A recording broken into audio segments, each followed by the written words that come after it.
Amen.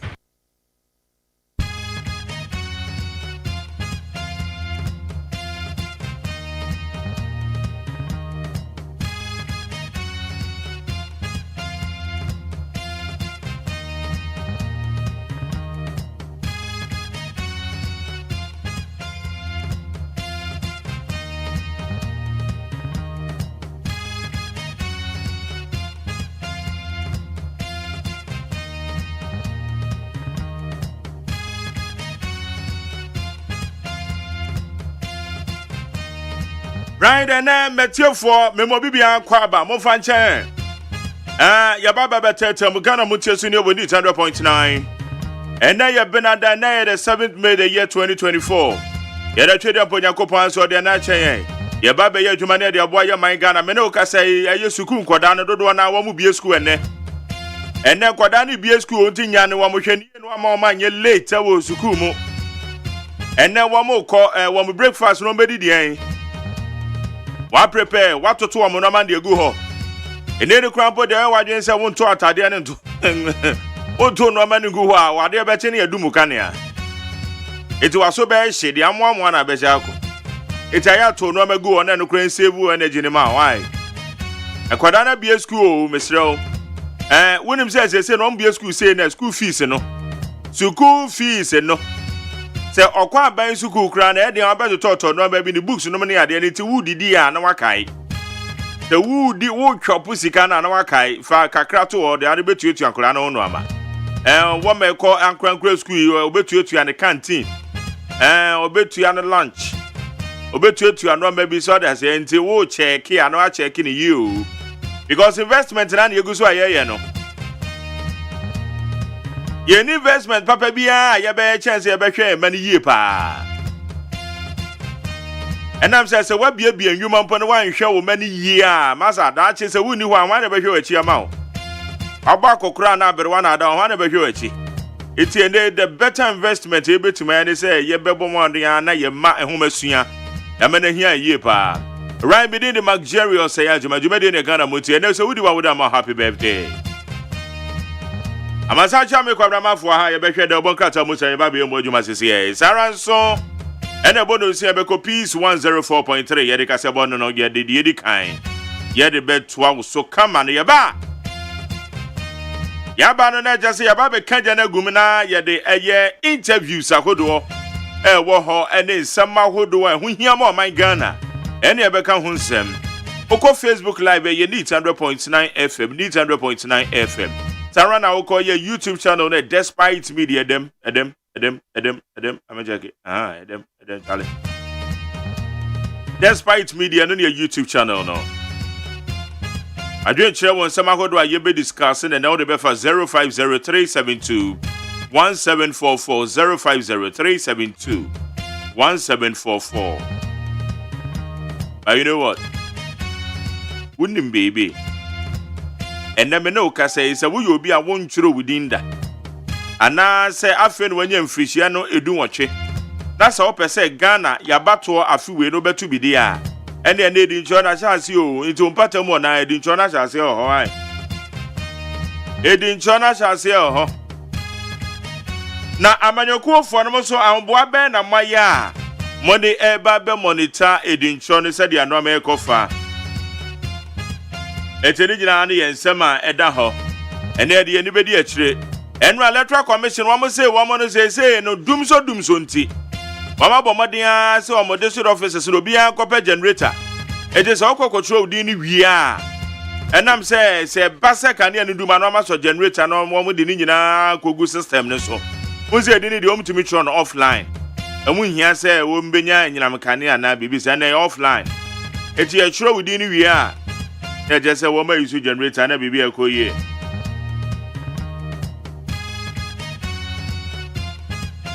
Me no ka say dia mansancha me kwara mafa trans ye de obonkata musam ye kagene gumo ano. Mo Facebook me da masio Kelly Kinelli me da se mesha kasante wa ha Georgia de William. AGYEMAN Justice. And ekwa mo aboaten nana where okay Eric Atakwe. Ene Maxwell Caesar Nana Mwajingwa. Nana Mwajingwa the second. Alamu nyina mo ye champion mam good morning. Pamra maje.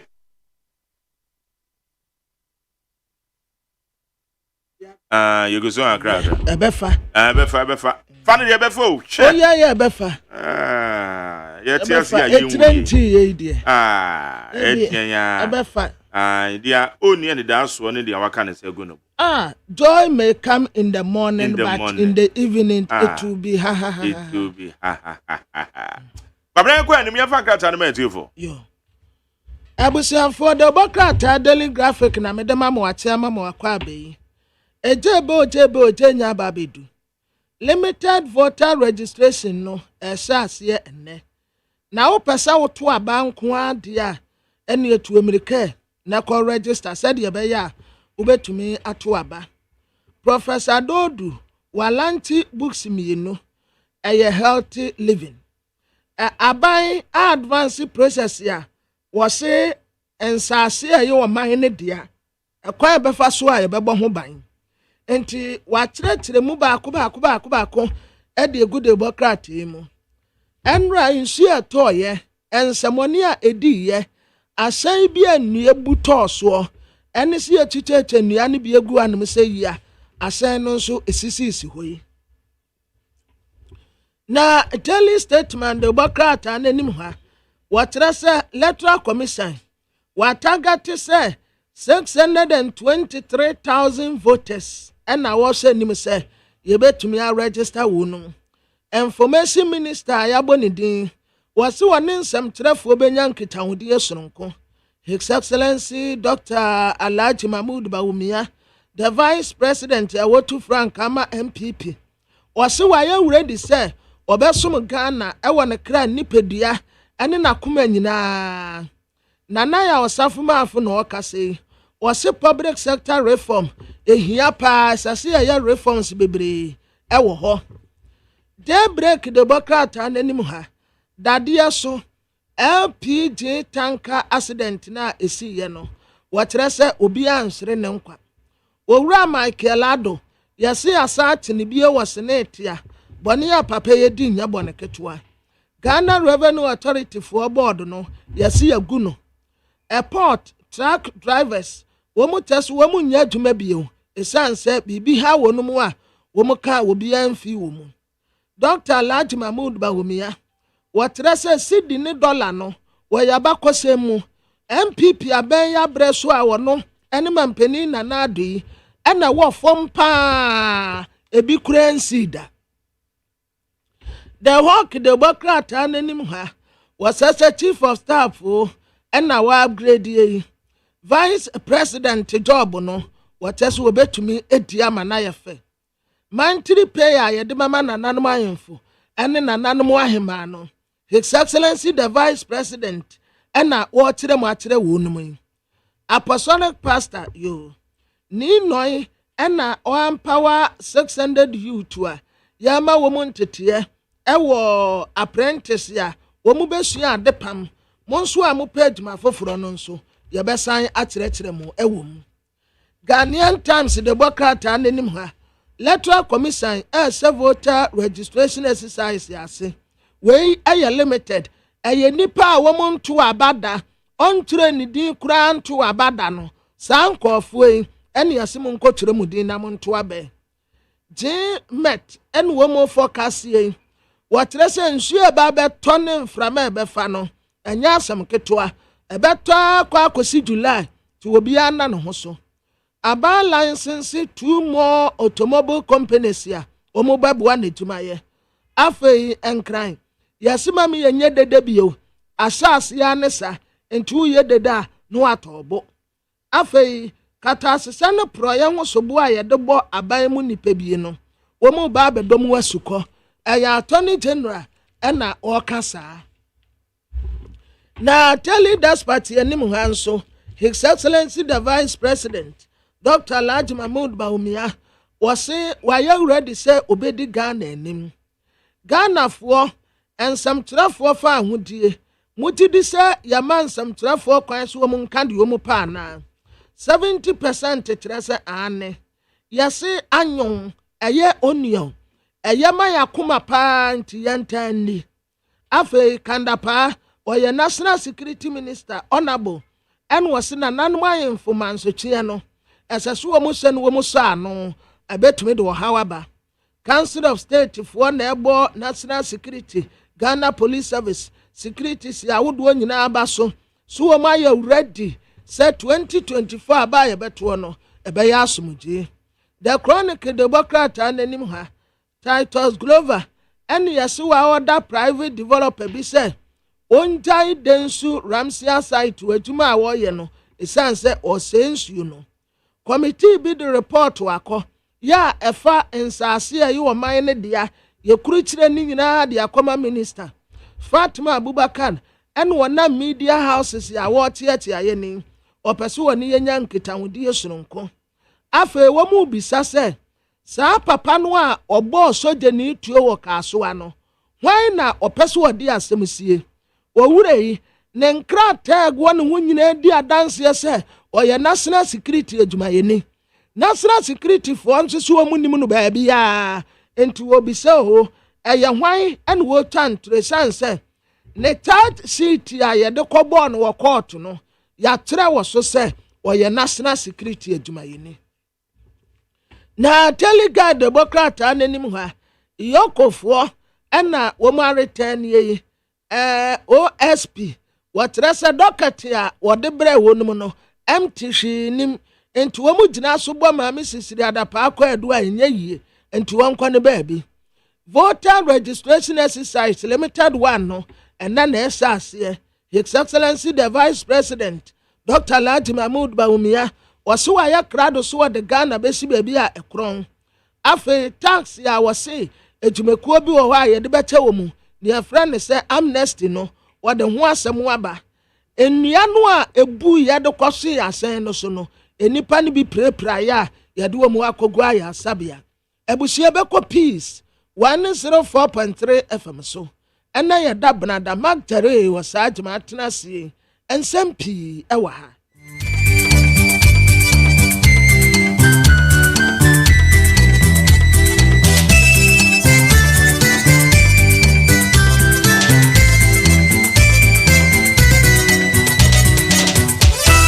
Sima baako agbapo no nsia ho ena no pei ewa sumdwe fi o hane na ekiri pom yensa ensa medi kan di tie na no pei so yaboa no se kasebo ayede sum yade hie hye nso se asante mantem krobia asante kotokon wotumfo setu ababio enura na woda asante man nyina awura asase so ewadum kumase Dr. Sir Kwame Despite osikani nyansani hello 101.5 eno en kasafidia yede ensemwe efa so masante man anya biatie Samson Kwame nyame chese wa brakatu apiatum kukuro ye ne akro no yemran krane ne mpotem ha gamanche ahyemra amamre kwanso dede bia ne nkran na emom no so person tikasebo bi dia eye okay 101.7 and neat 100.9 abekan kwanta ene ebutu evide doso Fela FM Tamale Rock FM Tadi Dynamite Takwa Bosome FM Achimiso do na Chimansa ewa Achimeda Eagle ewo Cape Coast Asta FM Techiman amanfo etiebo Enzima FM Enzima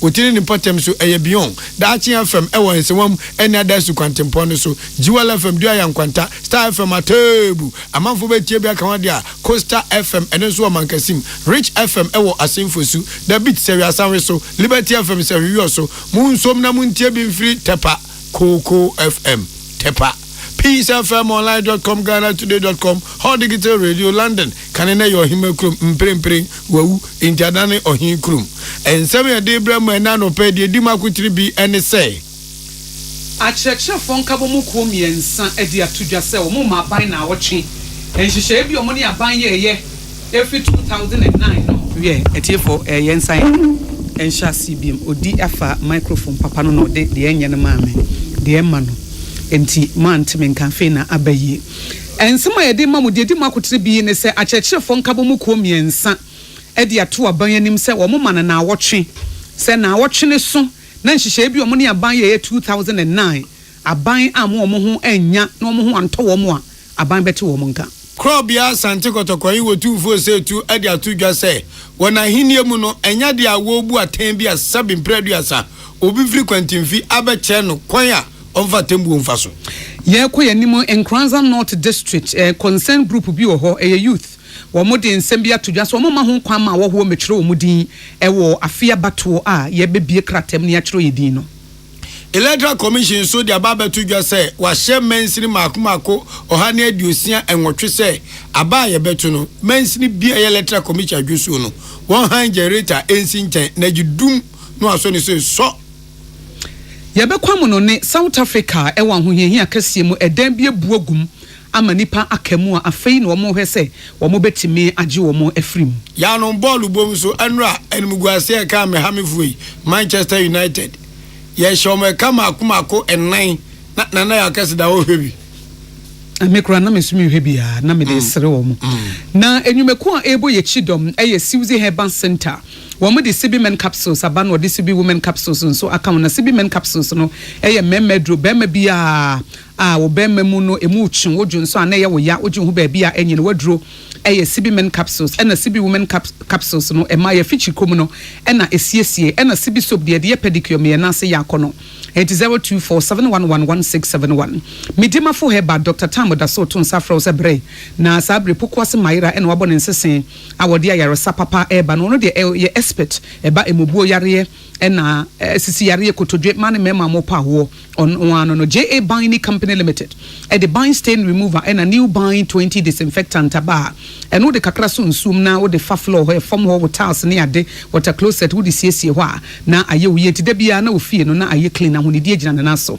Kivo hot pepper ehhye se fufuro a ye de aba no a ye de eboamo no Kivo hot pepper na ye de Kivo Gary soakings no aba na Kivo Gary soakings no de wo hia ani nsuo enkate wom moku wom Gary wom eti se de nkoda na ikosko nya afa ne yekodwuma kwakoto Gary ye to Kivo eye Gary soakings no a ye de amo no omokomote baako a esikyire bibia wom eye crunchy groundnut maboa ye yankasa komede wanumre wode kakra gu nsuo mu Kivo Gary soakings na no ano no the new force team nana kwami bedi akonto nsa frɛ sheda wose bra na wo ba wo bedi adanse sampa afi de ensesa papa Ghana for epe no eye the new force team ene de aba nana kwami bedi akonse woni the new force team edomo no omo ba be ye Ghana yi tifa wontoma bebo mo de ano level Herbal Limited the levels natural capsules aba mane memma mpaso agudie no ekoyie bema a hu sane wontem oba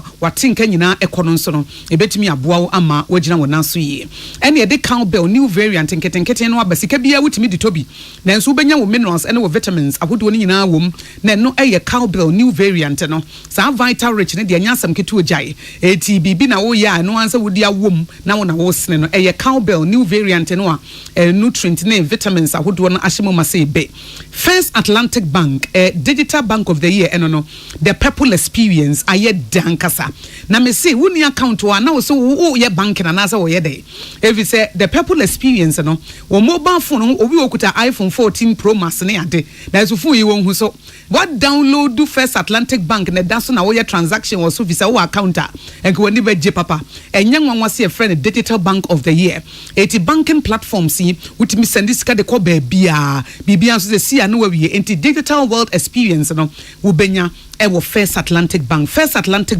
ko bi account is see announce so no wo phone no ho abamfa so refreshingly different unum so a special ice natural mineral water na wo so wanum bi odi adisha MONTIE enka na no pewe no nsia ka se bom yeme nana ahofedua ode hye kronkron achenkwa na menum bremu wodi ahenkan kwame yeboa ena afi akosia ago abowaje kase ebo ni nchire mu nie ewura wono no da Electoral Commission no eno ne nsentwofo ahia emo de asembia to yanim ne nsano tentini ni tietie nyina se mansiri makomako ohane aduosia nwotwe 108 districts Electoral Commission wo office wo mu nyina no di aye be twotwo agina so e de akwakoto abai se wo mu twotwo di na wa shempenfu ede domano ne se obi ankopa generator no vensiri nchen se akoba so muguso aye adwuma na se ebia nkane no fon a no manya bi ede atoa so de ntia wo kasa ne say imprempre ai wumun Ghana fo nyina ne say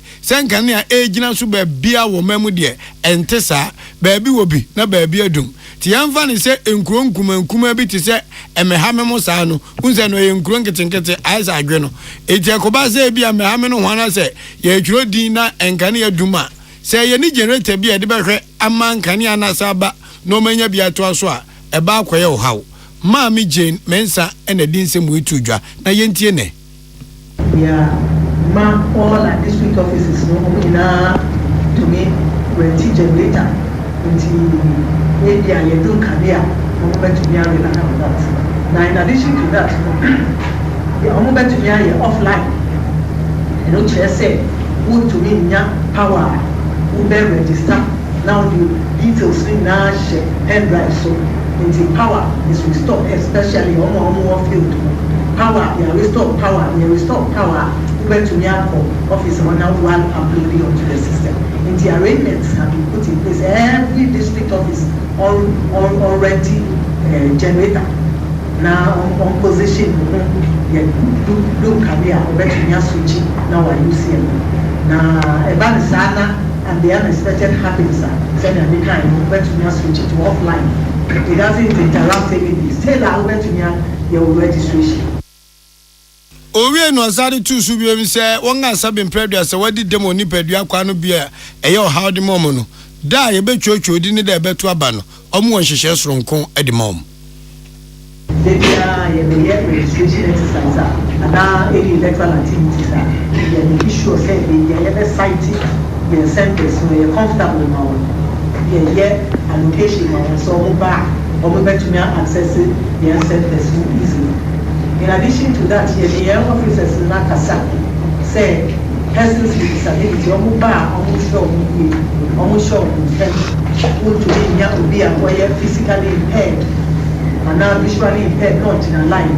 The air can say almost taking steps now, almost yet arrangements, almost yet register on them, my own shower line. Now you appeal to the citizen, general public who say Omu line na person with disability back. Omu mayen put in place and protocols now. You're there too. Any amuti ye your penny on no da electoral commission no Mami Jane Mensa and watch ni muno. Acheche Fonkabumu Komiensa ye 3 teacher unions. Ghana National Association of Teachers ye chwele tia kana NAT. National Association of Graduate Teachers ye kana NAGRATano. And a Coalition of Concerned Teachers ye CCTGH. Wamo Central Region wama yen central fo nhye mama ban na watwe 1 week ultimatum. Omasam enese. Enu busumi aye womu busumi numeni de to so du miensa. Abanya anhwena de ye fe collective agreement aban ne acheche for ye 2009 be mfie dunsuni na aban enhwe ni ne de no so a ene na wochepe aban beti bi ahua na no mo e de atodwa se mo ana ne aban kotena se de fe collective agreement no enhwehwe ye kwa ye aye 2009 na wo mo twen so abesi 2020 na wo mo hu so na aban de wo mo ka bebre de sesa aban ye no aban enye ene nam so amana basa enti omo de masem omo ka no ba akopɛ se wo mo ahia e wo Cape Coast wo yi aban asotire se de aban ye no wo ma ne nye ho kora ene wo mo fɛ na bro omo ne nsentro ni Salengiza kasa no ena Central Regional Chairperson de Mam Nagrat Maame Salamatu Gausu wo kasa wo chem se aban enhwɛ na ne ma ehia wo mo hyehyɛ ye 2009 a ebesi beye 2020 kora na etwemu akyɛ ama se 17 years ni wo mu hu de aban airpa kyerɛ no aban mu hu sa ade ne kra yete so ba be 4% na so besi ne aban ye ne esese wo ye conference ya the support yankrofo more voters say be ya de ye kana aban ni betie sa aban na ntie a ne ye mpanimfo nso anka bi amayan ya all the teachers in classroom Central Region we will mobilize ourselves sa crowd say ho ye be base ho demonstrate it your mokese am who say we are feeling the heat here up to 13th May 2024 aye bosumi ye o many enya short you are starting that until nti wo bo bi plum no mi edu be bia wo bom kese na wo wuram nti se wa mi ya ye be bo wuram nti ye ni abre pa wo hwe ma ne ma nte kama o ma hye ko jan na chese ni brisem central de haso na school akese no wo na achechefo yi so ekasai ebra ye maame a wono ena dana grata no ewo central region maame salamatu gawsu ekasai no ena achechefo ni bi nso so wo mo me na sepo wo mo di tudwa for ya Ghana ha in central region specifically ya juma ye any juma ye di no e juma ye den na ochechenu titative na ye mpanimfo e di ama ban ne de media mefua so mefua ye mpanimfo no ye ya adwen anam de aban ne ye di kotoma me show baby agro bia onfa kwan ya ye ma ye betuma ye bia still enti ye ne ye mpanimfo no ya hyehye wo de saban wente ye na ye be fa pono do ye be hye beach na no wa Accra ya hye oyeda otodo edo de ba asa wo busumi mu esuso busumi mu se aban wanje hen yeni nsama ye kan na wanya ama hen a ono ze ye bokko ye be ye yi kire kese pa ni mu ye zina obo so Ghana men na ye da kire aban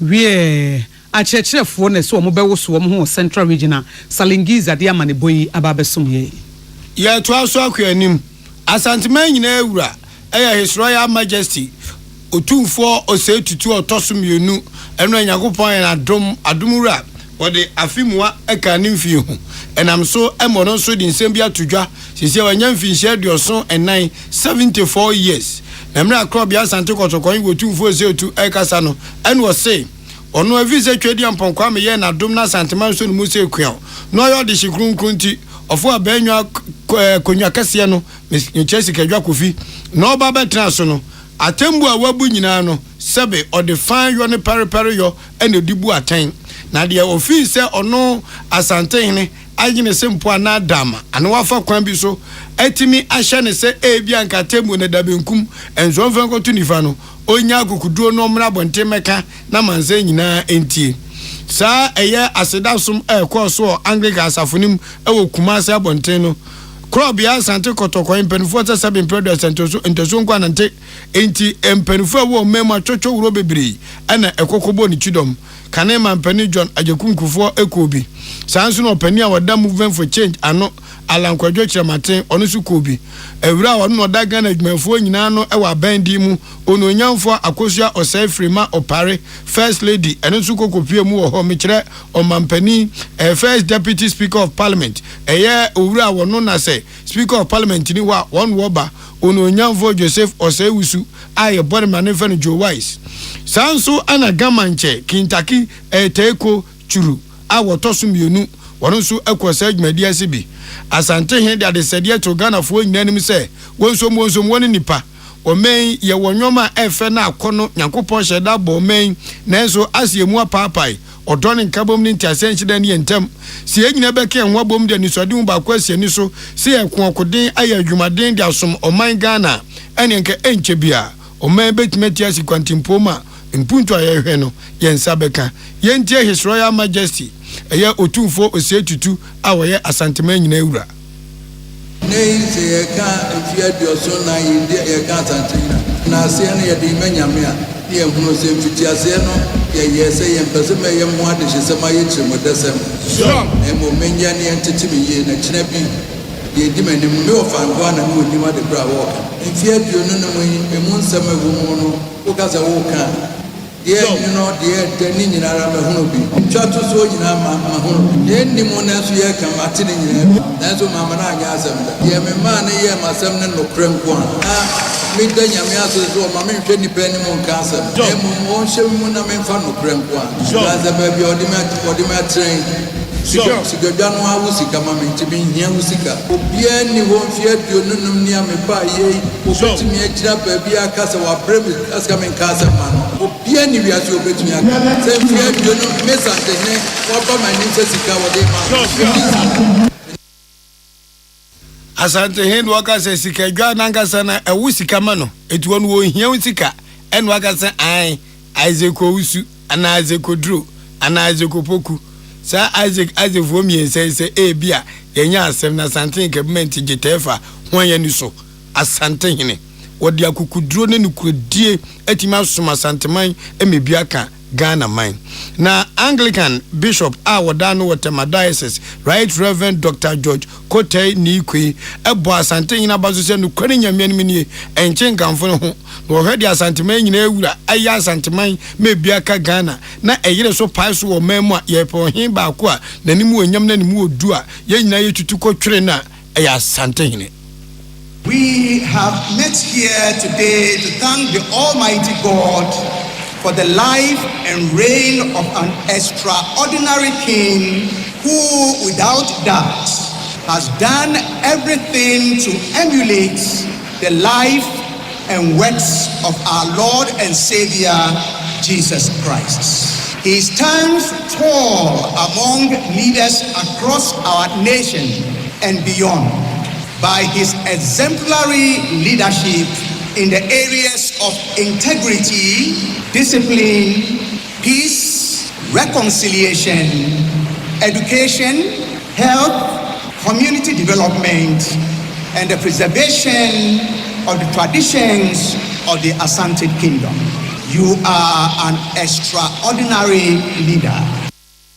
We are here as a okendinia o danso ewo akandifo bebre mu na we so for ka wulika minim grobi wo he no afahye krontimi nhye hyedem sa na etone fufuo ewo die zeme yo he asante he bedi ade ama wiase nyina we say you obememu Odina ye tonsen foforo so na ye ko Nkranza North District na ho na mabunu ko bi ye from Concerned Youth for Development o makasa say afi a ye betro ye din ya abedwafo ehwabato so the electoral commission bebie krata mu wo mo ma ho kwa ma wo ho mfo mo mefodefode mu da say wo be wo ye wo ho a wo se me betro meeting wo bua kra eti wo mo ma ho kwan ema bibisa enkoso wo district ho kwese wo ye Ghana ni a wonye mfie di nwotwe sa na nhihye ne mra ne city a wadwene mu eda ho adwene mu da ho no de ya na ye afidi de be check ya hwese adwene ne ya na asa ne nenso se wonye mfie di nwotwe na ye Ghana ni de eniema bi wo ho a ye betimi ehunu na yetimi de di ho danse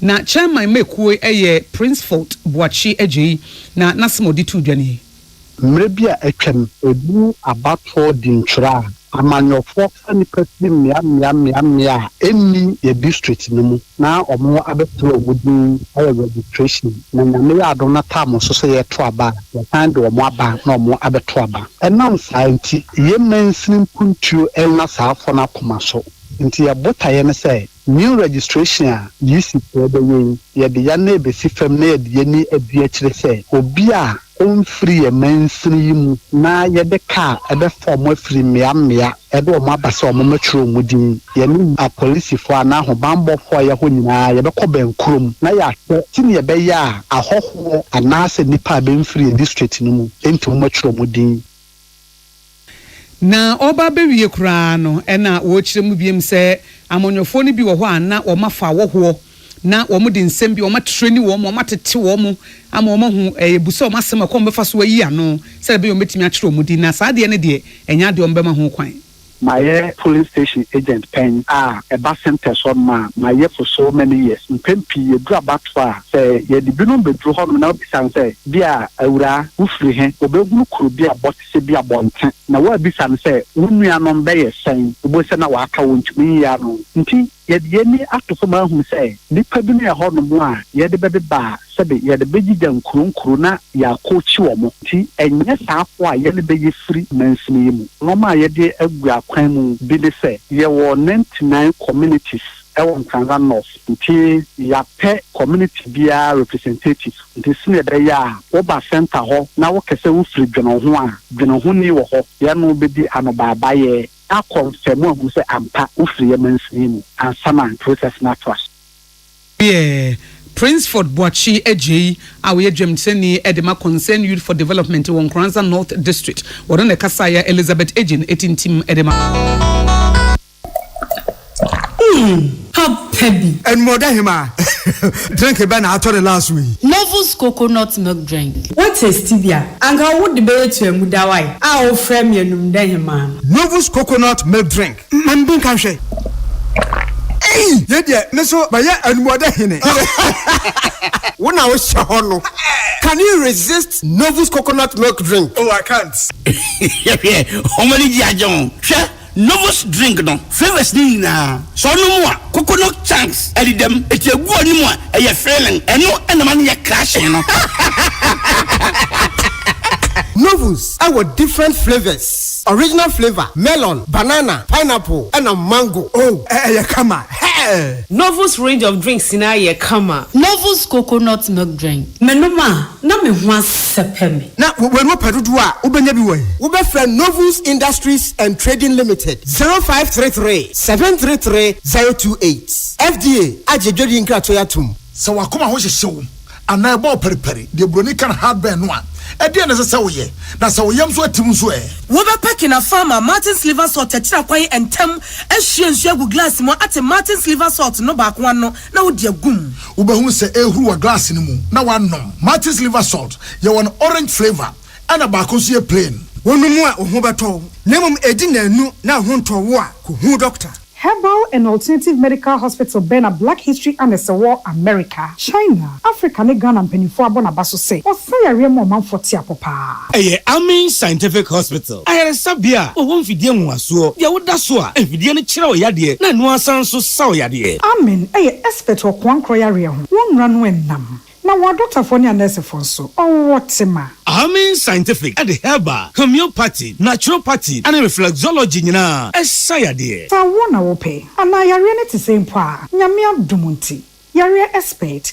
Amen Scientific ebeboama inshallah owato na wonso dia dance said the Ghana for ne abrochefo bi dia dance no Accra Amen Scientific Dome Obersnet Flats and Alashibinso our Klagon Eben Shaman Road under bridge ope o krabata p free non sure dia ben wo 0245275254 ana 0207229505 Amen Scientific Herbal and Alternative Medical Hospital Allow Shafi nyamene yaresafo Amanfo, the Amoka Chere Freddy's Corner Home Appliances or the Abba Freddy's Corner Home Appliances Center. Home appliances are a ye papabia, a biwo brands bang, media, Samsung, Kaiwell, TCL, TV, air conditioner, freezers, fridges, water dispensers, and Nidia Kekeka home. Nia ubenya good warranty dear. Ko Freddy's Corner Home Appliances ukokumimle. CCTV a Boama monitor of properties, any business at anywhere in the world. CCTV a need ho. A wood detector, clear pictures. Wi-Fi connector. Ultimate connector my phone. Now monitor baby a wo wiasibia. Freddy's Corner Home Appliances Abeka Freddy's Corner Ejosua Hodwa or ton phones any home accessories no. Fresh 0544-959195 and 020-7937-323 and now so Brako Komemle City Light in Chehwa. Na ya can discount any achadia. Ubetiasie. Freddy's Corner. Home of authentic home appliances, phones, and its accessories. Tune it in, turn it up, Peace FM, and rip off the knob. We drew South Africa. Sabri nipadom tise Ghana hanka Nadmo, South Africa Ford Nadmo, womo akwama 5-story building bi adan a etwaso enum. Ni nyina adwiri egu fom na omuchem se nipa nan afema hwere omo nkwa na nipa be ye aduonum de omakam omo pekwan bi ombefa so yi wo mu nyina na City of George wo Western Cape Province ho na sa wo hawo no esiye na omo so matimi yi nipa be ye aduonu nan de omo kɔ ayaresabea na sa bra adwuma efo omo wo ho 75 crew na omo hwe se edan a adwira gu fom yi nipa akamo no ebetimi yi wo mafiri ho a ayare hosem kese pa ediama omanfo a ewo South Africa. Meba mo chaw yamfa agudie wunsem so emremwe na English Premier League no aye bono enra emehami votimi anko ya momo kra meche Manchester United omu tu akwa de dayu ni ni Jordan ayu ni krom ene ne kobobo Crystal Palace nye timbia asomhu ewo wiase ena mpo England ho omne na mfinfin wona eto ne na mo kakra sa na omuso Manchester United ma yajo ezuo bidim akase bidimme jesi kokofu yi eja wajo omuchen kotoko maako enan kusu ena mranche de gum no mu gina chiri omutumi bo shot Cameroon goalkeeper no say nkola brim wani wo say den yo omo bet sorodo na edem maako 9 French League 1 baako womo so enra Lyon Bomode eko Lille eko twa meka maako 9 omutimu miensa Italian Serie A say na koi ezu ko twa enu so no Udinese baako Napoli enso share baako eno ne asem no yako yanimu nso a Champions League fixtures etiefo we de ntia odi eyi studio ha no air condition no ase eyi ice no eyi na baako abehwe no na mama so enti ena ma na ye confused na ebi gu form na baako otu ena ye dede no baako tu ye na mama so pa na mzeminu mienu nete ha Ice Cube amebo me mama so nko na bebo mama so de edi wachie to azo ne yenkoye heaven ko be ye de papa but we control say na Champions League na enanumre PSG omne eye Dortmund ene bebo na no PSG for ko Dortmund ho ye she Dortmund for she PSG for e ka baako ene Dortmund for so be sia ko PSG ho de besi eno a Ghana Premier League ye de no Accra Lions trafie Mediana Stars no mo boy obi antimi anshebi Accra Lions for has for na emre to munyo ma no ma show says ya Ghana Premier League no say enensunsun so no etie teams ma akuma ensa omtranye ya ombeko relegation na so de anhwa na Samates omni Kotoku Royals and ba Premier League nim enfie mienu mu anomu koi enso Kotoku Royals de omko back to Division 1 so omo anyo omko mo sa ko Division 2 asamaba Samates omno mo ba Ghana Premier League ne ebo no omno mo da kam 52 points and Nations FC 45 points Accra Lions 44 Aduana Stars 43 Mediama 43 Inzo Atraman 42 Bechem United 41 Brekum Chelsea 41 omotoso nwotwe do toso enkuya bibiani Gold Stars omo 40 Asante Kotoko etosu edu omo 40 points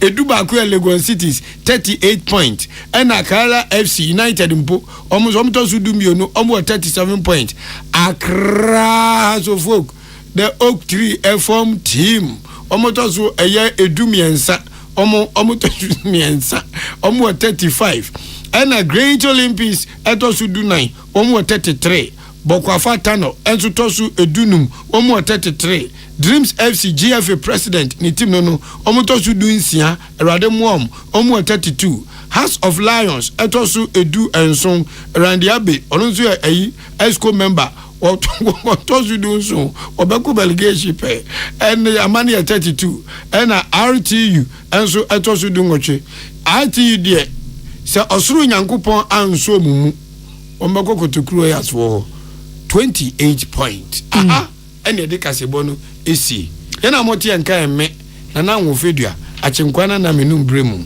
wodi ankan kwa mieboa enafi Akosia ago abuwaje yeda Simzi Herbal Center se women de CB men capsules CB women capsules and a CB soap aba CB men no emema edro and a face CB women capsules na ma de ye fichikom and a CB soap ye de pedicure medima for Herbal Dr. Tamo da so tonsa fro sebra poko ase mayira ayeresa papa and ye de bema wo na eba stroke mobuo yare anase impo emane mema mo pa wo JA Binding Company Limited the bind stain remover and a new bind 20 disinfectant aba honi de be koyiye ebra de kakra tu nsum na afei wafa mob no na afei wo de paper form ho da bia germs ne bacteria beko WCI green ne brown no ebe ye fita Kivo hot pepper ehhye meko we na yehia na sese o mo de fofora ba we eye Kivo Gary soakings a bibia wom Kivo 4-in-1 Gary soaking mix no wonya maso e kom de wa woni oba disle no ano no ma wie de mo hia ye nsuo na crispy Gary crunchy groundnut creamy milk and sugar ya boni nyina afra eye Kivo 4-in-1 Gary soaking mix ena wo hia ena the new force team na kwame bedi akonto nsafro safi ubeto aba eye atoma the new force team levels eba limited e the levels natural capsules abedwa so man mema empaso agudie be koyi oba o feelings ko atenka beba be ma woni oba hia kwantu wuntimi nuru yi wa ho oden aba form eye levels natural capsules cowbell new variant eye vital rich and so vitamins ahodo eye vitamins A B 9 C D E K ni nyina ebiwom ena first Atlantic bank so cow was a digital bank of the year. Eti brabe bi account see and refreshingly different no. Wonso wetimi anya home for so. Yada mo ina say. Tune it in. Turn it up. Peace FM. Ghana Montie. Ghana Montie. Ghana Montie. Ghana Montie. Ghana Montie. Ghana Montie. Na mansanya so. Adawro Kofiaman homene so ejiji tonton sansan ewo neat 100.9 FM. Darling, what bantem papa? Oh, the why are dear very good. Now SIC life more no ho. Odo me hunu ho. Enya gro. When na me so dey na ko waste time ko chinchine so to ahuro mu se. Te se emu nantie awia eni fifire. SIC life more no service how ni na. Me see ati obi abre so a. Wo underground car park. Enti se opako ka wase ho a awia moso o. Enna building na fe banks esishem boutique ahoro, cosmetics, unisex salon, jewelry shop, book shop, restaurant, travel and tours, pharmacy, insurance company, mobile phone for conference room kesi man for betimi akohan. One washrooms neat. SIC life more. Architect now design no we good papa. Yes, so mo lift any escalator nyina wo ho. No kra and one more standby generators until we being a car lift him say doom so near you. Na Accra ehfa pati no mo. Accra Central SIC life more. Ben Presby Church no. Enya yira kwan kra.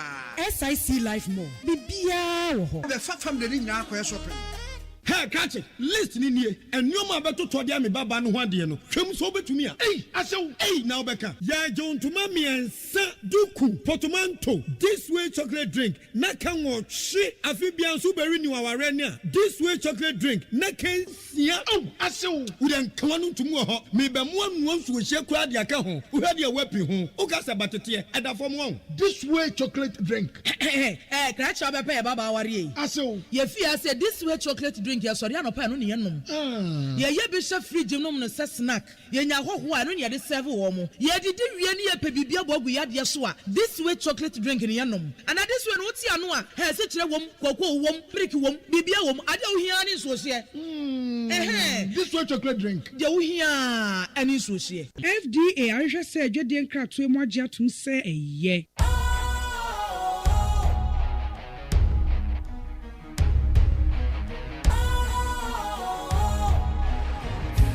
Cool, fresh and trendy with a new look. Makes you feel real good, that refreshing vibe. Satisfies you right just the way you like. Do you know? Do you know? Do you know? Ain't gotta do it alone. Specialized makes you flow. Anytime, anywhere. Specialized, feel different. Always think specialized.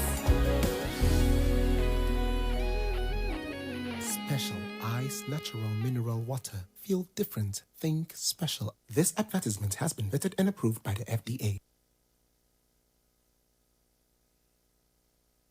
Ghana Montie. Ghana Montie. Ghana Montie. Ghana Montie.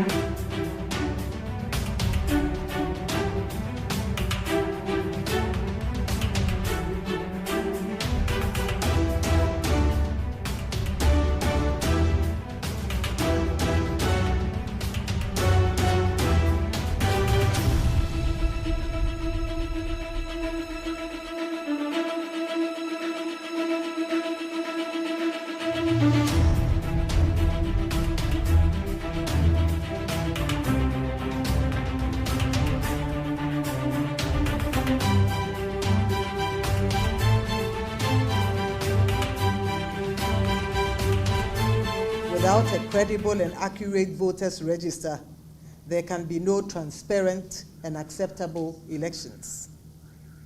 Article 45A of the 1992 Constitution places the mandate of preparing the voters register on the shoulders of the Electoral Commission.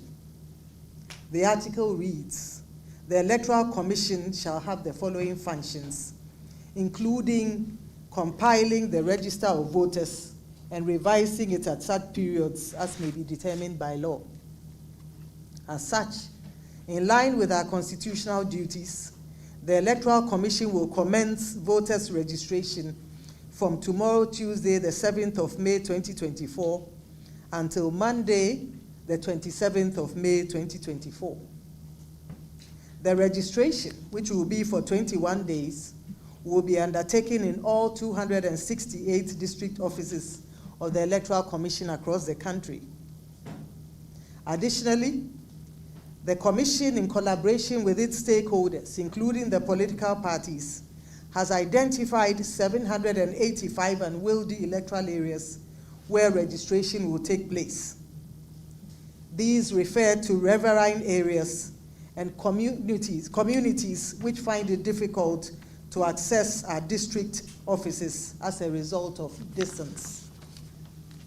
The selection of the 785 unwieldy areas, as mentioned, was prepared in collaboration with our staff in the field as well as the political parties. Ladies and gentlemen, we have also selected 25 public universities where registration will take place. One may ask, why 25 public universities? The 25 universities have been chosen due to the fact that they have a high number of persons on the campus who are resident on the campus, unlike private universities where you don't have many of the students resident on campus. As a result, we believe that we will be able to register a good number of first-time voters at a go on these campuses that have been selected.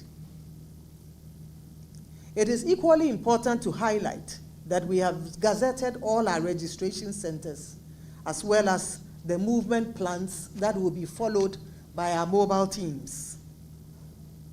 In fulfillment of Regulation 3 of CI 91 as amended, which requires us to provide at least 21 days notice to the political parties, we have briefed all our political parties of the upcoming registration exercise. This took place on Thursday, the 7th of March, during our IPAC meeting.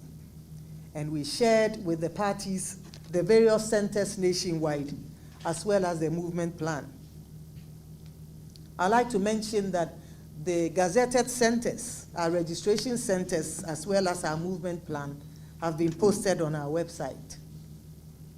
By informing the political parties as required by law, parties are now able to plan and prepare their agents to observe the voters' registration exercise nationwide.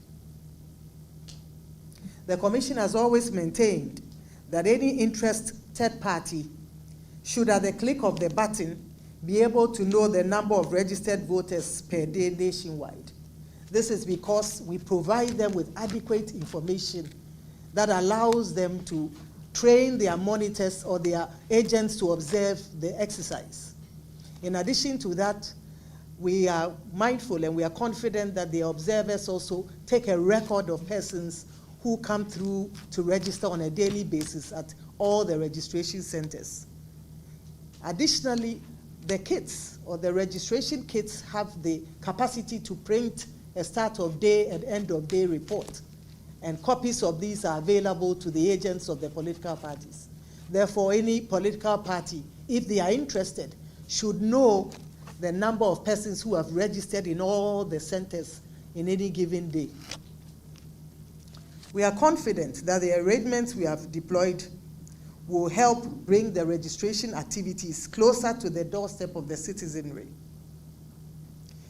In 2023, we targeted approximately 700,000 new registrants, and we far exceeded that by registering 910,000 new registrants. We have no doubt that with these arrangements in place, we will exceed our target of 623,000 new registrants this time around. Ladies and gentlemen, over the last few months, We've invested a considerable amount of time into procuring our materials and logistics for the registration exercise and the election as a whole. Since 2020, we have adopted an open competitive bidding process as the method of our procurement. As such, with approximately 95% of our procurement advertised in the local newspapers, we are able to obtain value for money for our services and for materials. It has equally injected competition into our procurement and drastically reduced the prices at which we procure our materials. It is not a wonder that we managed to lower the cost of our election from $13 per head in 2016 to $7.70 per head in 2020, and saved our nation a substantial amount of $90 million United States dollars. I'll now turn my attention to the distribution of materials and logistics. We have effectively distributed all our materials to the regions and districts, and we are confident that there will be no short supply. Additionally, our biometric voter registration kits, as well as spare kits to serve as backups, have been distributed to the regions and districts. We have spent the last few months laying the building blocks for peaceful, credible, and transparent electoral processes and elections in December 2024. And in addition to the two measures aforementioned, our key building block, which relates to the hiring of qualified personnel to assist the Commission in undertaking the election, has been achieved.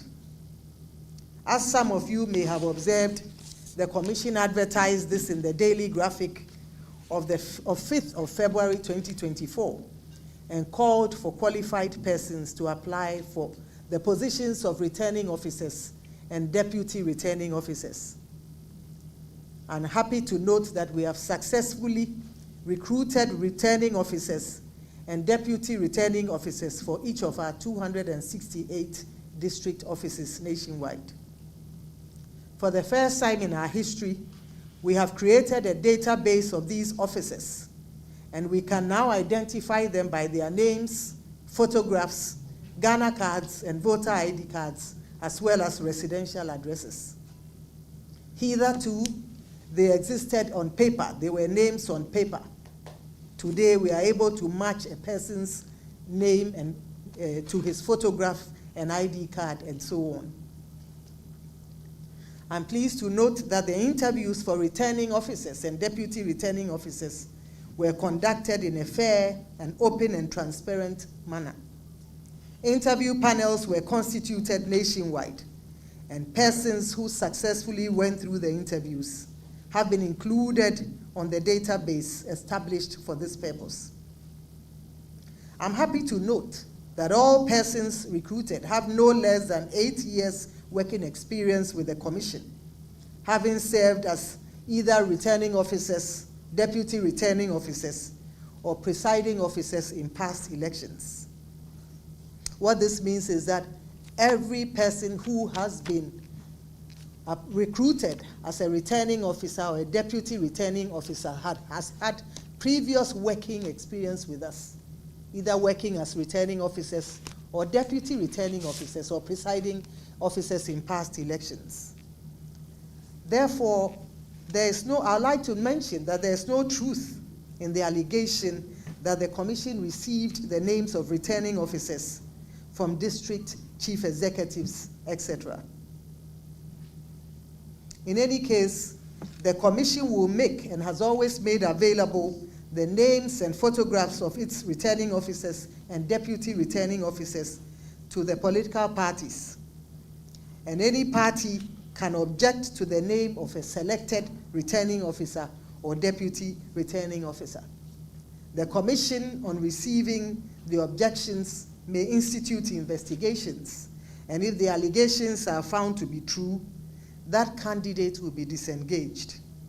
On the contrary, If there's no substance to the allegation, the person objected to will be maintained. It is our desire to continue to operate a transparent and open door policy in all our dealings. I'm happy to note that some selected returning officers will work as registration supervisors during this registration exercise. In all, 3,277 officials made up of permanent and temporary staff have been trained to undertake various roles in this 21-day voter registration exercise. I'd like to turn my attention to the mode of registration. Ladies and gentlemen, the registration will be for 21 days and it will include Saturdays and Sundays. All our district offices will have fixed teams ranging from 2 to 3 teams depending on the size of the district and the expectation of the number of registered voters to come through. The teams will work throughout the period in their offices. The mobile teams, as the name connotes, will move around from one electoral area to the next electoral area. They will spend 2 days in each electoral area and register qualified applicants in a particular electoral area, as well as the catchment area around that electoral area where they are at any given point. What this means is that once the mobile teams visits an electoral area, they will spend 2 days there. But you find that there are other electoral areas around there, and anybody who visits a particular electoral area from a nearby electoral area would be registered. However, our officers would inquire from them the closest polling station to the area where they reside, and they will register them in those polling stations appropriately. The mobile teams assigned to the 25 public universities will, however, spend 3 days in each public university. We'd like to talk about the eligibility criteria. CI 91, as amended by CI 126, will be used for the voters' registration exercise. Only Ghanaians 18 years and above who are of sound mind and who have not previously registered can register to vote. Eligible voters must be resident or ordinarily resident in the district where they intend to vote. The documents required for registration are either the Ghana passport or the Ghana card, that is the national identification card issued by the National Identification Authority. Voters, eligible voters who do not possess any of the above documents are required by law to visit the district officers in the district where they reside with 2 guarantors. And these 2 guarantors must be persons who are already registered voters to vouch for their citizenship and age. Sadly, in 2023, during the voters' registration exercise, the guarantor system was abused, and we found persons vouching for more than the 10 persons as the law prescribes. Our law prescribes that a guarantor should not guarantee for more than 10 persons. However, in the 2023 voters' registration exercise, we observed that some guarantors guaranteed for more than 10 persons. The Commission is engaging with the Data Protection Agency and the Ghana Police Service to explore avenues to bring the violators of the guarantor system to book. Subsection 4 of Regulation 1 of CI 91 as amended states that a registered voter shall not guarantee the identity of more than 10 persons. So it is an offense to guarantee for more than 10 persons. And we observed after our 2023 voters registration exercise that some of the guarantors violated this law. Security. We have to date held extensive discussions with the National Election Security Task Force under the leadership of the Inspector General of Police. We have provided them with the locations of the registration centers and the movement plans of our mobile teams. We have also informed them about our concerns, particularly relating to minors, that is underage voters, attempting to access our voters register. We are confident that our law enforcement officers will assist us by preventing minors and foreigners from accessing the register. The photographs and images of minors in the queues during our last voters registration exercise was quite disappointing. And we like to call on those who bus minors and foreigners to the centers to desist from so doing. We would also like to call on you, our media partners, to help us to bring these persons who bus minors and foreigners to our centers to light. As the watchdogs of our democracy, we trust that we can count on you to do this. Persons with disability. As always, we have put in place arrangements for persons with disabilities to access our various centers and receive immediate attention. Persons with disability include persons who are visually impaired, physically challenged, or persons who have albinism, amongst others. Our officers have been directed to make them comfortable by ensuring that they do not join long queues, but are afforded the opportunity to be served as soon as they arrive at the centers. We also call on the general public to bear this in mind and not oppose the protocols that have been put in place for persons with disabilities. Publicity. As you may have observed, the Commission is undertaking extensive public education on major radio and TV networks across the country.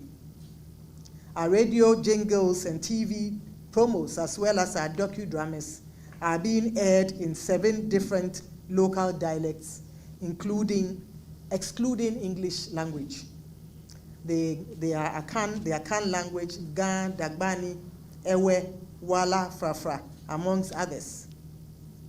And we are confident that with the extensive public education, we will reach every nook and cranny of this nation, and indeed every household. We have no doubt that this awareness will encourage persons who have recently turned 18 or others who have not previously registered to register to vote. Please note that it is an offense to register more than once, and persons who violate this law will be liable for prosecution. Distinguished ladies and gentlemen, we are confident that with the cooperation of our stakeholders, i.e. the citizenry and the political parties, the security agencies, and yourselves, our media partners, will witness a peaceful, seamless, and successful voters registration exercise that will uphold Article 45 of the 1992 Constitution. We are confident that with our collaboration and our partnership, we can together ensure that only eligible citizens register to vote come the 7th of December 2024. We'd like to thank you for your time, and we end by saying that may God bless our nation, Ghana, and make her great and strong. Thank you very much. For more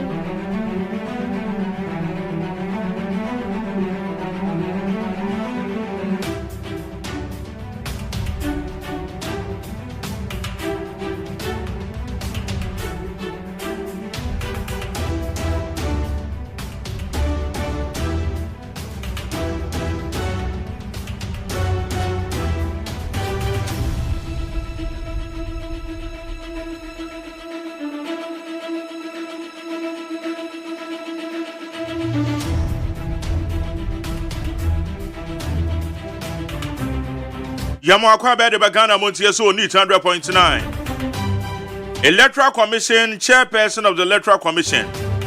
Idini ya Madam Jane Mensah. Onena maboni nini nyina mawate ya hu se ena me na okasai. limited registration exercise no ashase here.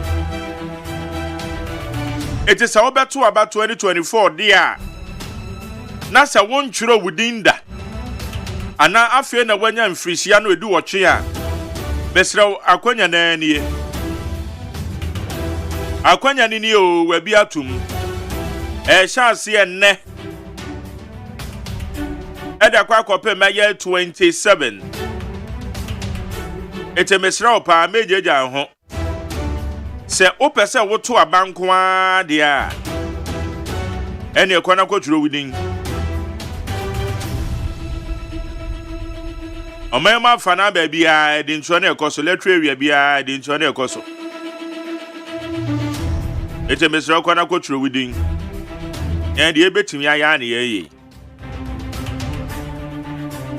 Na efutu a woman say hwe ni ye na obi andada we bra wunya 18 years hwe they say said ya ewiase na ekonom.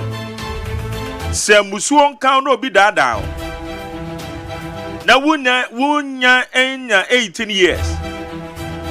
Na kokotwo odi ko abato nkrata animu a waso be hye papa. Won kwa na nyina wonfie ebesesa. Ete adwuma na nke ese wunya mfirihia duosia no obehwe na wunfie na eso ate enam se wo register as at the time na wunya 18 years amanyokuofo no iti ahoboa ben na mosomo ye mo aso na mo baase nkrofo de wo mko ye be hu minus e wo registration ni mu a registration book ni mu a amanyokuofo ya Wamu ya normal atwa mo abebe ka kire say minus ewo eye your friends ya bato home animo. Why na the minus no ko ya nyamo a. Mo na modu omko. Mu ya no baba betwa mo ho na mo ka kire ya mo ka kire say nya ne de. No mu yu amasa abebo ye sobo. Be say am yo go fu. Mama abebo ye sobo na media monkasa minus no why no me na the minus no ko ye. Anya mo ana modu omko. Ye ka baase na anya mo ana mo baase wo modu omko. Etu munyai sa de no se mo no ama na mo ye no munyai. Obia anko baase obia mo obia kwan no nko twuro ni din. Mo ya no maka cho so registration ni de ba na sa na aya na ye facilitate obi ho we akire nti ye facilitate. Hey, modiamo facilitation and also na wo kan Jombodu me kai mribe me Jombodu di nkomo na bibisa na me Uncle John bibisa no question bi so what one na wo bisa question amanyo sem no won ti ase Jombodu was there amanyo sem no wo de wo tete one na wo de wo bisa questions no amanyo sem no won ti ase e ka de Jesu ya say ye ti ase o. Eti masa electoral commission we bi ade na tumwai oba no anya 18 years amane kwotro ni di ntentem na do betima kwakwoto aba no exercise the franchise oyo mamba pa se fata se wunya 18 years e kwa woto aba 2024 aba no so de ye mfa ni agro ina mekra me voters ID e fa ne ho okay makai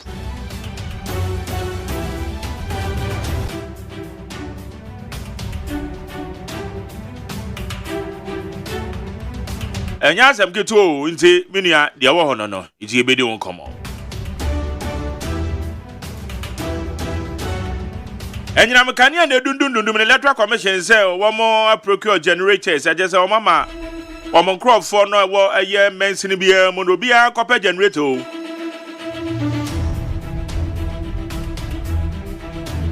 obi an copper generator kran so oduru enkoko a me han bi iti ese me kra me lobby na me hweso me han me de no so de eso 5 kVA iti at least ebetimi afa ana kwamra ebetimi afa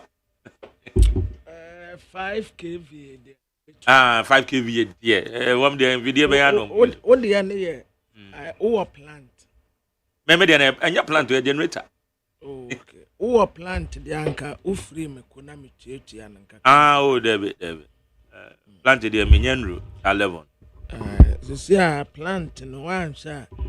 This okita be 50,000. Depending upon your capacity to me afa ufie. But ya wo hwe de betimi afa ufie ma ho atọ de. 50,000. 50,000, 100,000.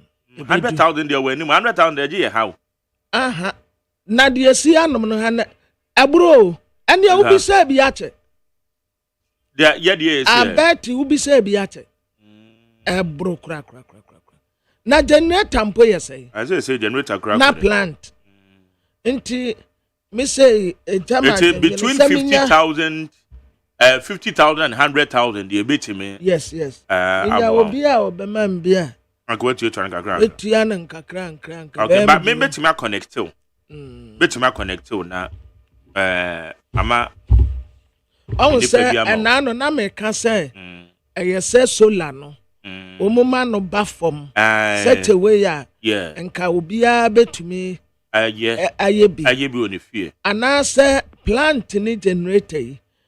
Nti omuntumi enhu ya mobokura so ebia ahanum ibra omuye mpa ya be abuse no a anka o mende nka obekwa akwaje no aye nkakra na me ameka say ye ne e besa akwa abuse no ye Ghana for ye bekwa akọ MTN for say wo de loan say ya abuse no uria na watua tia say saade na omoye no obi etime je pa na onum say wama abuse no so ye wama endi no kre no wama enka no kre wo loan je mu no na ama loan interest akosoro na kire the kind of person you are because say aye wo we kwabra nim say metu kwan aye last 2 weekend if am akwantu na jene ne wa pa me hyase adifri ye heya rewura ma kofa mo ho mo central region akopie western region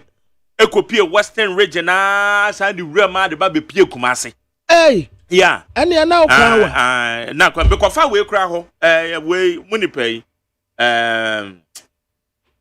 osofu ya reverend team for John team reverend team for John asen ko nyina me kofa wo nyina ene okwa akire ma me kra me friend no so na luckily na wo mo constituency ni mu ana wo mo eye adwuma me kwa akire pa eti kwabra me kona no na me fuel no me ya short e wo kwan because kwan no wa na me budget ne so a me ye no na me fo say me wiska o me wey so me bank app yibi eti ba bia me du bia na say me yiska na network na ma seo kwabna abe me go du ba bi guy ma ko jiro say me kwa ko yiska omo so omo ye maintenance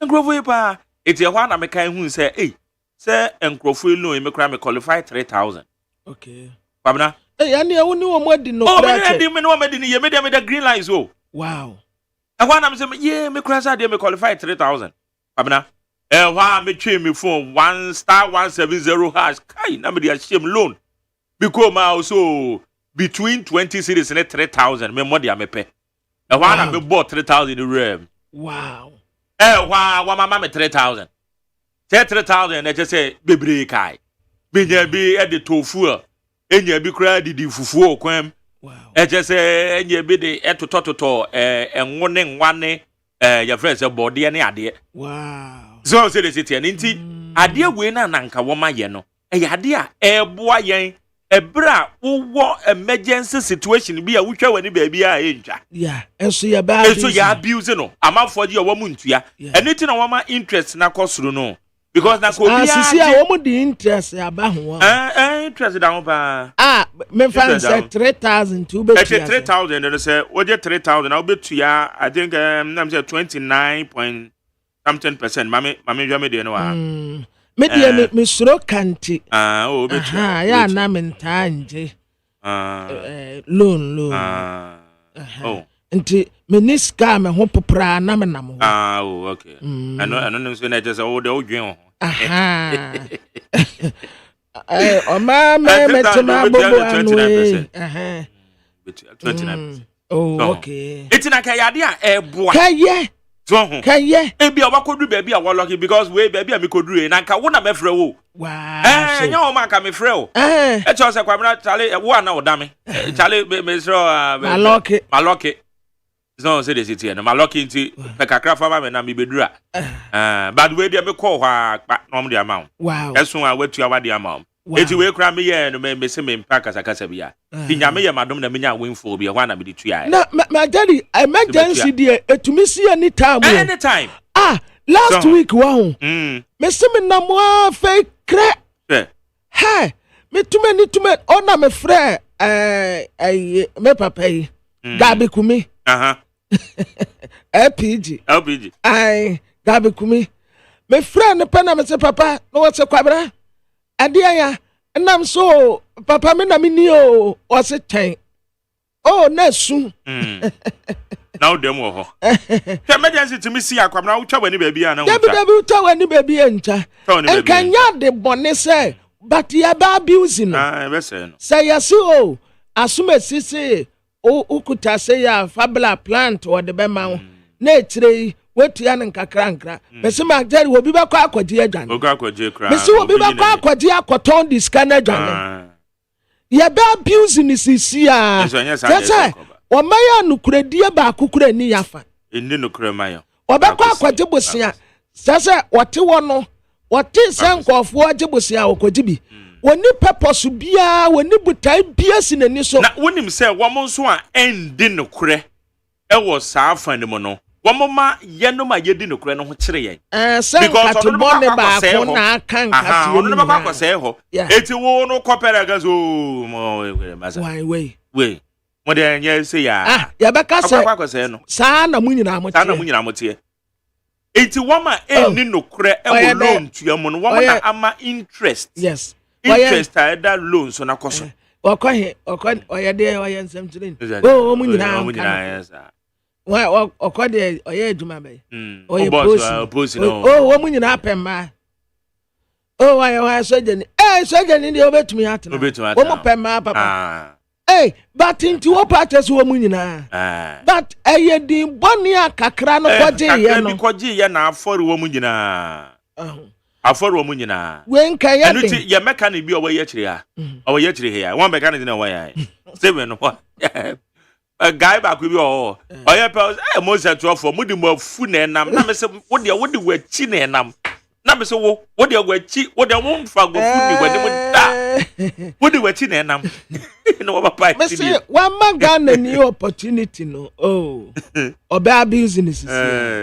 oba service enye se suban mo mi nyan pabna yen kan tro ma no pe se enye se sa quick you shouldn't do that se quick loan fuyi ya wo mo bonko fu obusin wa bosia nti wunim se wuntumi ntua na ogoje na ya baba sesa wodro wama onkwan ubenku awaka ochenam uteburu ni ya sesa ni nyina kwa wabra wa wunim pote sentimenti we na tari bosia o de metra wa kwa mo se wo se bisroka o kwamna se okobo bosia na edikan dikan hwe capacity yes say bosia makeup enti menye bosia de na me de koye afi menye bosia ebe bro wo capacity ya your sources of income bon use bia ne say me say meje say 2 weeks ago meje 3,000 one man 30 days ba me share ya na meyi ma clear free o one ma clear free ma ye free say menya space ni biem na next time no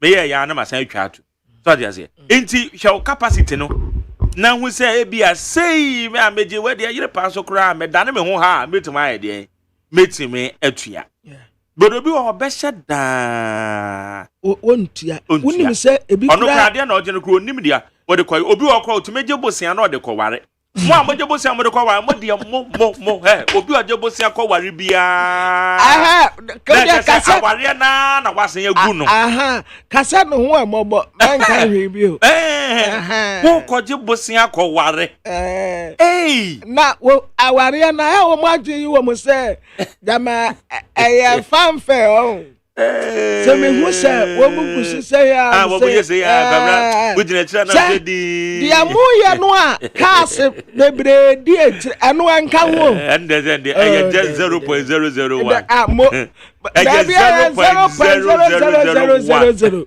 Never one cry. What over one grab a car. Fair no mo ya ka di machi ya tre wan table so makwagina sorry dem wono eno anka ho kra Obi na obi akowia good e ho na mo se mo akotena fie no e na obe hu say yes mo ware na eno kra no afi ba ko anka ho mo kwa makotena fie ye different oba na nyinsa ye different wa wo ye different akwala ba kwa bem ye na wa kwaji loan Saudi kwa akware wa be say yes ma me na duro ne sese enye easy kwaji loan ko ware enye easy me bata ne de enana ka ware ani jai me sraw se wo kwaji bosia akware na owia akotua bra me ba so jai unnecessary pressure me sraw pa ba ku bia wa ye ena bra kwabra na ayi me wig no amese no yesi ye be say ena me se na eno wo de ye dan me de koye pre photo shoot aba dey pre photo shoot no wig no oni wig hu sika na ko photo shoot na wo ka sa de na da fam wo ena unnecessary pressure ninsi sanimu enti koye pre photo shoot no a now what the pictures no ba bontin bebrebe ya na ye dey na ye dey na ye e dey na be kan wade e dey na be kan wade me see your patient trap papa na ye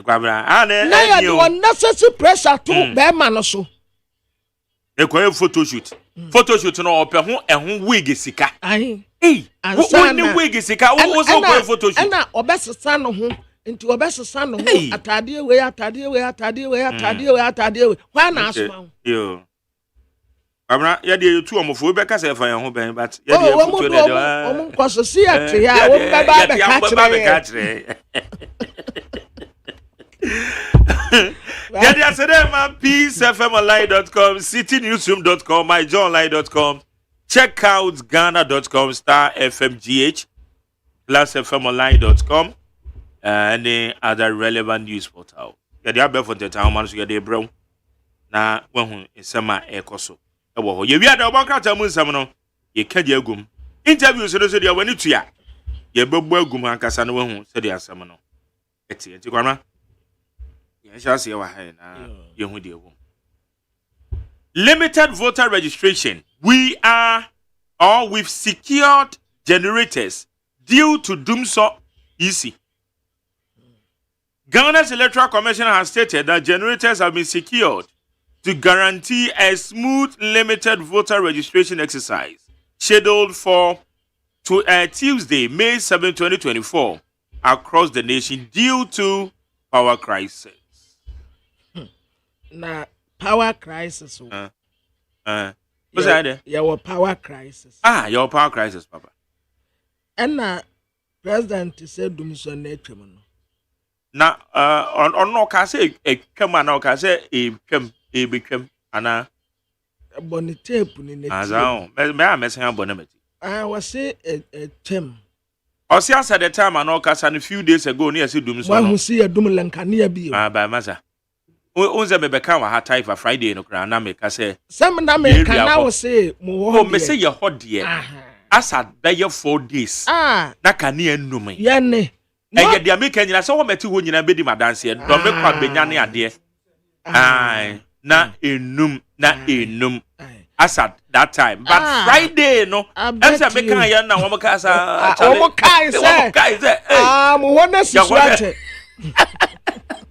enti sisia no wo ye num na menka me say abemi ko do vie Friday ya me meti ya bo maba so say ye ho de me ko do vie Friday aka ne adum ebo no sia na eba ebo 6:30 de sendum ye men kai o ayo na mza kwa we adaza wo ho ye re fikra wonya kai o me ka be na panyere ka say hey munti akwa no kaza radio so no o se taifa ne kwa benya ne ade entanum me say ye ho anja wajo bakwa mo ho ne de sa de wo kan ne du ma jo konso a eche Dia ya Hamilton no. A chance anaba. E ba so ayenche. Oh, Debbie. Menim say It's Friday ni the omo de share ye ni papa. Omo dum na e boss 6:30 no omo san dum. Na ya ne kura ni dan nyimre kuro mo sa edum. Kwabra me pacho ma me kan che ECG for. Yes, ECG enra ensuo na eto ye na ye kwabenya ECG ensuo na eto ye no. Emia bi wo ho a yesipo no tetiziti janom na de nkane an call off including ye ho nyina eye Faith Kids Academy eno no wo Taifa Faith Kids Academy area ho eye Gtech oko Gtech wo no efie bebre wo ho a nkane a enim baby for nkane a baby de ya ye ni nkane na call off grant ye de so mu anra ya ye ni nkane na call off grant yesre ECG kwabenya yesre se mon check information mo twem reader no so ma bi ho esre mo pa okay na majari yensre mampeni na ado se na dawroma aya asemi wo wa manenka on de onye din wo okay because oka I say ohuru wa atede me kire wo no I say wa said that say wo buwa bra usunu wa san huru wa but e bia na enyo no so no eye briefing o wa ha no kwa de enema bi wo ho no mu a eye nanim sam okay enti manenya te say o say wa buf ohuru I say wonnim pa say this is the situation now what said the buani agusu say situation na wo ho no wo de wo senya sa na te but wo can different thing on the mama nen kasa kwabra wan kasa enya sa na eterment ko na so wo de yen kan say de o kan pepepe na wo de manon ka hwemfa no because wan kasa dum so no so no kra kan say load shedding wase beye enansen na mienu ni mahu dum so wo ho activity nipa egu nipa duma ema nipa homete asiukum nipa enti men can say would you just leave it oh aya challenge se kakra ba ye gusu aye solve but men can we yesa uhuru nipa bo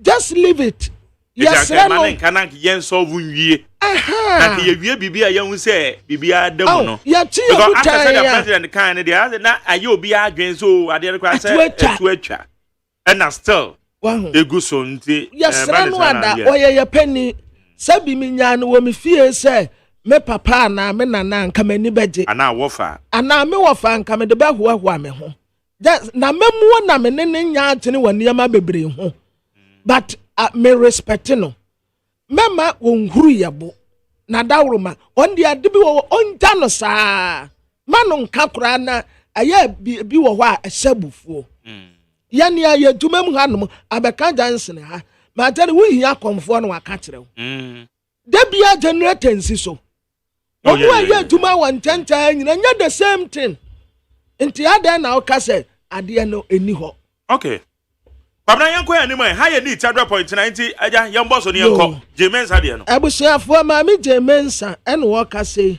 wo se baby a ye registration ni nyina electoral commission for na ewo no wo mu aka kire wonu se obi a mpa generator na onfensi wonu se de be ya se nkania ni di wo mu a wo mu betumi ede aso kire ama wonu nti baby a obi a ena majari political political parties no empanimfo no ewo wo mpotem ho no se wo generator bi a wo betumi de aboa wo mu a monso monfa moa wo ebi a wo obi sifie unyusu wo betumi de aboa wo mu who say ade no registration no kra na ye ultimate register offline na later well one more the good data me kona wo kasa offline mo ma me de menye mo me pese me hu say online no wa ye me etinye that's registration na mo ye no offline me de me etinye ntina hukum so konsu anu wa no de say wo twiro a say wo betra within ma me wa doubt kakra me yare doubt okay ntim pese wo ho manie wa ye verification eni nyina akamro fo no amamate no ayi ma ade ahyem nsem me na me kro no ansa na makoma atomiyam okay o kwa meja chima me de ne yesente se ja maache me de me gina ho. Akufo-Addo has been vindicated in selecting me as his vice president, Bawumia. The flag bearer of the new Patriotic Party, Dr. Mahmoud Bawumia, has stated that President Nana Addo Dankwa Akufo-Addo made no mistake in choosing him as his running mate for 4 successive elections. Abusia for His Excellency the Vice President, Dr. Alhaji Mahmoud Bawumia, one na wotu Frank ama MPP amanyuko wasi o. Yase bantin ye ja na bekire. Senti amampani na nado eyi ne se wo moniti dom no. Afa na Ghana fo nyina ehunu. Se na papa dia na woni mu a. Mampani eyi no ba kum ye num yensa. Wono an wo so opei. Oh, sana wa ya magic. Why magician, papa. Okay. Cedi depreciation has been lower under MPP government. Bawumia. Flag bearer of the new Patriotic Party, Dr. Mahmoud Bawumia, says the current value of the cedi against the dollar is an improvement compared to the cedi's value under the NDC government. Abusia for His Excellency the Vice President, Dr. Alhaji Mahmoud Bawumia, and Wakase, was this how compare abayi, any NDC abayi, a ban dollar. Omu die a extraordinaire, a bin sida. Is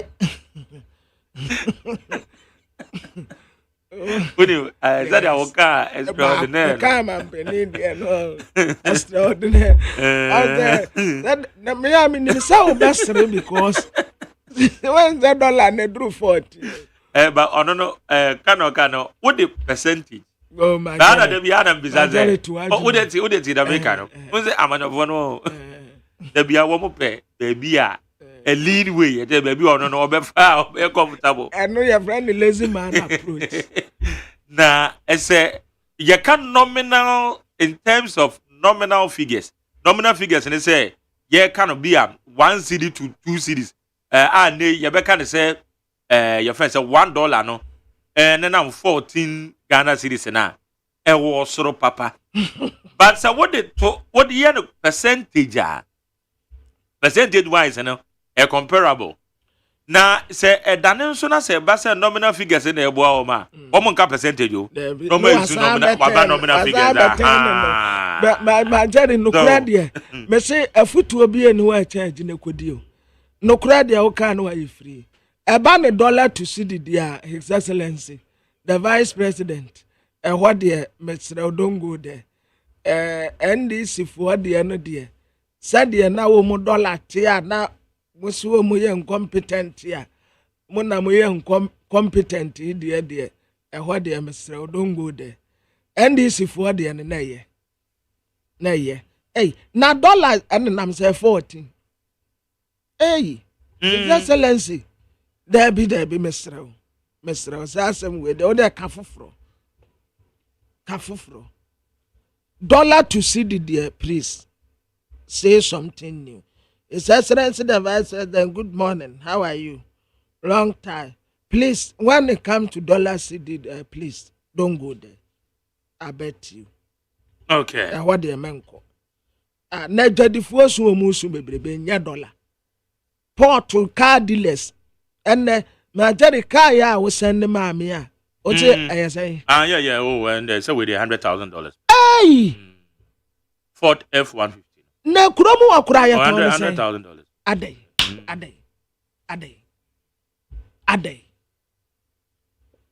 Debbie. Some more. What day is and man uncle, what true. Okay. How you need 100.9? Yen to so na yen shay. Dear ha. We have saved Ghana $19 million in 2020 elections. Easy. The Electoral Commission has announced that it has achieved a significant landmark regarding its procurement process and the resulting cost savings in the election spending. According to the Commission, it has been able to reduce the cost per head in the election from $13 in 2016 to $7 in 2020, thereby saving the country a substantial amount of $19 million. I'm not going anywhere.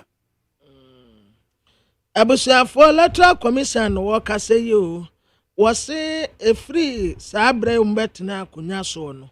Oma ya ade say first kura ye to aba nipa ba ku bi ka na ye bon wo no ho a ye $13 no.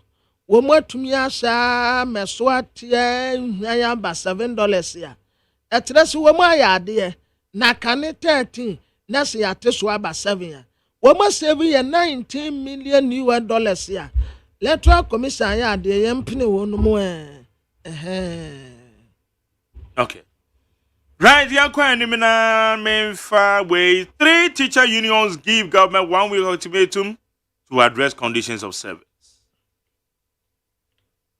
The leadership of the 3 pre-tertiary teacher unions in the Greater Accra region has issued a deadline to the government demanding a resolution to their conditions of service by May 13, 2024.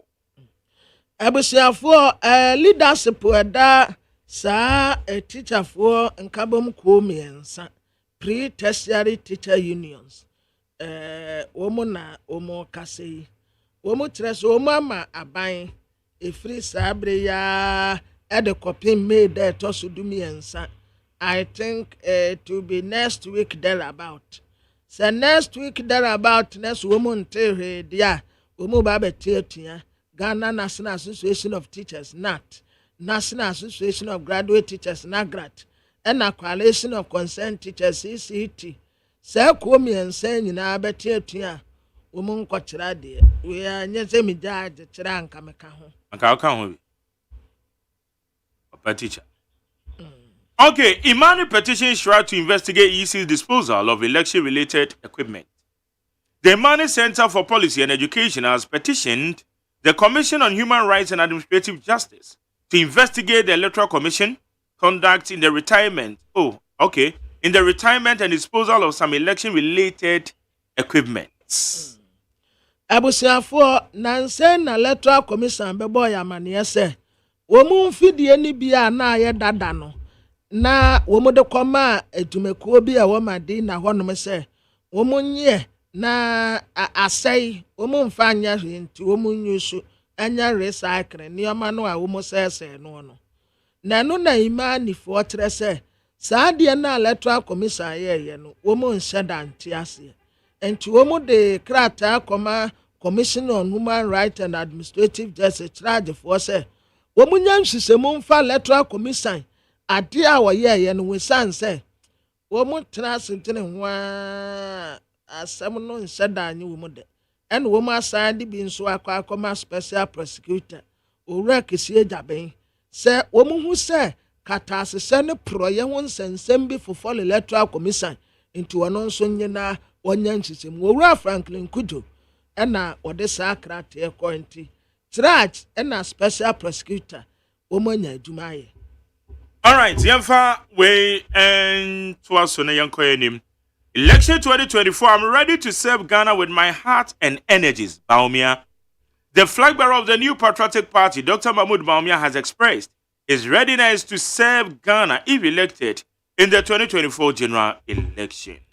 Na His Excellency the Vice President, Dr. Alhaji Mahmoud Baumia no wakase was say why you ready pa on so obi wo no mo a ade no won said ampe ni akofa no ate say yesi bedi ade na no papa bi a yeso wo ye banka won kran ha ya wenya sika say tam na webem so wo firi sahwi ho na akom aba ne fie ni yeso ono na akom na duru no so enti wo mesen kokom na wo so wonko en wo mu kache ne se wo de wonko atna wo de America na beba enti wo free office ya wo du fie na akom no fa no ono anu wo de America ko ye enti wo ono mu asisi a wote aso ne ye ya wo kom Dr. Alhaji Mahmoud Baumia kire se wa ye ready yenya suma ne said ya president ya pe wom na ono okro no nti wa ya ready pass president ni obedi. Okay, high need 100.9. Yedi asena peaceformonline.com, citynewsroom.com, myjohnline.com. Check out Ghana.com, Star FM GH, and other relevant news portals. Woman, the boy, Yedi Abe from the town, Manasu Yedi Samakodo, Yedi Bra with need 100.9. Yabba Ram, Yabba Concrata, and Mrs. Yanko and Maniambura, Ayan Crata, and Money and Shesadia, and Norma Echo. Don't crata and anymore. As I say, what about you? Channel 0503721744 0503721744. Na yanko and many anxious idea. As I'm going to call you. Yan fan Bugabugani. I was here for the Bokrata Ghanaian Times. Na medema mwatiama mwakwabe. Ni ayi mensa akropon ya wodikan ono na o address amanfo yi efri nade ko deda yeye no koka etueta ensore deda mu ye no koka no eno so etueta ya motene eno ansa samusa so dem wono mu a ene yaboko samu be ye nso a sound system wa mosese eboni tin na no ba ku bi kwa ten de no we would ba ma no so me ma mi obene wai awon fe die kwa kusi we would ba ma no so me ma mi obene wa awon fe die we would ba ma no so oh kwaku ma me bene we de man tiase anso ye be ne den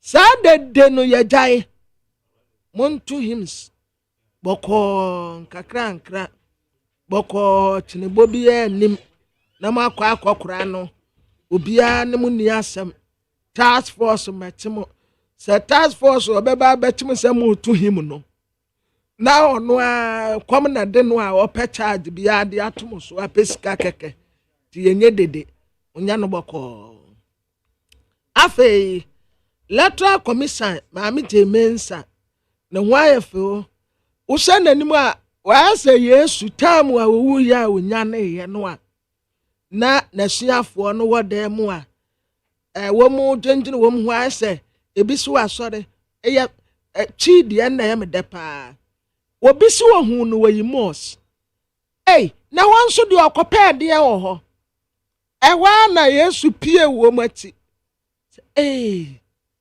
mon shasa ye mea sama ni wonam ni no mpeti se de mu humie no saa tam se de na yesu aye ne ti no saa na maami jemensa aye ne de no enti ama no ho aye fe papa na wo se inabi wo ye uraba ti ne ho aye fe papa ene so wada he wo se ye se nim se anya se kura de enipa ye betre wo mudin no bet se 623,000 but definitely I'm say betumi abro and so betumi abalo enti yesase ye enne wa wani abre se opese woto ababia no to America kwe na kwa register afei attorney general ene waka sei wotrese katasese ne pro ye ho sobo a ye de bo abamufo no ade a wode ba ba ye sa nkofo no pa ho woba bedomu asuko wonja ayiba akokura mfanto wono mu ayanya investigation ya ba investigate ni nyina wo bia wadi sika wo kwa aboni bia so no nipa kro be kwa akoda fiase na Ghana Meteorological Agency and wo mu kase wo mu se efri sa abredi kwesi July obi ampedade etebinse wa wonim se wuru fianya no kopefu fro na faguso anya sa basabasa ye besi wa wodan no so enra kakra yimpo ehunsuo mboni sese de sakre ho ensuo anto wa na wa mpo no sese de ensuo yiri fa ho ene miamia wodo bi ekire se unprepared association of Ghana sa to yiran tam sinansuo to se wom asam wa de baba nya asam ketua se enua bubu ye na bi kwoto ka so ampa ye tita nua ni nyina efri hanum sei na enija samwa aba ne se Ghana ye relay team no a wo mutu America wa abrochire no wo ma ya ade o azamati na aboti ofuseni ene amoa ha wo mu sas ye pa na ebansa amoa da bia amoa na wie ye azamati na start ene wo de koma aboti na aboti de koma ofuseni ene amoa som kai wo tu America to say lupre enti ya qualify ya ye kwanimu a ya ade pa boys no ya ade o wa ya ade na daily guide ye nim ha ya friend maame ya tiwa ma na ho ayefo ana wode ekomaade enka ya mfantefo de ni bi first pass wo bi wo na ye kwa akoyi na pia ya friend egrade na ya de kon enu we yi komaade no da tunu kom wa ha enti komaade white obi a wa wo fofo neten eno oda maame ni kom wa ha de ya wa tunenye chikakaba ya all smiling ena ni tiwin so wa chikoneti den wa pa n'enyim ne style bi no wase yokofo special prosecutor asem o de be na wo mu no ono a wode na asem ba ya wase asem no watwa so nipa na odi na chikofie no watu ni promote ni safo ha ugina ha oje de enti wo musu wo matam di ode na asem ba no wase asem no woboa enti sobuo be no wo mu de bebo ma me sisiri adapa empty enti wo mu nso sisiri adapa docket ni nyina wo ma prepare mu nyina hwe ni wo wonko onfa ne hunkodi na His Excellency the Vice President Dr. Alhaji Mahmood Bawumia o say I am ready. Why you ready sir? Wo ba be di Ghana anim na baby a wo de Ghana be kwa akogina no ho no mo edo ho be se wo papa kofo be se se wo be de be ya frem doko wo motatere maso ensuo no a eto yempo a anta hibia ya wempo nya tolencia rain no eniyama se no wonkra anu sei na nya niyama ketwa Vice President say urade na adom no obedi president ya isi a wo vice enti obeye president ya obema tax amnesty etumekuo bi wo honom a utumi hu se eto pa yesi ni peyintue eye tamene eto pa ni peyintue wontumi ntue enti na dwuma egu obema saafo ni nyina enya akomatoyem Azuma Nelson ne bawa ha na wosa Ghana fo nyina nkuran se adanti nkuran na nansen mo mensua boxing bokura se yansa den ni boxers wo man mu kura first no pa na boxers ya I quote nomne Azuma Nelson mention them Emmanuel Clote name them nam sisia obi am person ne babebo boxing obi am person ne babo semani park mine ne maame onu po oyi oba wotumi kwatena park ya puni be ya ne nanima papai still na maame wa akokuduro no wote wo aha de won pesa wo babeko ne ya bebu na papa nanim se Ghana ni ne ya bo ne ba papa nanim anko osu wote wo osu na me be na box no kura won kubie ya brabo ena de boxing bo na nyeden ye papa nanim a ye wadro white bi wo ho eno anse wo mu de ayeye so ye de ye so a adebechi no na ni nyina twetwe enyeden kura nti munsam mani nkuran no mu ko boss meme man wo mu ho nyeden wo mu yankete ye nyina wonam keten nti na kwamna box na emma etabo mabo box mo mobi aye ɛyɛ paa wɔn de bɛkɔ akyire ayi wɔn de bɛkɔ akyire ɛde wɔn bɛkɔ amaama bebree so mɛ agya ne mu wɔn mɔ sɛ woso nti nkwalaa no wɔn bɛyɛ du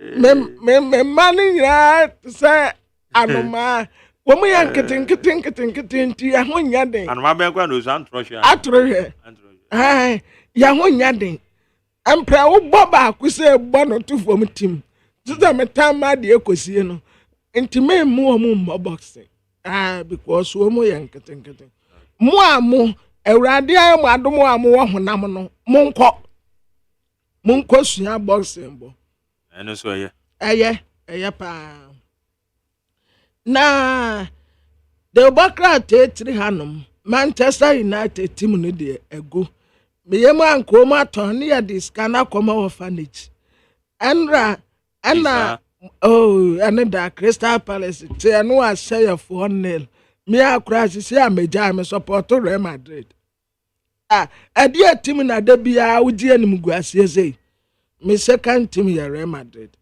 Ten Hag ɛna wɔka kyerɛ Mourinho ne sɛ time wɔ Manchester support wɔ de ma Ten Hag ne yɛ de bi ma no a nkenye nie ɛna Ten Hag nso wakeka bi de akyerɛ no Professor Nana Jane Opoku Agyeman wɔkyɛ Central Region deɛ ne nyinaa bɛkɔ ama NDC High Court wɔ decline nanka JB Dankwa edu lawyer fo bi ɛsrɛ court no sɛ asɛm no abrantie ba court a enipa mienu no wabɔ wɔnum dinya nti yɛmfa Canada Japan ɛne maame yɛsrɛ wusu akofo ɛmɛgyina court yɛnim na wɔn mu asɛm bi wɔn yi ano court se daabi yɛma wɔn mu mma nti request no wɔn aba ato egu nipa a wɔbɛtumi asɔvo dumisɔ ya yabakɔsɛ mu wasɔvo bie ɛyɛ JDM His Excellency John Dramani Mahama minority for ɛna wɔn kasa yi na the chronicle de bɔkrata n'anim ha wɔde aba na wɔkyerɛ sɛ abranteɛ no a okokum sojani wɔ kaasoa no nkrata a aposifoɔ de kɔpie mu wɔ court kyerɛ sɛ saa wɔwura no wɔyɛ national security adwumayɛni national security foɔ nso de krata aba sɛ abranteɛ no wɔnyɛ adwuma wɔ national security ɛna wɔbisa sɛ adenti na national security foɔ mu hide saa truth no you are hiding it for what committee bi yɛso wɔ mu nya nhyehyɛmu ensase a yɛ aban dia wɔ mu nkeka ne nyinaa mbom no wɔ mu mfamra ampo mu de ne nyinaa akɔma minister Fatima to Abubakar ɔno yɛ new minister of information nanso yɛnyi ne ntu mu kyerɛ sɛ speaker of parliament minim sɛdeɛ na abo parliament no a wɔso wɔ mfrɛ saa nkɔfoɔ nso a wɔnyi wɔ mu sɛ parliamentarians ne kɔn mu nim da wɔn bɛkɔ wonim sɛ ana woni dan for parliamentarians from na bi sɛ wɔn obi a bɛbi sɛ no bi wɔn nim da wɔn bɛkɔ sɛ speaker mfrɛ speaker mfrɛ nti sɛ speaker fra ɛna wɔn mu bɛkɔ bɛpa sɛ deɛ wɔn mu ne sɛ da bia wɔn sɔre a wɔn date a wɔn nim sɛ wɔn de ba wei deɛ wɔyɛ no Senedan Adon Sandai Adon Sandai Senedan wɔno ase yapon obi ankɔ the time ne so sɛ ɔbɛfrɛ yɛrade itia wɔ the parliament amafo di wei pa na ba three obi adi ne tumi or the parliament na se ne kotokom opa akoko yi dalema biko amado so kobra Evans Nemako aya director of elections at the New Patriotic Party yɛne no idi nkomo limited registration exercise ashase ene Evans Mache ayi Mr. Wa bomu tse nyame ado bako na so oba de ada mo yɛde nyankopɔn ase MPP mahoboa ene sen said ya modi mani AD a limited registration exercise ashase ene I'm not a initiative for. Now, maybe I can say I've never called limited registration exercise. I am at the show okay. Offer parliament. The who speaker. Equire on so Emma parliamentary business, equaso. Abuse of power by every count. It is a colleague Nika says, it's a viatro, the Ora GDM there, waiting up Wagana fire. In Tony, I have what I have soccer. Now, we didn't see there were on some muscle not to be more. If you're not a history, maybe this is a terminal. You ever draw balance sheet in the fire. No be a big baby and no credit. If it's only man now more what's from here. I am no to more your margin and no ammo. And this is how copa who are most anchor. I dare bet you are not the fools are bet you there. And this new winning. No matter the third position. You for 20 party there.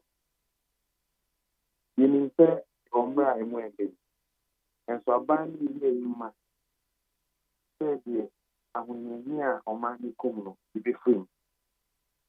And see, you're quite a young as far ya meba kwa ni no mami ene wonwie ha ya wo boss on say abuse of power cause wo Ghana brashe bedwafie especially as far as ayedwam tene ni owura abambagwen involved. When you want the parliament today, almost standing all day. Almost time, almost snatches, no more rising, almost correct. They do what within the residence period, no. Teachers, new friends, now members of parliament about this year.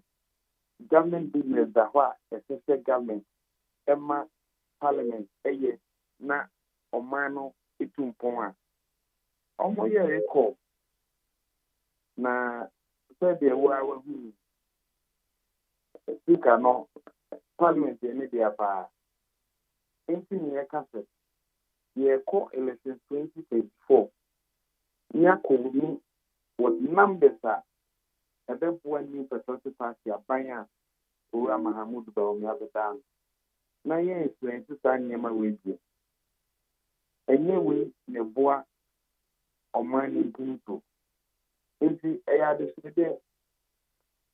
Yahoo Parliament under the fourth Republican Constitution. Yahoo Parliament. Now, a company player, M1 Obia. And so, for as a speaker, no, and a first say, yes, you were arrested, and so your man, name is a government business. Some speaker, if you are doing on that, or your president, if you go against the routine president. And yes, Sana, a boy or man in Kanko. And see, I did see every 2020 elections. Yeah, bomb pie. Yeah, she said, yeah, AGYEMAN. 2024. We see 2020 no ACB. You mean say you patriotic party, you were dumb Ghana. You were dumb the party to almost problem. That was far registered to say me do almost 18 million now. You patriotic party, you don't everything almost. The all far constituencies from the third constituency to the last constituency. You patriotic party, you don't so far. And some more not party leadership. A2. They say, Okono A Yameko, and it is possible.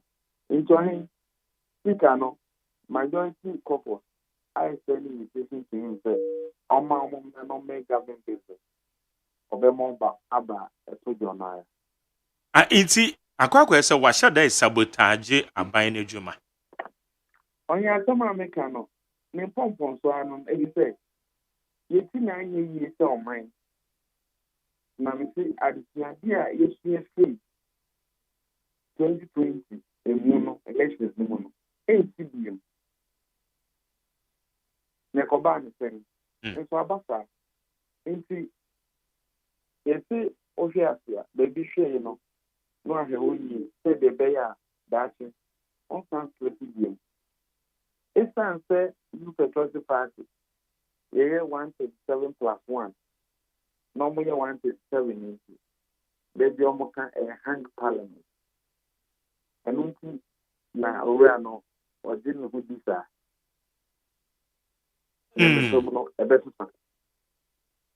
Okay, saa deɛ a wabɔ so sɛ mobɛhwɛ sɛ ebi nsi biem no ayɛ na mo a mo so no egyina mo so because looking at elections ahodoɔ a na ɛkɔ so wɔ mo yɛfɛ ne sɛ abaton pɛ so ahodoɔ no so a yɛhwɛ te sɛ independent candidate for a ayɛ a wɔn twi wɔn ti wohwɛ owura kenkranche na ɔne mo na ɛwɔ so ɔkɔ independent wohwɛ ɛdwo so die ano no yenim sɛ general election si obesan atwe ne ti aba the likelihood say obesan aba ladade kotopon yate sɛ abatu ɛwɔ hɔ ɛno nso obi sɛ ɔnte ne ho ase ɔno nso ɛkɔ independent eti sɛ no ama we no manhwɛ ne yie a na mo party fo no manka ne yie a ɛnsɛ nkɔnkɔfa sɛ no ama ne mfa mra because ɛdwo so de esi yei yete dia national chairman kaayɛ ɛna yete dia Ashanti regional chairman ɔno nso ka obi a ka na dwen obi contrary views eno mo ka enye no se no man kitikiti we na na ekotia mo I mean now say party no ever out through the national chairman position and a party no owe akin kanche mente say otu na mo bisa me pacho wa confirm wo me program so me na me frɛ no ɛna me ne ye interview no kai asɛmbi a ɛsɛ no so bia no party no ɛma na kwani ɛma ne kɔ primary nipa dodo na anto abama ɛkɔba sɛ ɔsi bi biche no so nti ɔbɛkɔ independent na yɛwɔ akwadi party no ne ne bɛdi nkɔmɔ because okay sɛ general secretary issue statement party no at all regional level, all constituency level, are constituting the furniture a constitution committee. Committee no a year to be a party to or a new patriotic party, Bama. The constitution a year demand. Only my queer excess of fast the individuals. I'm not here to say, I feel not for some year, I shall feel. Election at the common. The common December. Bible was say that way if you happen say that way. The only you did say you did be a show be so no. In for the acquaintance a big go ama near man to think it be a be a so many biano. Okay. Medas have a yantin sim a war electoral commission limited registration exercise here. I shall see a name. Oh, yeah, I'm not in the mechanism. Exercise is not parting in the battle. If you call iPad, I'm easy, and you don't come over the monthly or the 2024 calendar about the trigger. So, you say a year next 7, it could see 27 of this month, obey limited registration exercise. A limited registration exercise, you see, and across all the polling stations. Minimum. This is or yet one the district officers are the dodo 268. And when you know, it's an district no it do high most of this way to coin and know about district center at the Chona, it be baby a man for the park of so now to me and ready. Party me is in to move a set of 50 additional registration centers. If you know at the service level. 75 more accounts. And when you know my party and there's 25 session institutions are public and also for the more big Aquaniana and also acquire registration beyond. Yeah, as a party there, a big Kahua and Mama a conference as I said, a big agent echo, may echo monitor exercise. Sanamo party is to the okay. Na ayana entity be na modern mama manfo no efa exercise bi say. Oh, why you going to say about registration exercise? You know our the friend say constitutional instrument. Here. Na a CI 91 and now I'm in the CI 127. the only say opeso control dia e say order passport Ghana card and I said we use Ghana system nti saa they na ye make article a discuss beyond that we be any obi the woman say the who registration exercise I cost but Ghana system no na ebinum pese on abuse I can't be na new person party I can't say you support you so the new year the kwa no every may use Ghana card if they're not there Ghana system be anywhere and no I feel we be in the mama your registration exercise only 18 years only the Ghana and now on say electoral area on say the man can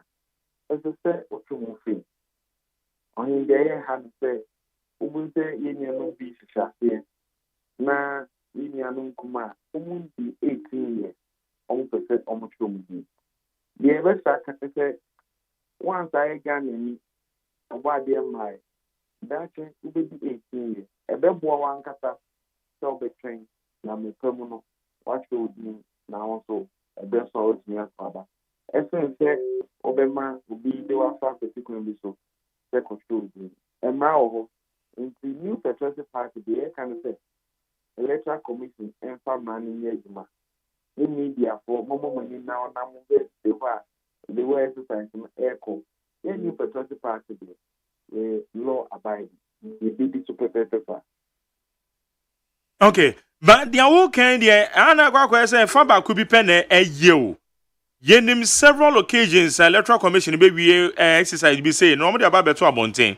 Ebi o committee me publishing photographs of nipa bi a yesusu say womu enyandru 18 years na woma kwakwo churo mudin ewo eya abato onkrata ne Dr. Ferrijan e share sa de we yase ya ma ye nyina na ye nim ne ya na ekoso ba ne sa na mo amanyoku ofuwe enna ye de so bo bom because mo na mbehwe yase ye facilitation registration ekoso amanyoku ofuo no wo mutimi ba se nkrofo ne ye de wo mko ye kobisa so ye boa mo facilitation enya se no me ya na ekofa we ba agwagwa sa se we de fa ba ko bi na wo mo yo se de awoka anu me no ka say me kan facilitation dia ona de dom me see yen as a party ye be monitor e see the agent ko agent ko me see the yen pe the yen so any say amount for be abuse system when the management system it will be abuse system now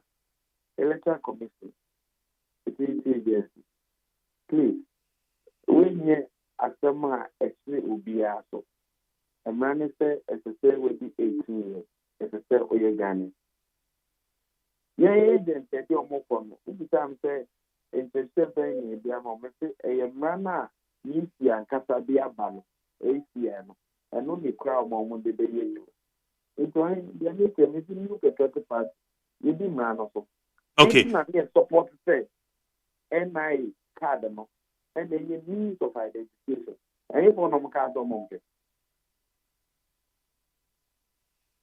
official position of MPP there me isa wo kan ne yo ana oh oyene em say what the ebu aso so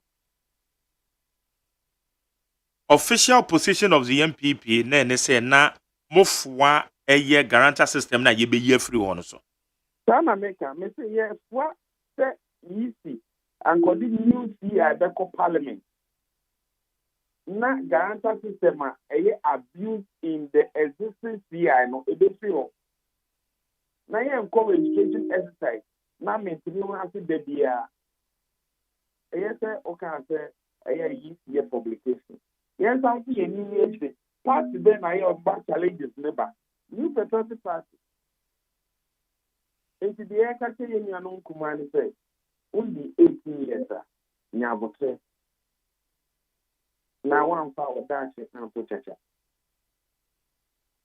okay na eno ache ne ye kan se obi enu 18 years ayana registration centers no monam sifuo no mo ho no processes wo ho se de amunim dada no challenge forms or honom ni ade a wo be feel na nhyehyɛ other processes follow the suit na wo betwe bia na ntokwa onyanya 18 years wonya 18 years onya twema mentwe na ekwa akoye say the chaos eba eye center wonti as per mo training na mo de ama mo nkrofo no den na maka akire mo fa ho de nkonkoba se nipa no kwa akoye twema mentwe ade no process wo ho akwanya no wo ho se wo so obi enya 18 years ana wo suspect ususu se onya ya wo be fa so say na mo de akire mo nkrofo only obi na wa ne ba obi na ba se obetro ni obi guarantee amano ana contract bi na ho na oye you do that break na our registration center on ma the victim party agents are on the registration center in no omu say the matter in na mo esese mo faso eboa no registration exercise no for a smooth no no. Oh, okay. It's a gone quite say by your mentwe, but rather no, it be as a form in a nipan be feel and wa feel because I need your experiences and no man. And you be say I didn't say could drew that level. Anything I may emphasize on. There be a better registration exercise air coso. Na SSA NPG agent a challenge any aspect of it. Yanama Hanso ASA challenge. Nti enya de for M. Medical cafe a yamano na party ediama the agent. Ya de se dia na se yinya no kumano omoda achibunya. Nti wo a wuni 18 years no. Me mo bi so okutu. Se o kwa control. Emwa that. Okay. Na Evans at the national level na modi amunim say mode training na mamo agent bibia bekoso na mo parliamentary candidates ken ebi betimi anam so hia top up awon the constituency when is amanyo say me ye no ma na enim no ma etimi koso na oye basen twe amanfo do omoba constituency no ogina ne say oba beto abase basen na yi secret ka ho asem eti ede na maka kire sa mo candidates say be ye na say obi mpo wo sa adwempo na enkonko ba say obeye na ye kofre no aka so ye facilitation on you registration na oye no on the district officer oye na some selected difficult to reach letter A oye no saying people into that be ana ubi aye gana no officer chubudi obehwe no akọ on ye parliamentary candidate omo ye omo house to house and go for more master in medicine. I didn't even when you quite one fast up you be question you know me what you make no I am wrong because when we come here but one more you I had one more year we say who nim chairman they me get who nim chairman one more year me who me be say be someone some da anything that me be say but that don't say mama nju omo mami dey say the omo nya na me ma say dey can but omo ye papa and that's the reality on the ground e be ye well you know can say and to say you started registration there are almost 18 million people on the register for 21 days there were you part of the basaka you na no be the basaka register no is broken into constituency, and even at the constituency, a polling station by a polling station. The demand and the monitor exercising in us. The city said, you be no. Any part of now on the call register no more. I prefer almost Baba and my new secretary. And I'm more I need any animal for constituency. Any Juma only said a binary. And no amount to be so after Obama in the secretary. A year that hypothesis be taken there. When next then fire parliamentary candidate Emma. The only say centers are used registration exercise organize and publish it. In you consequence man, only baby at the district office. Only baby and the mobile team no or the best now on my fire stop up in the account in the district offices now. And on my PhD. Okay, you. Yeah, that's a say when you're doing command of pay. Namen come so. Evans the Makuya director of elections said the new patriotic party on the leading common and party is so on. And they said you want to do money. ABD limited registration exercise yet. Yes, you need yet the year. Yeah, share no America so. Abna? So many young quay. My Jerry. Yes. And to me, men say. And to me, must say. You better teach in Kuala a baby register a daily woman example. Na nipa no man ne buy and say obi na man ne buy ya na say nipa ya jana. Nipa na ka ho. Okay. But that's how obetimi achi akoda no hu say e dey say o prove so. Aye say hu obi anima say ma Jenny Sanka ye example bi e dey ato ho. Ma Jenny what na buru trader. Inti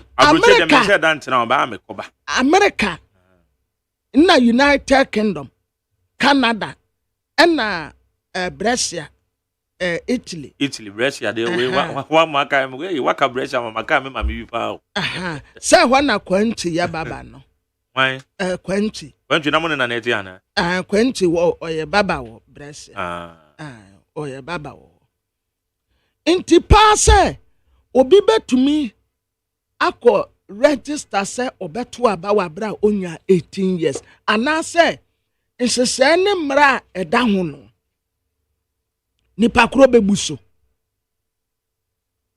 say institutions ye wo Ghana ha ye wo maduma ho enka san kwada we ye tina ne ye jeli no na wonim san komo we say na ye komo bi ase said ya wo kan ye no say institutions no ye adwuma yi a ebi ni say enehu say wo a ya wo a Dr. Bawumiaka say wo na amount ye wo Ghana card number it is hard no ye de ama wawie ebesi den we nyina kwa kodu ba bia wunya 18 years wo so kwa koturo di wo be call na system na capture dada eti ye no bia ye toto ye no ma ye because ba bia wo okay ama ahodo no metu mpon no akoda na ye wo no to wa ye nimni age dada nya fe na kwa kwasesa say medicine so ho iti as at the time I koturo wudin say wo beto aba no say age na ye de wo no no na edi wanim etu obedru wona age na dikan kra wo dada etu once ye betro wudin kwa na capture hu say wo wunyan 18 years it is en komo na nya komo a omudi ni sabiri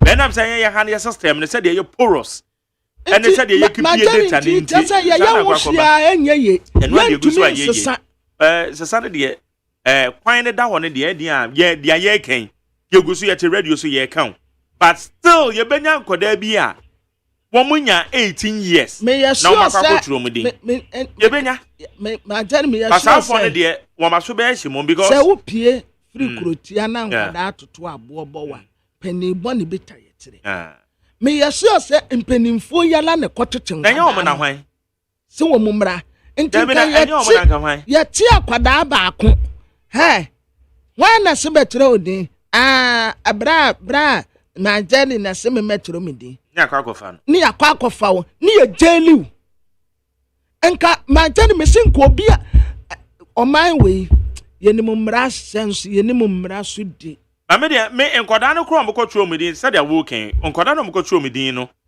enye me focus eni wo mo so too much say one more mo hye enkoda no kutupa because oye minor anything na mra ni describe sa akoda ne say minor ye ka so bi ye minor a ono antimi take decision man ne ho enu nti ne say sa afo no ente so omoto aba because okokoto aba na decision na we take no as obi kura bituma change o to fa no agoto afa and am so oye minor ontimi decide man ne ho so ati ase oye minor nti ne friend minor so wo kwa broche na ne minor enama woni akoda a onyandru ne mpanyim fie so 18 years na ne nhyehyɛ a yɛde ma no yɛ different from the over 18 years and above even flight mu amoti nyina ye hu say we eye minor anything na wo kwa ye bisa say wo minors e ka wo ho ana bo mu bisa keke o ba wo mu nim de enti a wo mu bisa so dey ase aha it is emra ne describe so obi ye minor a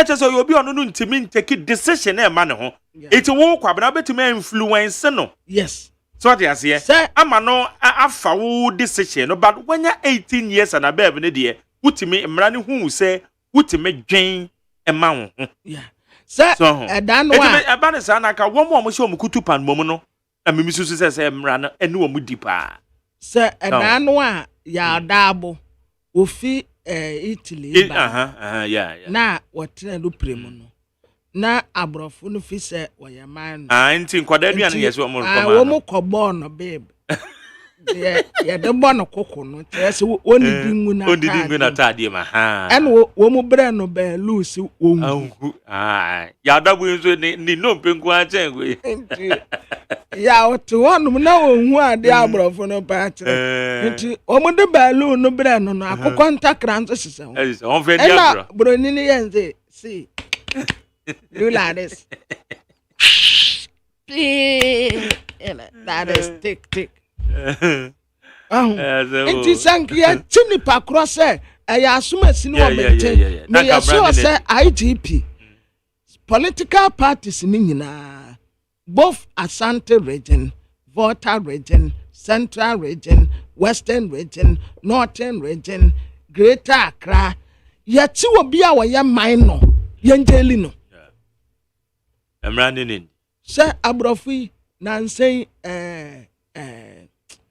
Egypt fu abranti mbo de se wo bobo wo Liverpool no Mo Salah okay so 33 wo fia ne ababo upnum na yedma sense aba ye be check se wo 33 years ma jani si ya chewo se wachi ti wo age no ansha sika ubenya wo ho sense ababo obo nyino mbaji ni nyina afiri nsem unya kokura mafie ni asa jeliw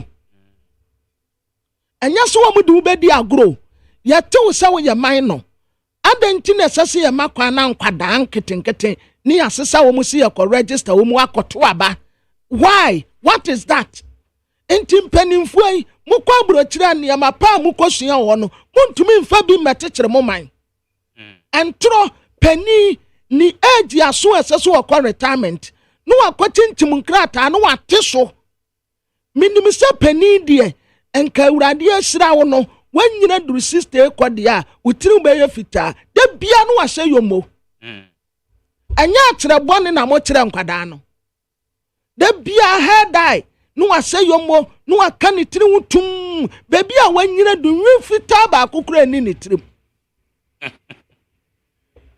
okay all right high needs 100.9 it yanto asoba na dia so yakoda na kokotwo within dia waso be yanka data system na yegusu a ye put it together ye awo ye man yimo no that chi bi no wuntimi nsesa wo age bi wo dia wo mu nkoso onko on dia wo ni eti no onko twro na wo mu di wo mu nim mpanimfo wo mu bisa mpanimfo no wo kwa retirement ana ne ho po wo kwa sister age wo kwa change okoye difference na wanyini wabro onko pension no akwa tintim nkrata no watini mfie so no wasate wo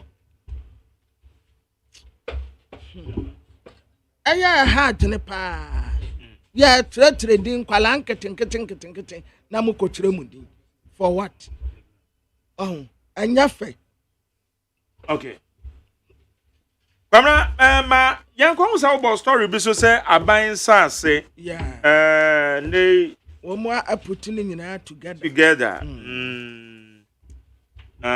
ya ma yanhwe na yentimi eni ho nkomo na the chairman at the investing committee, a member of parliament for Asante Achem North constituency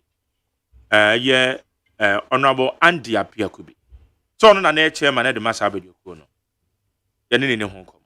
Honorable Mache. Yanina. Meba tana out to say. Oh, Yamiadum.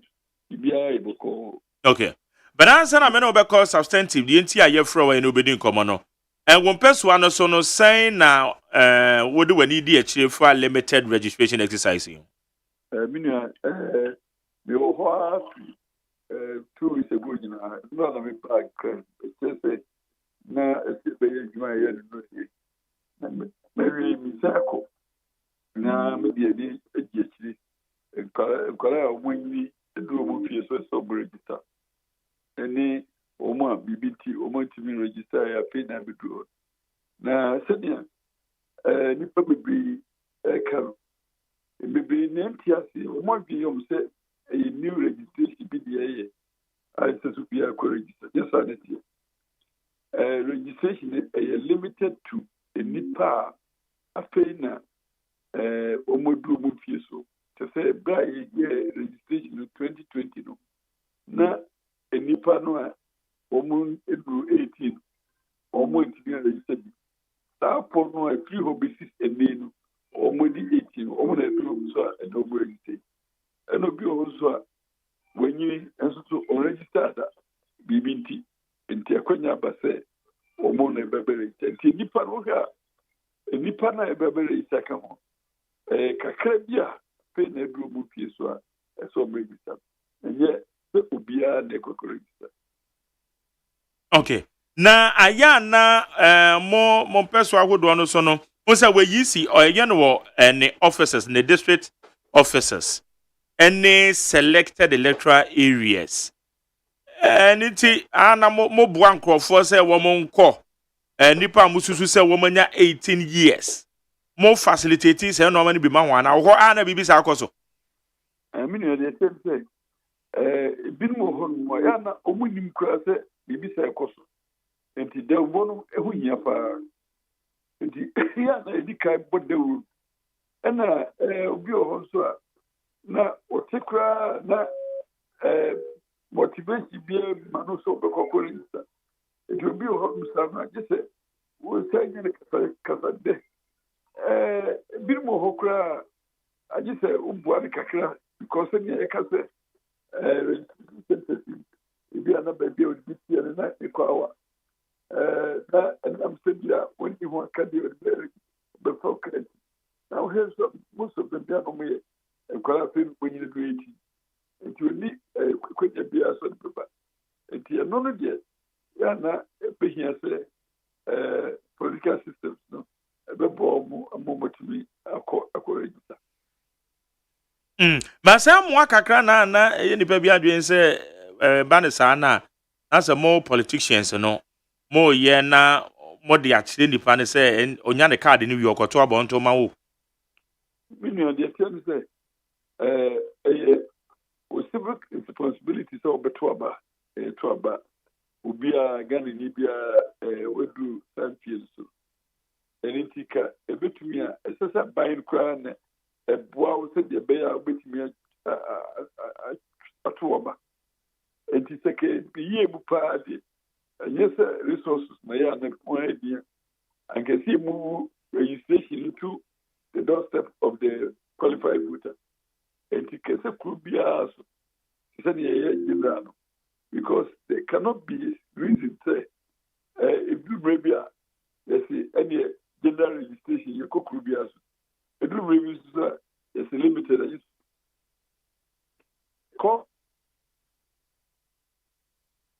Hello? Yeah. Okay. About Supreme Court meeting, I can say registration is registration. A right to vote is a right to vote for everybody.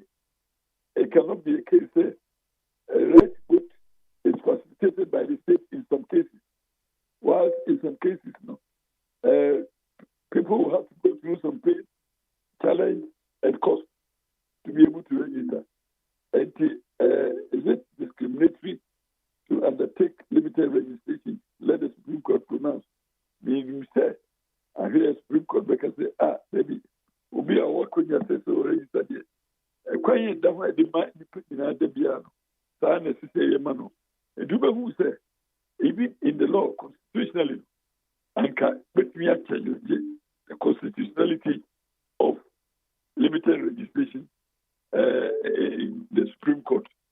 And he said, "Abai yes, I didn't ma, and yet ma qualified voters so very we will see back which ought to be failed. And he said, political interest will be a failure. I don't know any guarantee that the panel of because the panel of the local obey, and so it is the mind and what they control about the conscience is not necessarily material inducement be an answer facilitation be the best. And he has a new be able he has to be a register.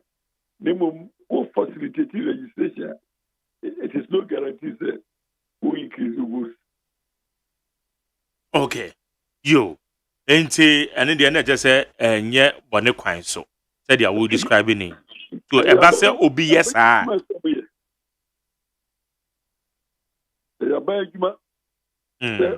Making opportunities for everybody to register. Okay. All right. Honorable Yenremo na yen share somewhere 23rd of February 2022.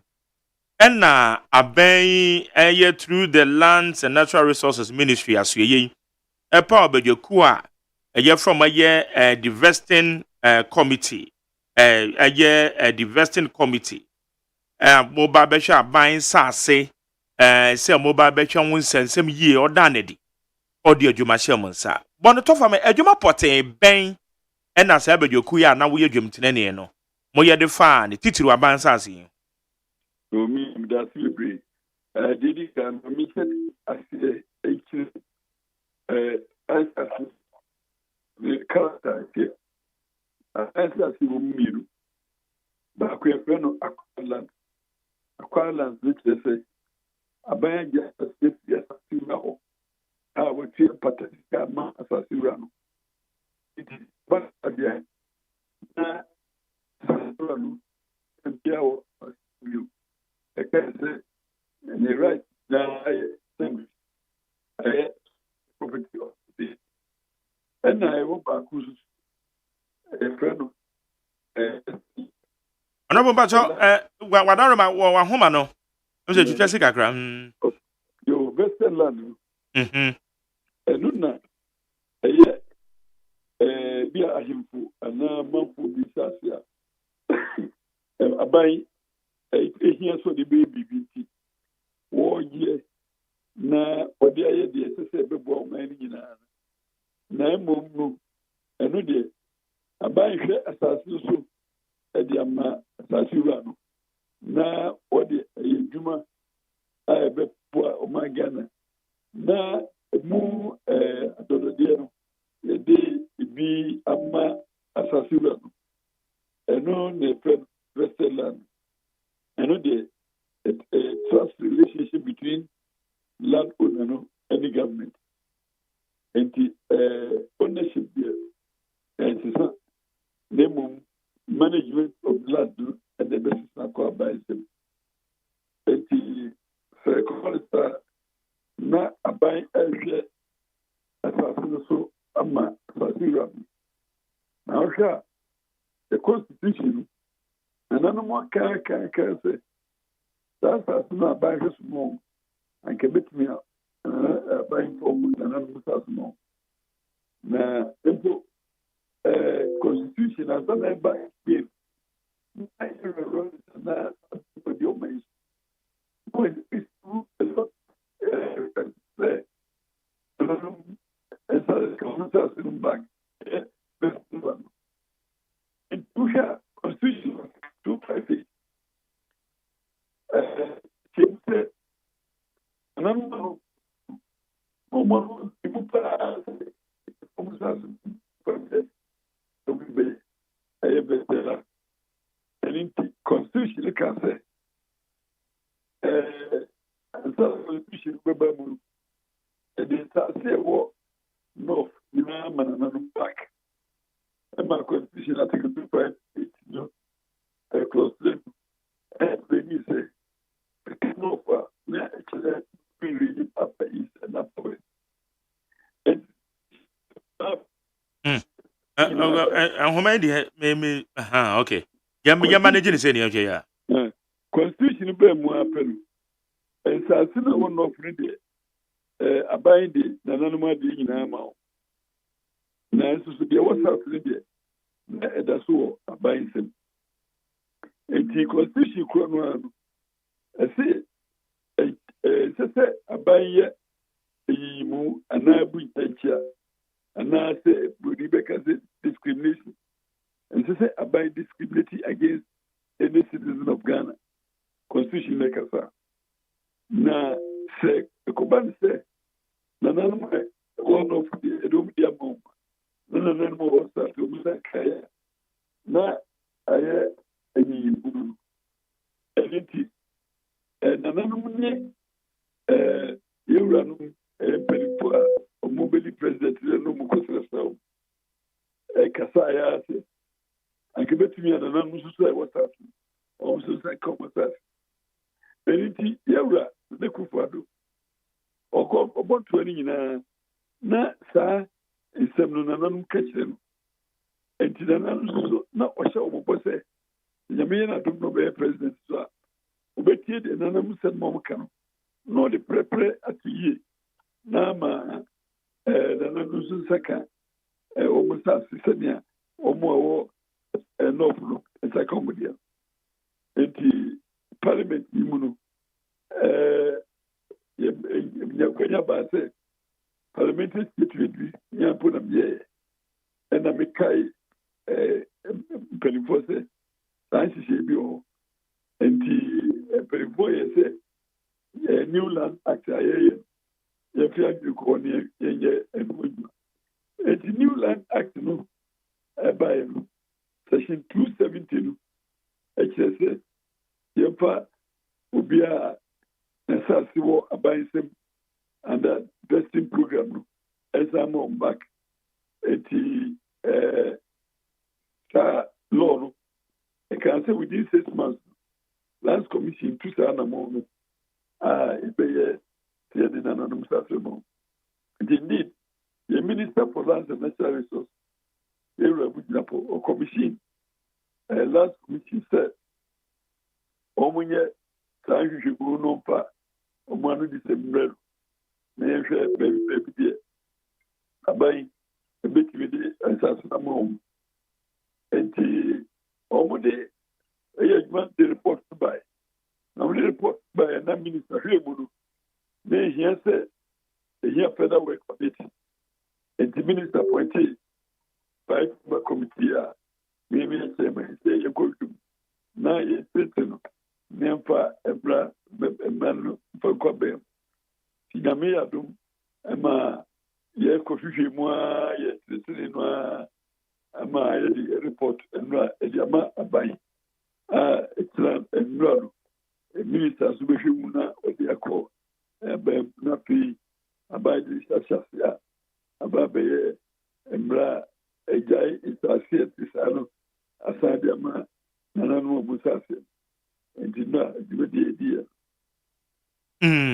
enti se eno no se base aban de se nsase ete sa na ma nananom a se aban ehia se nsase ne da chi bi eho behia na ese osan ne nananom kotena se hye no ana mrano elfukui fasani meni nyina kwa yuwimu na yimse emra wo Ghana hasia no sere bi ka kire mu akwa la zubia abaya agyen ebebre wo hodo mu aban kwirifia particularly ma asasi report ay compensation ebirim kokoto the court sa the bottom line is bi ana sikari di wa itiamo intina kwa bi so na safo di hu ya na aban su sikari nyere di tia anti na new land act ya jawi the ship says aban pesoje ubi asase and the executive instrument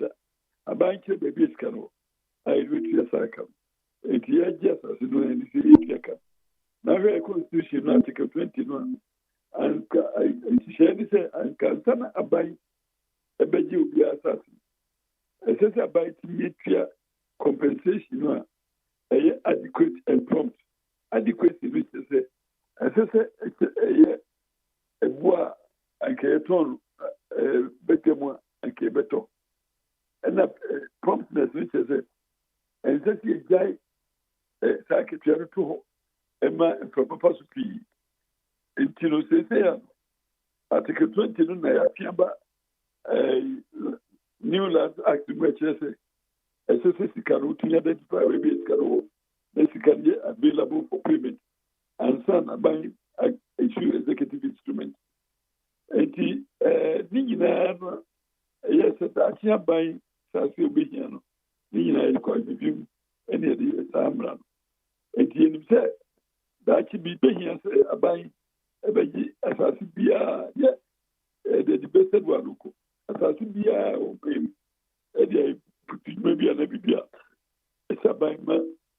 Sikairi, Senebea, Yensa, Kotbia, a bit of class as colonial era, a bit in the Libyan Omosaka petition. And what land management organa, India, in a review, and a baby dear, a sister, a buying any woman, a tiasa, any another or more assassination. It is also in management of the land. Maybe few places are a recommendation. Okay. Now, where the can say no, na ye new land act here, Mrafu free ya the fires as I was saying. Aya na amount for taking advantage. It is the awokai acquired lands, abuying aji assassin with 2 compensation a year. Yenimsa say a year abuying there. Emrano so beka no mapefe wo ho se aya ban dia ne de ehun ni kwan se obi kura befe akire san dia kwa komani papofro ba ye hu se ekoso pa se wo hwe eye ekwan ya ban yi ye between amasamaya de kokobo eye friend saying from pokuase and amasaman kokobo ensamom akire hwei amanfo adan en wo kan ye nyina ne information available to us documentation na Yamuni nyina mu se eye sase a ye tuatua compensation even on my pen that akofo apenso ai bia gi wo musika ebie so later no masan fa akire di amama eye ye fene sen afoforo emra no mo na mo ya lawyer fo no emra no enhye mo keten fa wo mo a na eye se no ama no koso wo ye mamu edi enya the woman say general principle of law say you can't give what you don't have. And then lawyer for referendum that could not have bet. It is a dealing your dear with me for movie. Now, the baby so gonna have to now be a friend, caveat emptor, and which is a buyer must do it. If you are all quite assassin, a war CBS to say, we make it so assassin, the partner also come on area. Assassin who it's to be tomorrow. Now, Pempino. Ya na mputu eye to asasino say and I'm so bad assassin there no obi de go ku jina asasino kata bi ayi fantro ere dia so jene dia asasino say ho ye lord price ho ye lord kwai na otiska na ebi kura otiska da kilo no aja se no develop ni na e puso a o ma ye to asasino Nemo Casasi the Overton. A Senka, or investigation, search, Land Commission. Now, Mooney Pacra, as I said the Obetibidi Amao. Now, I say, search our town and country planning department. A man who said, Assassino, yes, part to what any baby via that.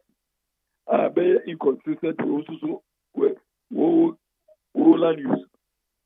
Now, and from so I was, yenye one son yato assassin. And a desa double say near the Ginaba. Now, since the New Lands Act look at it, and the assassin were for so as to the ambition. So we are double sailor. It's a criminal offense. They better be prosecute you in the court of law. A man say one boa, as you keep out away the moment. It is happening. New Land Act. Land guard for and then you criminalize land guard any double save, any honest irresponsibility in a capture in the law. Say a criminal actor, a prosecutable. And he said, no, we could try as the man, the baby. And so we said, okay, Kako, baby, the original court, the Akasila will say, I will begin a naso, a suture for the amount in a criminal court. And this is the first time legislation was civil intent. Yeah, the criminal aspect, Yabem, instead of civil action, a bit of criminal action against you. And the Southward, or you say, that's my money. A baby, and land owners, I will do it, I will do it. It is a new land act. Who stand your money is here? Ama, it is a blame, say, it means you could not and blame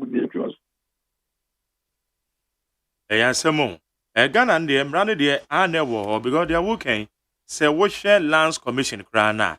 A banner saying, and a land title crano, a bay munumias, as a bacono, Ubia so can a land title, and Panzo Bejosono, be a land title from the lands commission. Embrana can be found. No, so near Mabia, Yana buying a UFO, a war, Sassiano, almost to be a tear a bangman. Now, no, so a barrister, to me, investigating a who, baby, near, why am so a bamboo, and also as you, in fact, respectively, a beer, your call, a state of crime, so they do fast. To say, to just say the crowd said, you better be you. And now, several committee such occupational crimes as well. In fact, New Land Act, Emma, when you say, a prostitute. Now, Pempi, the Ghana Forces, yeah, now, maybe a DBA party, the Aminion. It will be not a DBA, still far, as so, send you bear.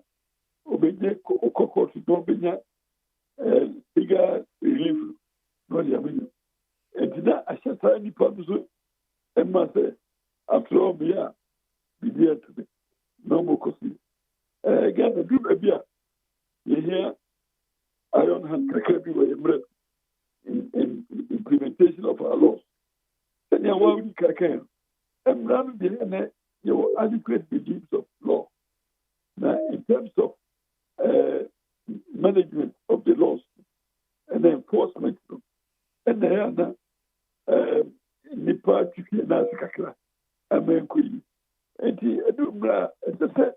the whole continuum of the law in their effect, both the drafting of the law, both the enactment of the law, and also the implementation and enforcement of the law.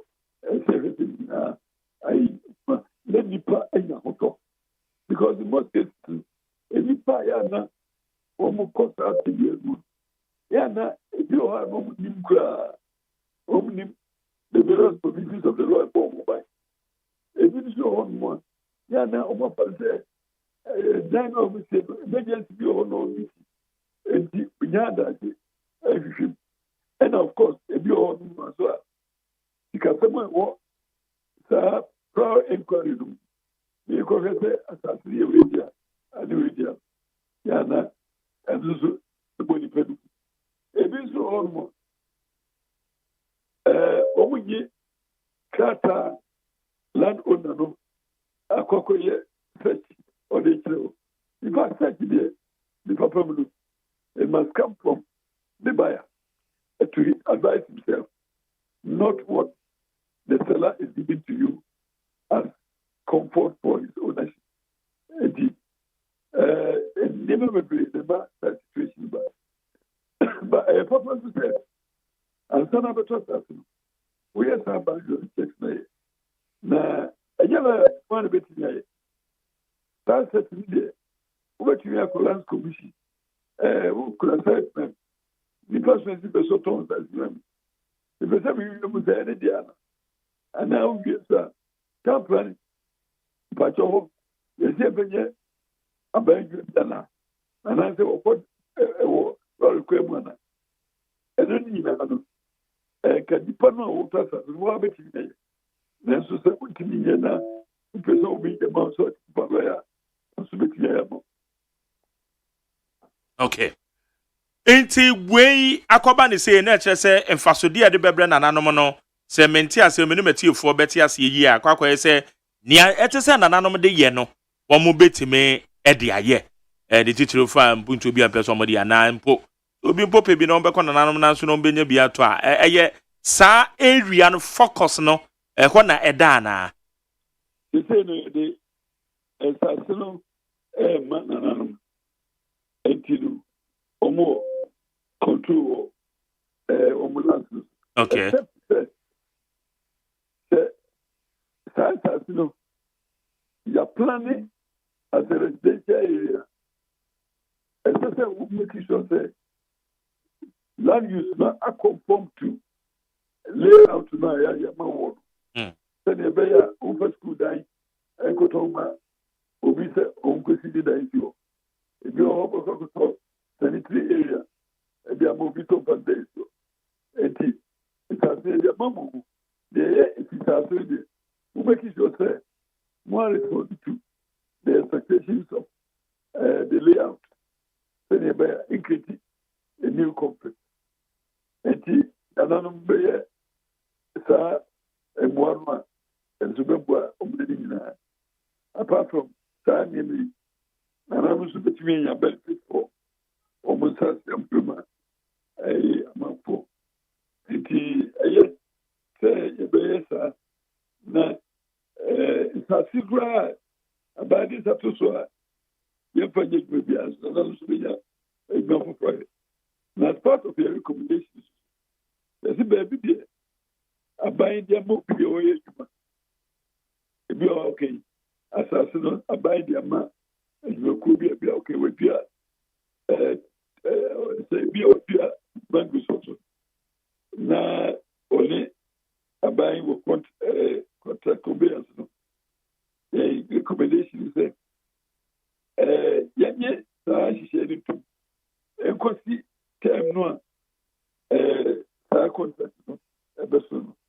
Name ground rent not a payable and payable to Nana and Asansa. And you take care of all such scenarios and will report. Okay. Anope Yadas honorable say when you did come and as I say still moving him down back to parliament. Oh, back to parliament, you know. Near many say Article 112 of the Constitution, 113. As I say, a maybe do not parliament you are with Jim Craig. Now parliament you 15% of members of parliament. I can't be able to say Bibi who is a parliament koya. Omode sa petition bra ya because the speaker within 7 days as of parliament a member. Now so friends the banus say within 7 days. And to hear who can be a woman maximum within 40 days. I say it will be Bible transit. The trust here for my husband. It is a petition here, command speaker here. Speaker, 7 days, SSA we decided to call parliament. Now, or from Zua, SSA within also 7 days from there, almost problem. SSA, the BCU SSA back. And give and take. The 7th day, the maximum is that the Baba transfer, the latest, the 7th day. It can be a good one. And just 14 days from the day of the petition as a parliament in the transfer. But I didn't say could do sa level. Oh, say the parliament, the two months say a timber, emergency to timber. Now, the minister.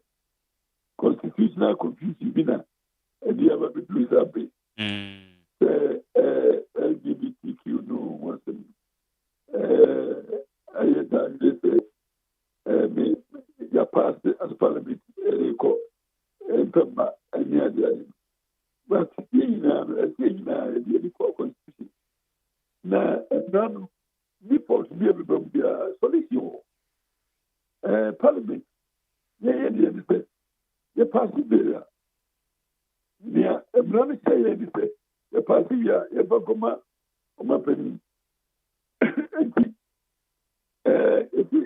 omapeni secretary to the parliament mamu pama only to me be a big secretary say on so let the parliament member to me be a man and it's to be no one say the pass bill ya what the fuck it's not no the police secretary to buy any constitutional way and the one that ignore now do they go so why you know no Arabia after the other and you know you can say president so I am nomination the parliament now we speak as I say president nomination no the parliament yeah want to because let the member be and also if because constitution wants to the president because or person in a software quite the woman where you be about parliament or no really do and the yes to a parliament yeah president mama or the bread and the constitution mandate it is also for any reason they are young man constitution I say yes you be brothers all of them speaker as well I get parliament today and it technically no on casa on the except the parliament and the parliament committees of the and it we were the repair no be you and that's for you and no go on otherwise it's no repair the appointment committee who could you say and it they call you come and they could do one yeah pick a bear or very fair various nominees to the appointment committee no more you now we're looking at a constitutional struggle for man get a human SSL and the SSL behind this nation na baby obedient we preach constitution last time the person yes never inti me ti ase o ha yi a na kwakwa ese secretary omampanyi secretary krata na otro de bre emra chebede fie fast LGBTQ on na it was on the wrong path said the broni beka na nam ne kwan so on obi cho let the me ka say wrong but the me me can say me my me ti ase mu no emra bi e man hu kwa so yesa and to say you emra bo bi hu kwa so yesa say also be the least you can do is to ignore it and you know the beer also written like so it can be that to me emra we the mami so yeah to me be any hotel etina ko obi be tro dia na esesa nke yo mampanyin na mu mampanyin na mu kra that really go that's what you let say you see you can't impeach a constitutional body in the discharge of his constitutional duty because a president is also a creation of the constitution so also parliament is a creation of constitution and the Obama kuyamu Obaku tibisi Obaku kwai ewe juma esasa waye because of your Obama okay and a creation of the constitution cannot impeach another creation of the same constitution in the discharge of its constitutional duty. Simple. All right. Na echo court no honorable Roxanne Nelson da fiama kponomo eso me call court ni anu yie na e ba ye no obetumi amaya te ase yie wo ho. Ni ansana be court na nkomo je bi koso. Yeah. Na mi ni Roxy bi ji gomo bi your platform bia no mu di nkomo So mo be yesa. Let me tell my video platform switch the same here. Nye be nyana mi ke tutu ni ntem ehu ya. Ebi o ho eso nyam tu wasema tano boawo. Na sa madamus order. What mean yellow in the vacuum? As a condition precedent bio. And I make say that American Satina. Me and Papa no and co-president. Oh, you are from here. Now the bill to co-president. Now presidency so no man Chambia. You would man here. I had a jet with my sign. Make me to me sign. And now that they may be over more a year to Chimukakra. My son would say their parliament. And now that the year futu on what they call Council of State. And a quite nine a move across the president possible. It only could go. Necessary crime and go possible. While Fabia Aswa and memory details what sort of a command say? A mirror. And last now says the Miami did their bro. Now soon, and it me sure him so be odi. Na no so. Ebi a wanya. Wanya. No aba court say. Court way. Papa we mra say so wanya say na we. Wo so wanya. Entinu shadow so wanya. Eno ne mandamus order no court we no. Okay. Enti mandamus order no. Ebe mnya timeline. Timeline so first of wanya. You cite him for contempt. Obu kotu anibia na ebanisa na kotu nkase asem no oye ade no wanye watieti e constitution so na one issue Supreme Court meditate Supreme Court kazo watieti e constitution so someone believe the constitution so asukwe ho under article 3-4 of the constitution asukwe ho then no ye go ebanisa na mabili so sutin esusukia na esusu o fa dia inko let no make us out and carry you o fa dia inko in this charge of the constitutional mandate na so go dia ko pere mabili so nje AGYEMAN what the ko no so nje when na na san ko de ko parliament necessary ko parliament through Parliament through the speaker, Parliament in the speaker. Okay. And you know, Parliament, you know, AGYEMAN through the speaker. The speaker is all the call. Come over, please. Until to the best of your understanding, the which no nature says speaker, Nezanko or transmit emrane de ko, regardless of the letter name free as antibody to Hoba, you know. Okay. Because emrabia you are so what your letter say constitutional body be. And you remember my Debbie. And you know you are man. Now we are no sorry. Some brain be look and president don't come over here. I want to know cause of us. Okay. Now the crowd and that's crowd. And young could be panel. Also was when you could. So any man every American is doing that. The Constitution says the membership of Yahweh, your past baby, Paco, president, and you know the co-presidency. Okay. Now, say, a cobase, I could do presidency, and the human name become once a week. I'm a swan, and Ocrano, and Kasa, who are the Korean on Alcohol, and none of citizens of Ghana, so any citizen of Ghana. It's close to capacity to go to court.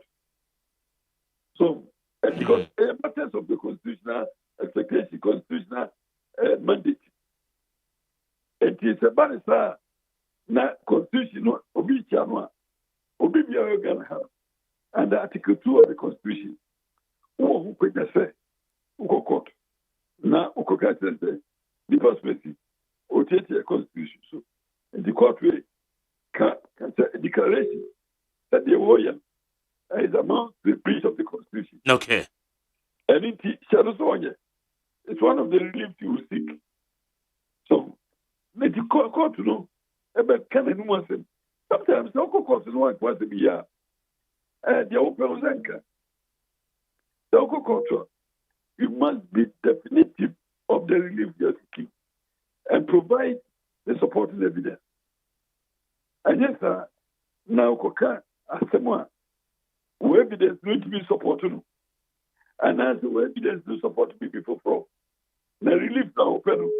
Evidence needs to be from our court to go. But I say, court with you as a nestle. Well, so no more creed. Okay, all right. It is because a speaker I said that I say all sabotage are buying government business. Benny Juma, how was it like? I cannot say that. Okay. What I can say, and it's a constitutional tag of war. It is most honest. All right. And I know, Pedia, what me at the nominal say, most of them now, I hear, I'm saying, being a lawyer, no, I'm saying, we politics, and if you want to be a nomination, yet, Matthias. Right. Yeah, that's it. If you ask me questions in the law, I'm a professional lawyer. Yeah.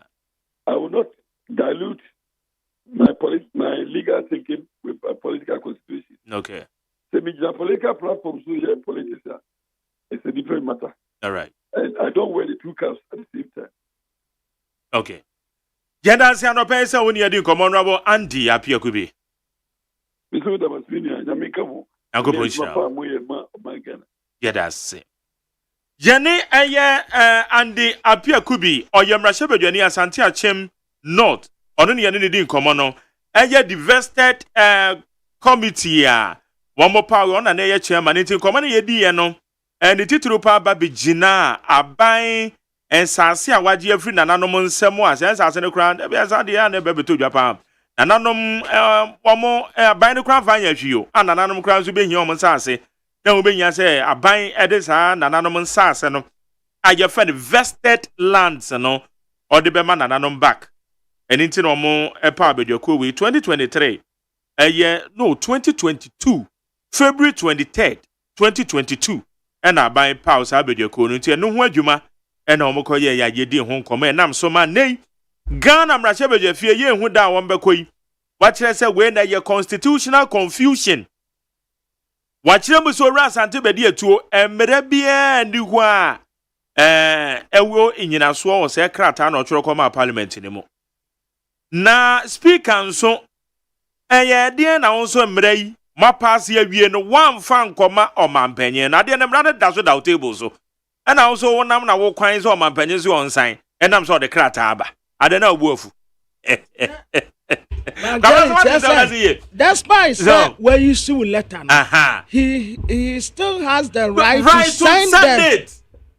That is what they call no omampanyen nkase onsan anaso wanye ntontwiri na odo onye no mo ntontwiri baby ni yanhye na wo a wo fa nkoi and the waja sa window na to wo one will say I don't know say emra no e bata ho no yeah is this say omu nyina wo nti ase to say ye ne anom ana wo so ya lawyer fu akuguda because one will say Ebra na Asante bedi etuo yeah etro krata de ko nyina ne ye ka wa ha se ana wa na ma ne tumi na wo betia no so obi so president wo tumi se sa wo no so wo ni tumi bia according to honorable Andy Apiakubi wo tumi bia se wo betro na a constitutional mandated body yes me pay be katre me say Nana bedi etuo don't have that right so betro say krata e dia koma parliament yes no honorable Andy Apiakubi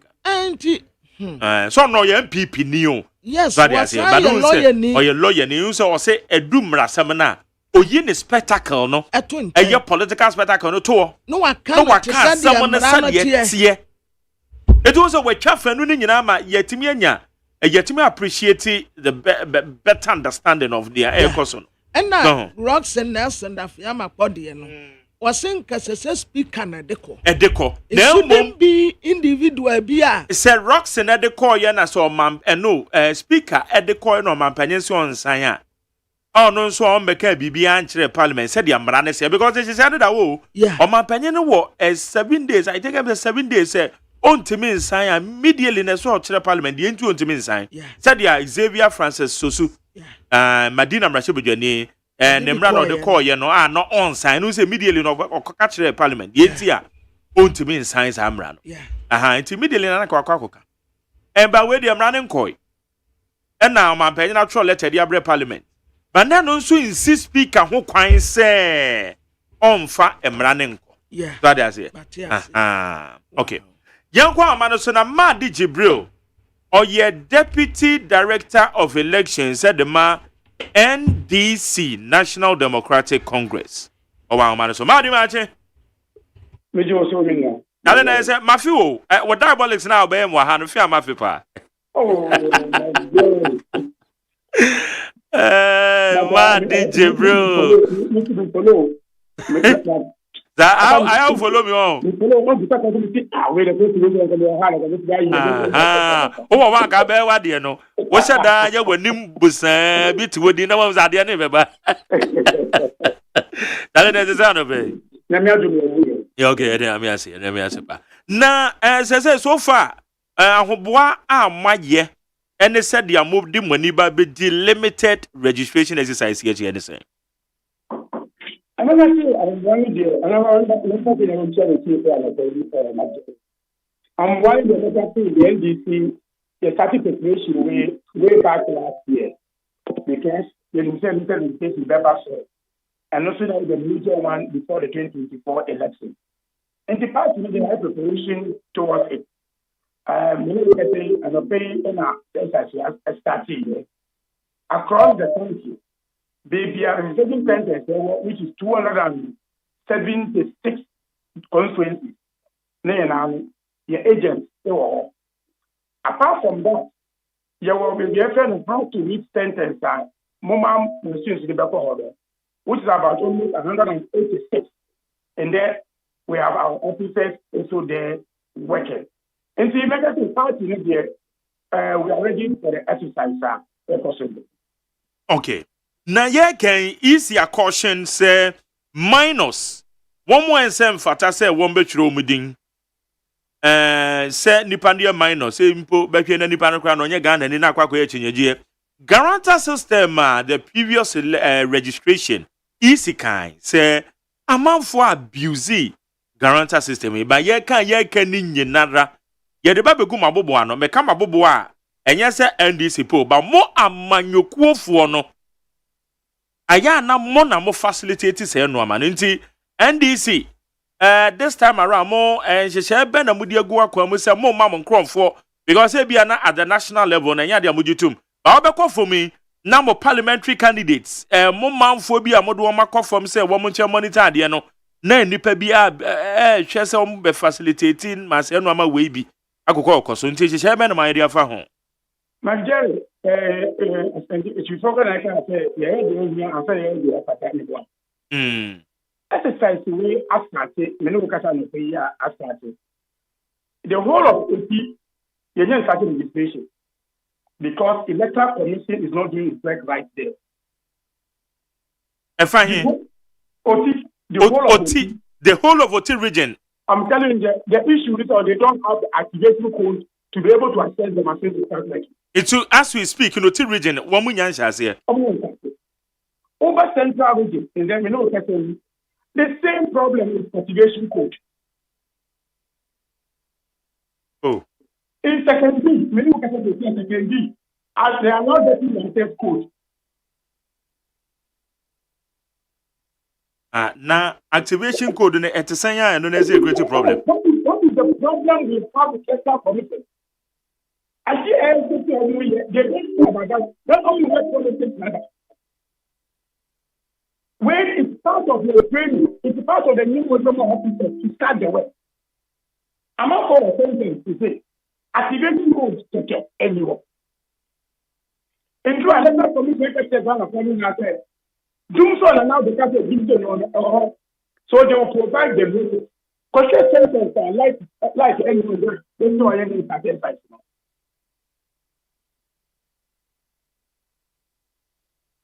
These are the serious issues. These are serious issues. Oh, my God, if you only to take Casadodo, only to prefer, in the commission,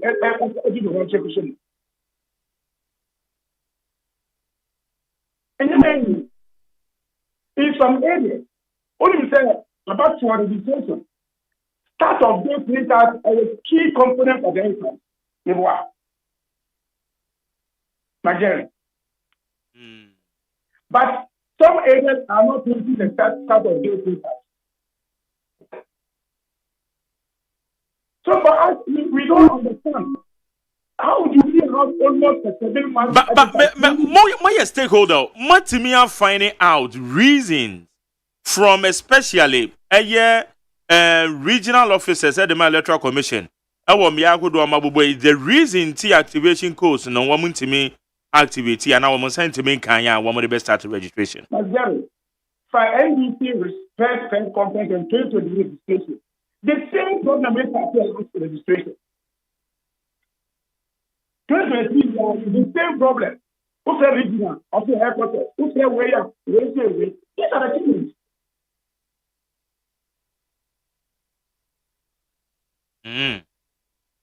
So, people, I've spoken to almost all our officers across the country. They are those who are telling us because they are doing online, they cannot pay, which is not normal. So, I believe that we engage them. Now, the next 1 hour, we are going to get the Electoral Commission up here for them to redirect their people. We believe that every young by ability, they should change what they are doing. Because it discourages people to come to the center. Okay. Intisa Obi Baba register na ebi anipa do bi susu said there be way on some fata says or register. More agents training ben amodi amam said yes or more address such issues because akonya no wo ho. But Abaka na maintain me ho asem no ne ade e so centers go. But when I do my officers and Electoral Commission after training is the Obiba now see who the old one into one do a young mono, young Tamobi for form, next thing is not challenging the performance. Okay?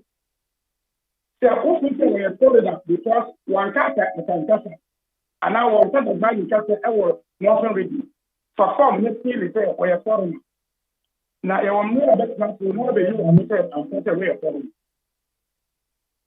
And you in Sapa say will be a better administrator and to make permanent yourself. You don't have that right. That's the thing we give our people. Because in my point, because that is where you can testify. So where below the age, another way of foreign. That's really what giving to our people. It is say we political parties and all that. But I hear the commission prayer country. She has encouraged police to help them to arrest those people. How do you arrest them? How do you arrest somebody or Bantam? One get you. But what's the Bantam? What's the one person into a negative? How do you arrest that person? Yeah. How? What's the the need for sexuality? Fulani is going to negative. But I mean, let's guarantee me will be so the this is a something to put it on record. NPP challenge the almost challenging NDC at the country with DR. I say in chat and better. Oh, Samu. I'm telling you, don't do the record. Go and take all the challenge of the country. And so, but say Obi or Ghana did the constitution no as spell out. It's not about color. It's not about Obi. Me be cry there. Me cry no. Me first time me call register. Obi got them say me tise Kenya ni. Mio me ti pa na ni pa ni hwe manim ni was we ni tise Kenya ni mo just so Ghana ni. But then, no, yeah. We go beyond language. In fact, I follow elections in Ghana. Yema in Ghana, NDP, and yet that one person look at the other side. Who can catch a bill to area here? Who you Ghana? That is the problem between us and NDP.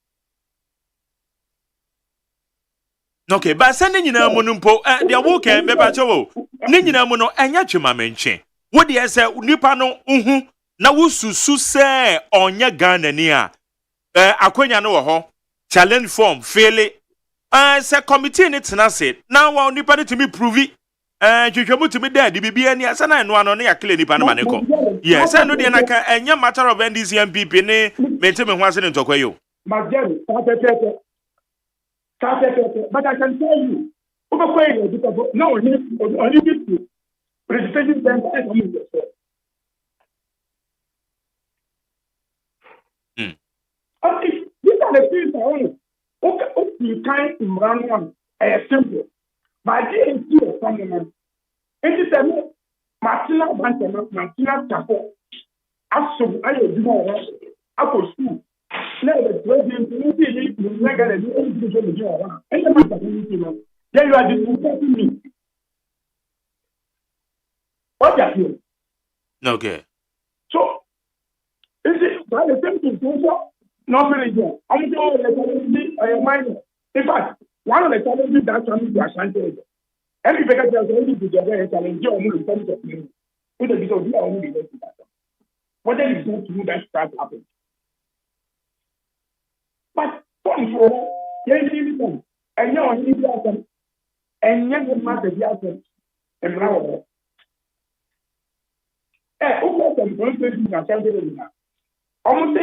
Almost so anybody who is there, what you do on sense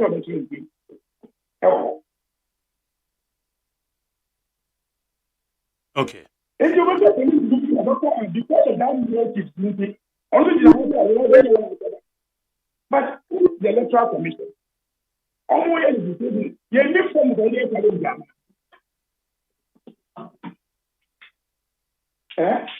okay.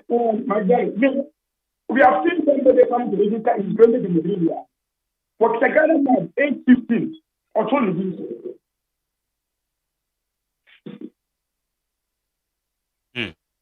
Okay, it is so far my activate mo monitoring mechanism na mo say ABSBB and amususu say enko ye te say the Sabre Oti region central region and Takrade and I said the entire region western second D okay second D and one activation code I problem but me activate systems immediately mode draw the attention of the EC not necessary explanation be a will be animal said to me aka we are doing monitoring and we engage them and they always will tell you say a backer is no way we normally engage electoral commission at the highest level.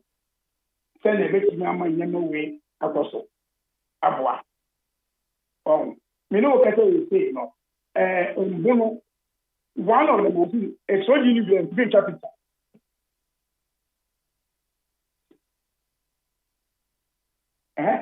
How? And then my answer is to and to mean capital. It been to mean traffic every day. I'm not even saying anything to the TV. And this one is not a what's wrong and NG, it's not going to be or yeah, and you track data.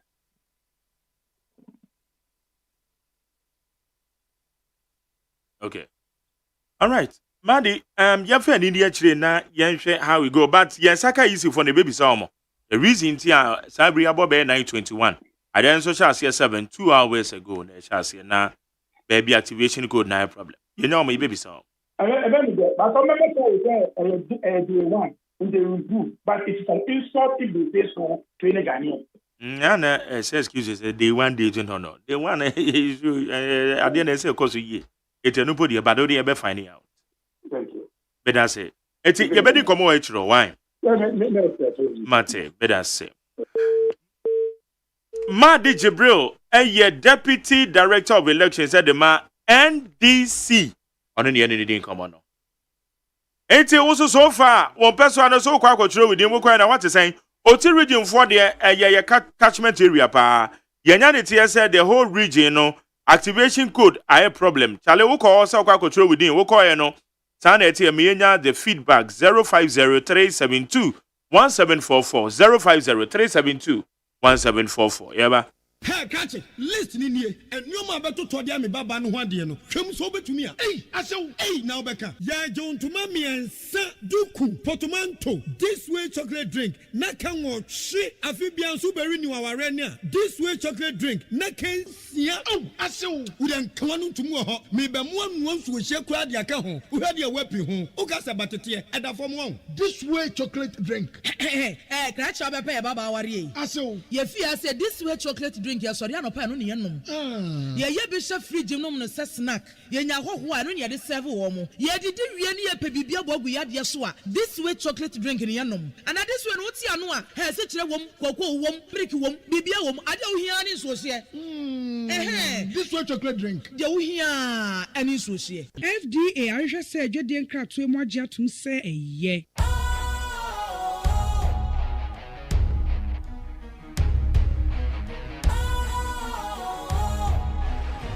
What's cool, fresh and trendy with a new look?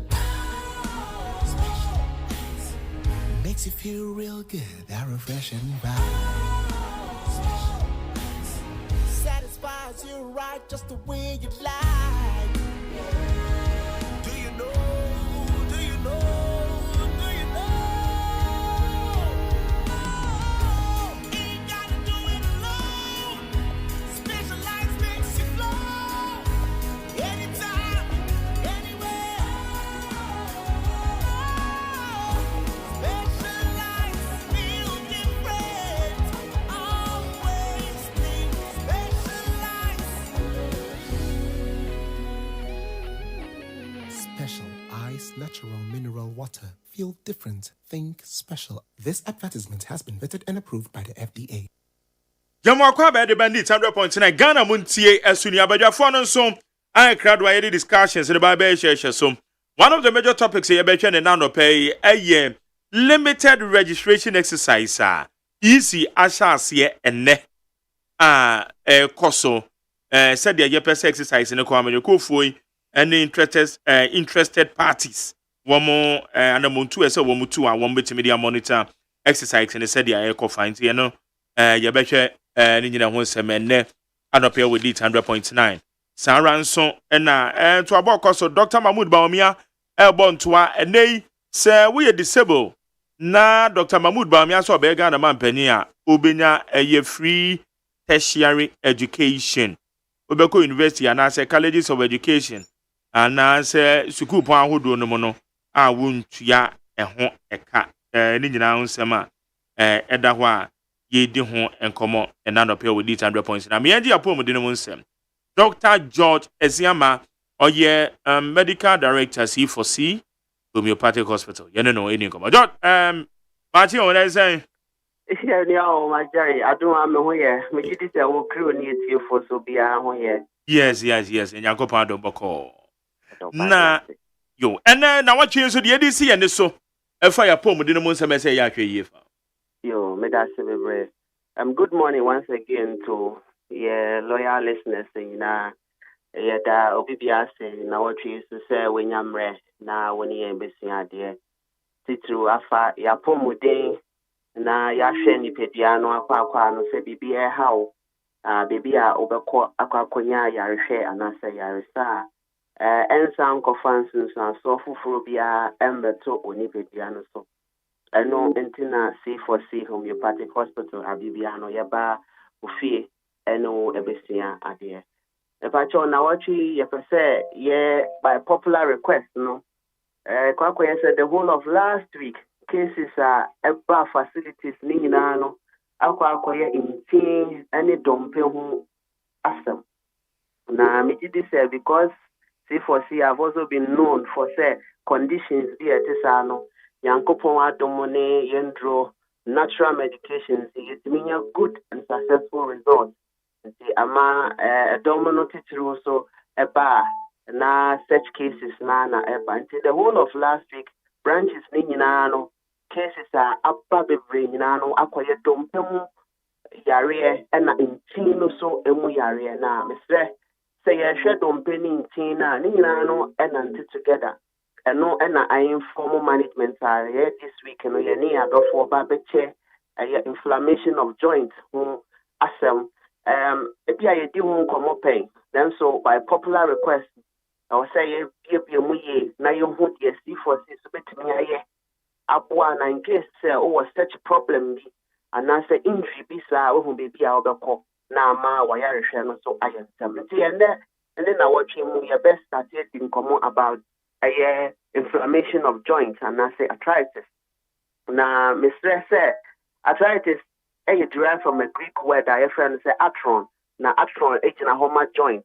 nti sɛ yɛhwɛ yɛkɔtodwa example of a joint yɛ wrist to example of a joint yɛ shoulder to so example of a joint in fact yɛ cheek kasɛɛ no koraa no so joint ɛsiane sɛ ɛyɛ dompe mmienu a ɛhyia kakra nkakra ɛwɔ hɔ na abɔm tenten aba abɛyɛ the vertebral column anaasɛ yɛ backbone nti ɛhɔ so tumi nya problem with joint no na akɔ so deɛ yɛfrɛ no arthritis no ebi a na wɔte sɛ arthritis deɛ ɛsi wɔ kotodwe ne wo nsa nko a mepakyɛw dɛ bi ɛnyɛ hɔ nko a na arthritis ɛtumi bi a dompe hyia biara no ɛtumi ɛsi ɛwɔ hɔ nti yɛhwɛ yɛn nsa koraa yɛ fingers no ne nyinaa ne nsa tea no ne yɛ nan soa ne nyinaa no arthritis ɛtumi ɛsi ɛwɔ hɔ no mu na akɔyɛ yare bi a ayɛ very common na nkane no bɛhwɛ a yɛ nuanom a na yɛ maame mpanimfoɔ na wɔ such problem nanso these days ayɛ common wɔ the young guys and ladies ne mu mpɛn bebree no na ɛgyina injuries bi a yɛbɛnya sɛ bi a yɛbɔ ball a na yɛyɛ activity bi yɛkɔ gym yɛyɛ exercise bi na yɛatwist biribi ɛwɔ yɛ joint bi but yɛmfa no serious nti kakra nkakra no a wonyi no ɛbɛdu baabi na afei ahoɔden no aba fam no na wofeele some signs and symptoms bi a ɛyɛ very uncomfortable nti arthritis no so ɛkumu ahodoɔ bebree yɛwɔ one ɛfrɛ no de osteoarthritis mpakyɛw osteo gyina hɔ ma dompe nti sɛ arthritis bɛba a na kyerɛ dompe no ɛho atokyima ama saa joint no ɛhɔ no ahoho no that is the name of arthritis there's an inflammation of a joint nti sɛ hoho no bi si wo joint bi a doctor hwehwɛ mu a na ɔne wadi nkɔmmɔ sɛ arthritis ansa na wakɔ further to find out the type of arthritis a ɔwɔ mpakyɛw osteoarthritis na mebɔ odin no ɛyɛ sɛ dompe nkasɛe no anaasɛ dompe no a ɛnhyia pɛpɛɛpɛ no special design bi a yɛfrɛ no cartilage ɛwɔ mfimfini na sɛ yɛhwɛ yɛ kotodwe a wobɛhu sɛ dompe firi wo tae ɛba bɛhyia dompe a ɛfiri sɛ bi wo nan ankasa wo kaafoɔ ɛbɛhyia nti saa dompe no ɛni kwan sɛ ɔmo ti ne pem pɛpɛɛpɛ nti nyankopɔn hyehyɛeɛ mu no ɔde cartilage ahyɛ hɔ a ɛsɛ mo te sɛ cushion baabi a bɛma dompe no nso ahome nanso saa cushion no start sɛ ɛre sɛnea bi a wahyɛ mpaboa akyɛ a asɛ no ɛre totokuro no anaasɛ sɛ ɛstarte sɛ ɛlusu n'ahoɔden a na kyerɛ sɛ dompe a ɛni kwan sɛ ɛhyia no astarte sɛ ɛhyia na ɛde discomfort abrɛw ɛno ɛyɛ osteoarthritis yɛwɔ another one yɛfrɛ no rheumatoid arthritis rheumatoid arthritis no so gyina hɔ sɛ yɛ immune system na ɛfight yare bi a ɛbɛba yɛ nipadua no mu no in some cases no ɛtumi yɛ overactive na kyerɛ sɛ ne adwuma no kɔboro so due to certain genetic disorders bi nti wobɛhu sɛ afei na wonya severe joint pains na pains no so and stay one side because ɛno no tumi nante nti wobɛhu sɛ ɛsi wɔ kotodwe a ɛnkyɛ na ɛsɛ ɛsi wɔ wo nsa ɛnkyɛ na akɔ w'akyi kasɛɛ no ɛnkyɛ na ɛnante saa nanso wodi ho agorɔ na woantu anammɔn bi a ɛtumi ɛkɔ w'akoma ɛtumi kɔ wo kidney ɛtumi kɔ wo lungs ɛtumi kɔ w'ani ankasa mpo nti this type of arthritis so ɛwɔ hɔ a ɛno nso so yɛ common these days paa another one nso so ɛyɛ deɛ yɛfrɛ no septic arthritis ɛbaakyɛw yɛ nipadua no mogya a ɛwɔ yɛ nipadua no mu nyinaa no ɛboa fighting inflammation ɛwɔ yɛ system mu ɛboa fighting yareɛ nso so ɛwɔ yɛ system mu nanso mmoa bi te sɛ bacteria virus fungus Ninya kwan betina ɛyɛ omogya no mu a ɔmo so etimi infect o joint titiri synovial fluid a wɔ joint no or affect saa joint na afei no ɛma wonya symptoms of pain and discomfort ɛwɔ saa joint wɔ no. Another major one so ɛyɛ deɛ fɛ no gouty arthritis. Gouty arthritis ne gyina hɔ ma ɛyɛ uric acid dodo a aba wɔ nipadua no mu. And wɔ sɛ wo kidney etimi yi saa uric acid nyinaa firi wɔ nipadua mu. Nanso entimi nyɛ saa nti finding ways to hide. Now in this case no a deposit ɛwɔ wo synovial fluid wo joint. Sɛ yɛ wo kotodwa na akɔ hɔ. Sɛ yɛ wo nsa soa no so a na akɔ hɔ. Sɛ yɛ wo nan soa no so a na akɔ hɔ. Titiriw ɛyɛ akokromoti no ɛna ɛbrɛ. Nti wobɛhu sɛ basa na wonya pain, discomfort, na deɛ den. Wode wo nan koraa ɛhyɛ mpaboa mu a na ɛde ɔhaw aba. Ɛbɛn mɛbrɛ kɛkye sɛ very common wɔ yɛ nuanom bɛrima mu. Nanso the whole of last week cases about gouty arthritis about 10 of them na 8 nuanom ba na kyerɛ sɛ narrative no ɛsesa kakra ebi wɔ hɔ a na nsa dodo a wonom no ka ho aduane bi so a wodie no so ɛka ho lifestyle so ɛka ho nti all these type of arthritis no ɛyɛ very common these days na wɔtwe mu yɛbɛto yɛbo ase adɔ ho esiko ehu signs and symptoms yɛbɛda ne di ama wɔn ho sɛ me joint yɛ me yɛ deɛ me related to arthritis na afei so advice kɛseɛ paa ne sɛ woyɛ any sort of exercise na sɛ wopra a mepa kyɛw ɛsrɛw ɛnhyɛ wo ho ɛnnom aduro wɔ mmɔden anama doctor a health qualified health person ɛnhwehwɛ mu on massage joint no na ɔnhwɛ the extent of the damage. Ebi wɔ hɔ a na ɛyɛ superficial kɛkɛ ɛnyɛ ade a akɔ deep. Ebi so wɔ hɔ ma na ntin no in a long term ɛbɛbrɛ. Nti sɛ ɔto ne bo ase hwɛ na ɔhu the extent of the damage a ɔbɛhu treatment plan a ɔbɛtumi ɛde ama wo. Mɛsrɛ sɛ na wɔatwi wobɛnya mmerɛ na wo ne yɛn esi adeɛ about arthritis. Marjorie, Mr. Bebree. Yes, Mr. Bebree. Ɛyɛ na yɛakae sɛ ntenaseɛ bebree so ɛmmoa ɛsiane sɛ yɛkyi kasɛɛ no so bɛka sɛ dompe wɔ hɔ nti sɛ wotena ase ayɛ adwuma for so many hours you should have a strategy a wode bɛtime wo ho sɛ every 10 minutes every 1 hour na 30 minutes yɛn mɛsɔre na ama stretch kakra yɛso so a yɛsua nneɛma bebree yɛfa bag na books bebree wɔ mu wɔ yɛkyi ne nyinaa no yɛn mmarima koraa yɛde wallet ɛhyɛ yɛ back pocket ɛsan so tena ase no ɛmmoa ɛsan sɛ ɛsesa the alignment of our spine no na in the long term the problem abrɛw ɛwɔ wo joint no mɛsɛ sɛ wobɛnya mmerɛ na wo ne yɛsua adeɛ na wɔtwe C4C homeopathic hospital ɛna wote yɛn ke mepakyɛw adom no nti yɛwɔ all over Ghana and to some extent some parts of Europe yɛyɛ adwuma from Monday to Saturday start exactly on 7 a.m. on the dot. Now you're upon 5 p.m. Services no, and you're only in drone quantity at the amount. Now, I face in drone natural homeopathic remedy, any chemical composition be our say a your kidney and your problem with joint. A drone comes that place. Now, any chances are so full be our unlike say, if you are painkillers, the baby out the far in the long term, liver challenges. The stomach ulcer problem, and after the kidney problem, and this apart from a drone, the best also your scanner, a special scan, the extent of the damage now, and what we need say you wakuma, we need to be able to as a film. If we are not as also applying with the treatment planner, and mouth. Often, so your physiotherapy center, so why, but 24 say, a massage back, the sarajam now here, and now here vibrator, now here any form of exercise, and the mouse system, no, are you good? Available. We are really near some amount nutritional advice. As far as the condition here, it can be a while here, a poor reducing inflammation, or nip the animal, as also man, and watching a bad of Pimina, now here. In case there was such challenge, and as I say now, when you set challenge, I will maybe I will call now and wow. Now say, oh, a shelter region, if I show you walk massive at Jusuquamo, Junction, or Central Region, your branch, like a Stemi and Sapa, or Cape Coast, your Green Hills opposite Addison Square Garden. And I Aguna or Dobin, so your branch can still pass or Swedro, I Aguna Swedro, so your branch can still on the road to Swedro, Queenswa, and Yarakwa. Now, over Tapra, this is why your opposite to the time may spot a point more pair, drivers, Nano, and Yachuma, and Obaco. A class of an important you do with a Delta STA junction. The bunch of now, Nano makes not our Delta STA junction from a run a McNasty. Friday. Let's say, all condition be or per se, with the show in the now you're with the plan. For number in a friend, now the so see for see homeopathic hospital.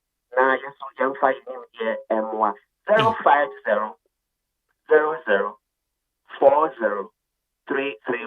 Pacho mixing number is you up 3 more. Now with me, actual Afre, now when he is in Como 050 0040331. See for see homeopathic hospital. Yet you don't need it treatment plans. Into DBI Samaya can say once treated, forever treated. Majai anopeso medase the brain. Anopeso medase papa pana edisa ubo midin de car. You know my yetana se channel. Because me program 5 hours. It is 5 hours. Oh man. We know is in Iowa.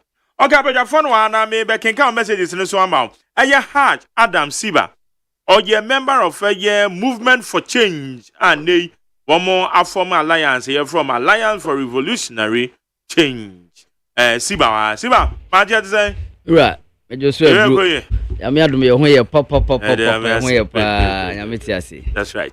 Clinton Mafu Benin, and so a member of the New Patriotic Party or communication team. It's Clinton and so Clinton. Right. Charlie, Martin say just Medina Clinton Bafo. Benim say Bafo anti me who say the last Babnam say na me na man tini my confusion. Bafo. Anti Bafo. That's right. Clinton Bafo Benin. Yes. Yeah. Bafo no de na e wo bitirim pa but abia man for nam say ana dane me na man tini ya na. Baby agoye. Nyame adom. Yeah, then Yankopon say. Great. Body adaroma. Yeah. Right. Okay, good. Yeah, the discussions about Baisha so and sana ma memfa messages ni be quick na afemi nko abedwafo no ho na yendi nkomo. Okay, Richard Adifriama Samano, so the Bible says truth does not abide in the devil. He speaks lies for he is a liar. Nanado's insensitive family and friends government lied their way to power and continue to lie. When on May Day, Nanado told Ghanaians that doomsday was over, I believed him, not knowing a leopard cannot change its spot. Hey, Richard Amasamai. Now, Richard, I'm out for saying the internet be making messages first. The woman say, Mamisha de message way drop pay 529. Program now so yes, I say 530. 80 mebo me signatures cry baby and just say 536. Yeah, I say about drop message 529. Now message in some kind of first come first serve. It became phrase here and until there be a moon say Richard. My kind of message first and I'm being fair to me messages and said yeah, me reading on until while sending a message and now be some that question. I see you say no, we don't do that. While message baby can drop now I can Richard then cry and yeah always. But that's it. Well, say good morning to Mark Jerry. Do we really have road engineers in this country? The problem in the Accra-Kaswa stretch has still not been solved, though. And commuters find it difficult to ply that road anytime it rains. Why do our leaders always wait for something bad to happen before action is taken? Yeah, and I've learned and they say, because I have. It's so to be as I want to say, and yet, Namakra me bank, Rahabe, Juma Grass, say, me 80 and a mucomio. As was asked, we see a good When say good morning to you, Mark Jerry. Could you kindly ask the NDC member who would appear on your show? What has Mahama done with the monies he collected from the Americans? And this for accepting the 2 Guantanamo Bay prisoners to Ghana. If Mahama think Ghanaians are forgetful, we are not. And on the appropriate time, we shall let the whole world know all the evil things. Question here, the free. UK. Akwasi. Wese McJerry is very clear now that the elephant is on the high speed into the bush because the level of disrespect, arrogance, power drunk, corruption, incompetent, reckless borrowing, spending of this country's covers Nanado and Baumia has taken us through is becoming unbecoming. Obibini black man or the Fitama West. Wese McJerry and Kwabena, hey, so who will help these people with advice? Because Akufo-Addo is lying and he has about doom so. And his mate, Dr. Baumia, is going around promising unnecessarily, like nobody business. But we have already chosen John Dramani Mahama, the 24-hour economy man. Bam. But the bam, not so. Jerry P. Eddie Free Abofu. Teacher, could you Eddie Free to your bottom madenta? So I say, yes. We have improved lives of Ghanaians compared to Mohammed's regime. Our next president of the Republic of Ghana, Dr. Mahmoud Baumia, was saying, EC has embarked on a nationwide limited voters registration exercise. Please go and register so that you can vote for Dr. Mahmoud Baumia as the president of the Republic of Ghana. So it's Martin Otijako, local boy, also incoming Techiman North MP. When you say, I think MPP's real motto is lie about everything to win power. They lied to us for our vote twice. But this time around, dear Ghanaians, we say no to the lies. Abladi Efiokuma Zongo, the Fritadi, and Odiabe. Interzone community. Interzone, I say, God of Abraham, Isaac, and Jacob, we appreciate you for letting us process our possession. Dr. Baumia is the best companion and a leader to lead this country or become the president of the Republic of Ghana. Powerful and wonderful greetings from Accra Nat Hebel. Honorable Mavis Kumsen MP1, also to Asosa and Anembre, Bumwan Crying, so Chiam. Lamtakin Rashida, if you are someone official town, or say, residents of Dadiasu in the Asante Achim area blocked the Accra Kumasi Highway through their community yesterday. I will show you yesterday. We'll see weekend and Saturday. Demanding that an overturned gas storage tank abandoned for days in Dadiasu be removed to save a potential catastrophe. The resident held up traffic, including the convoy of Vice President Alhaji Mahmoud Baumia, on a campaign trail for hours, reports say.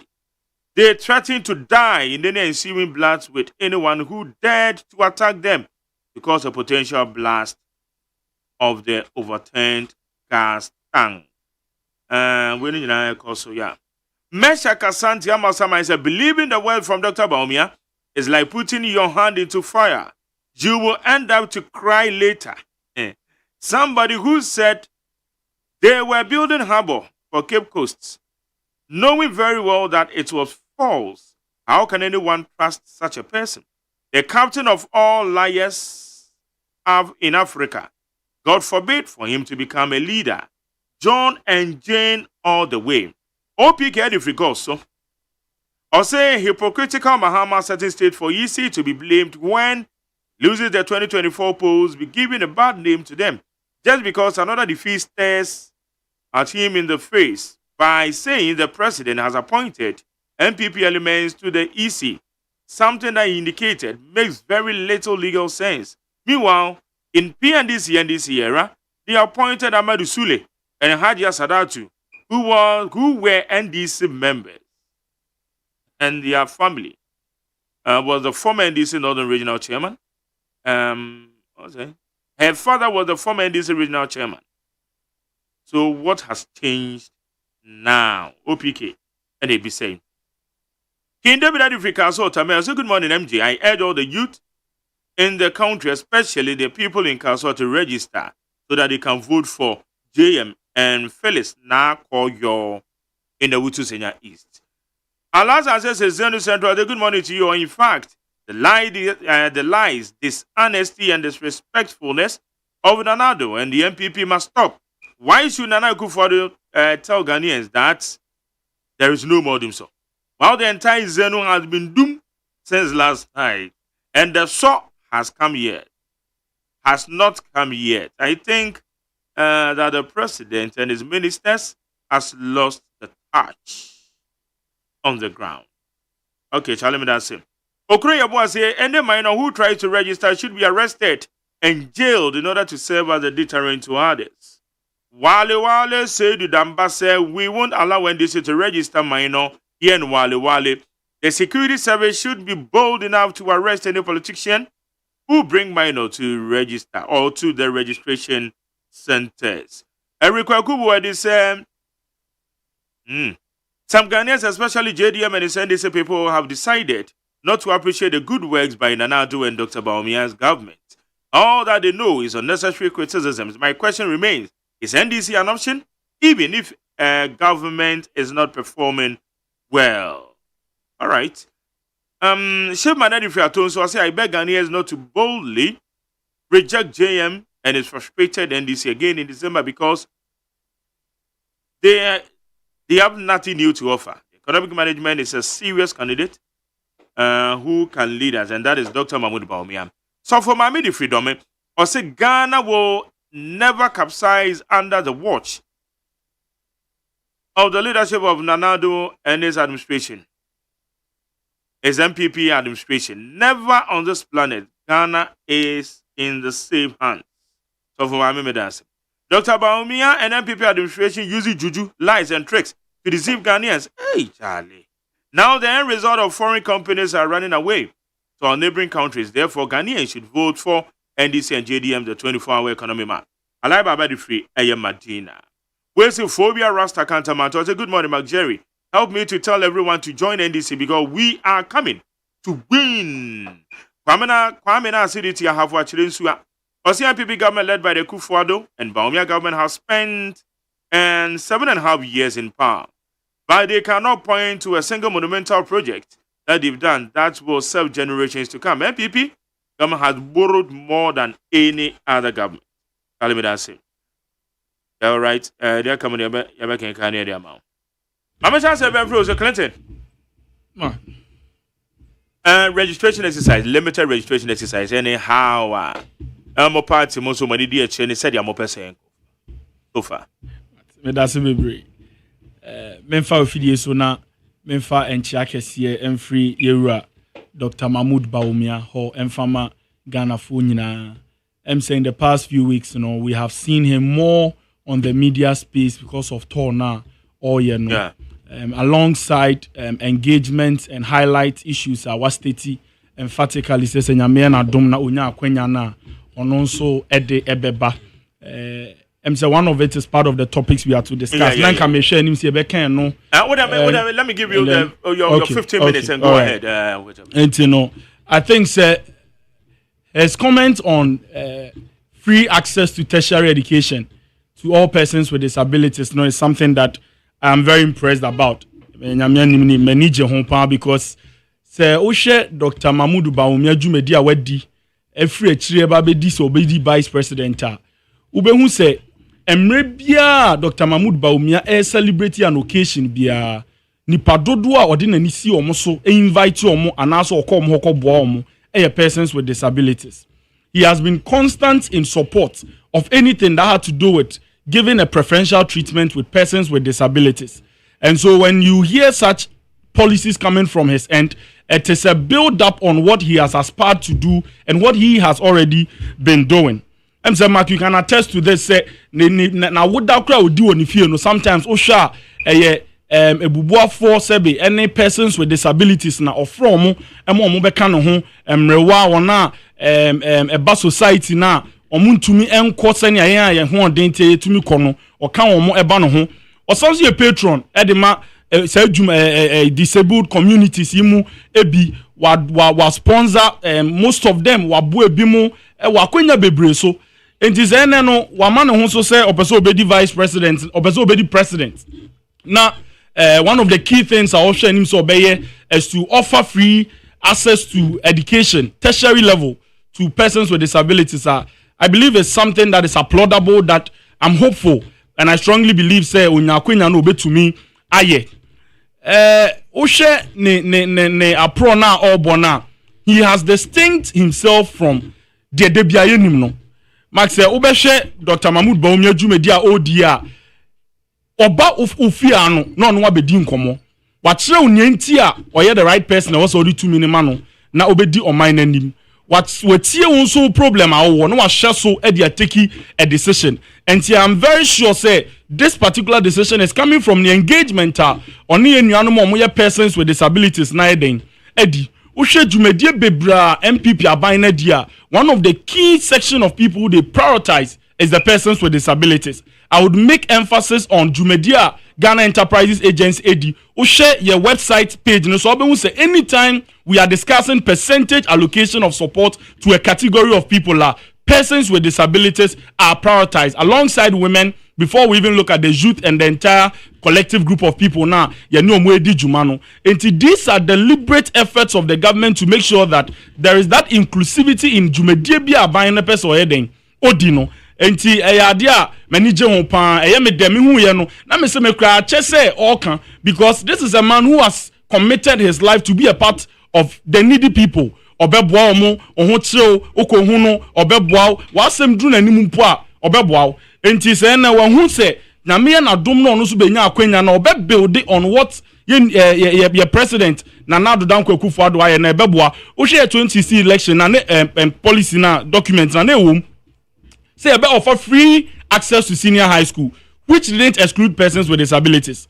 Until we free SHS now, you're making sure say it was friendly enough to accommodate persons with disabilities. Until he believes that moving forward, no, you bet me a pejim at the tertiary schools.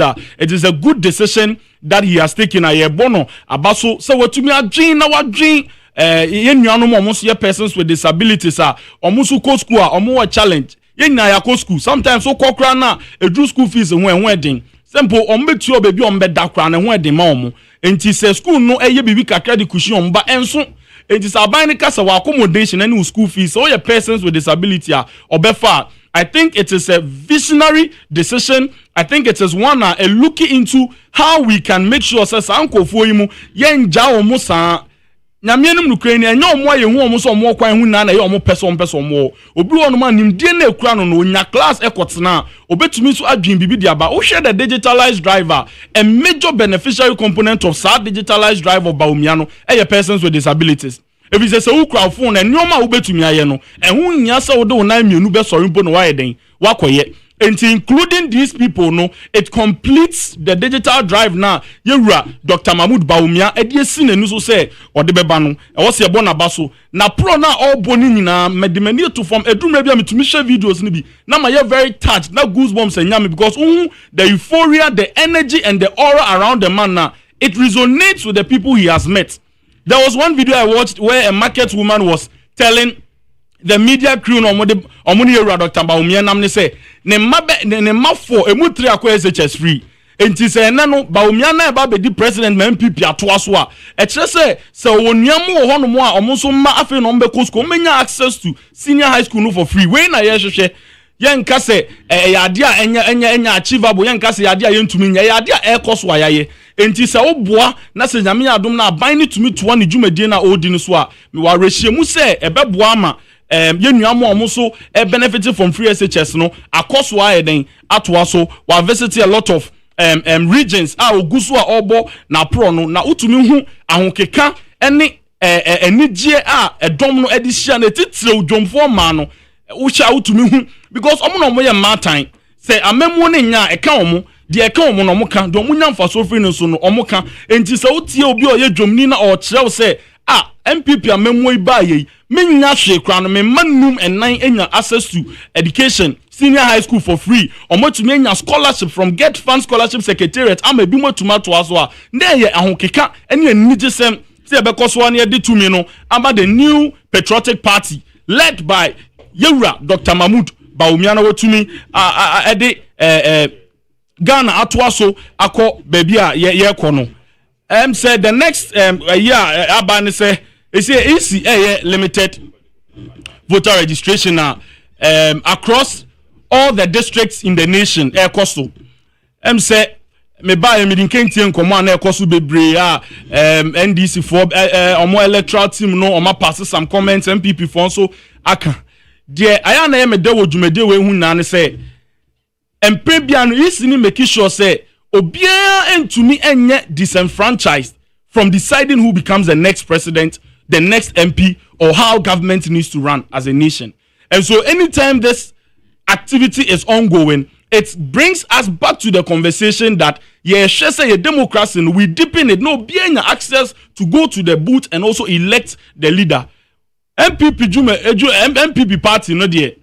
Yachem anopay obey social media handle abem say ya share contact lines across all the regions and all districts. Obia open moi person who send your process netie then na obehia documents be na obehia Ghana card obehia guarantor normal obehia betuma boa mo tuma yeden or register na ye dia toto akwam through the National Youth Wing led by the able Salam Mustafa omoso edi sa adwuma no wo district ni nyina time bia no se ye voter registration na easy asem eba aya na nkomo no ya akọ ye from ye nuamo mo afafo fro ne say isi ni dwumade no odi no sebe omo de etia omo. I want to state emphatically that any activity of the Electoral Commission is binded by the Constitution. There is a law, there is an act that regulates anything the Electoral Commission wants to do. And this na se bibi koso na se wani nje ho a, there is a form you can fill. You can come out and argue your way out, say ade we ya ekoso no nipa no e man no mesa fasa kwenya we so dia tre omo abonti omo register ye nuamo omo person omo to aba ni nyina ne say the law clearly defines the people who are eligible to go in and register. Say unfie enu ya ensese uko. The conversation of who we in say Ghana we say Ghana we ye we no. It is not the decision of whoever that is standing. So ushena se bibinti no unte who be not release on Ghana on so so also register. But tomorrow I request it for form now I feel investigation will be conducted. Emra eni obiansem so obekwa so obi nse atwe every line mu akasa onka ho. The processes has been clearly established. And so ancestors have voter register limited registration edem ntem wansi be hu ne ese we anyway kun because omo register omo qualify. Emra ni nsem.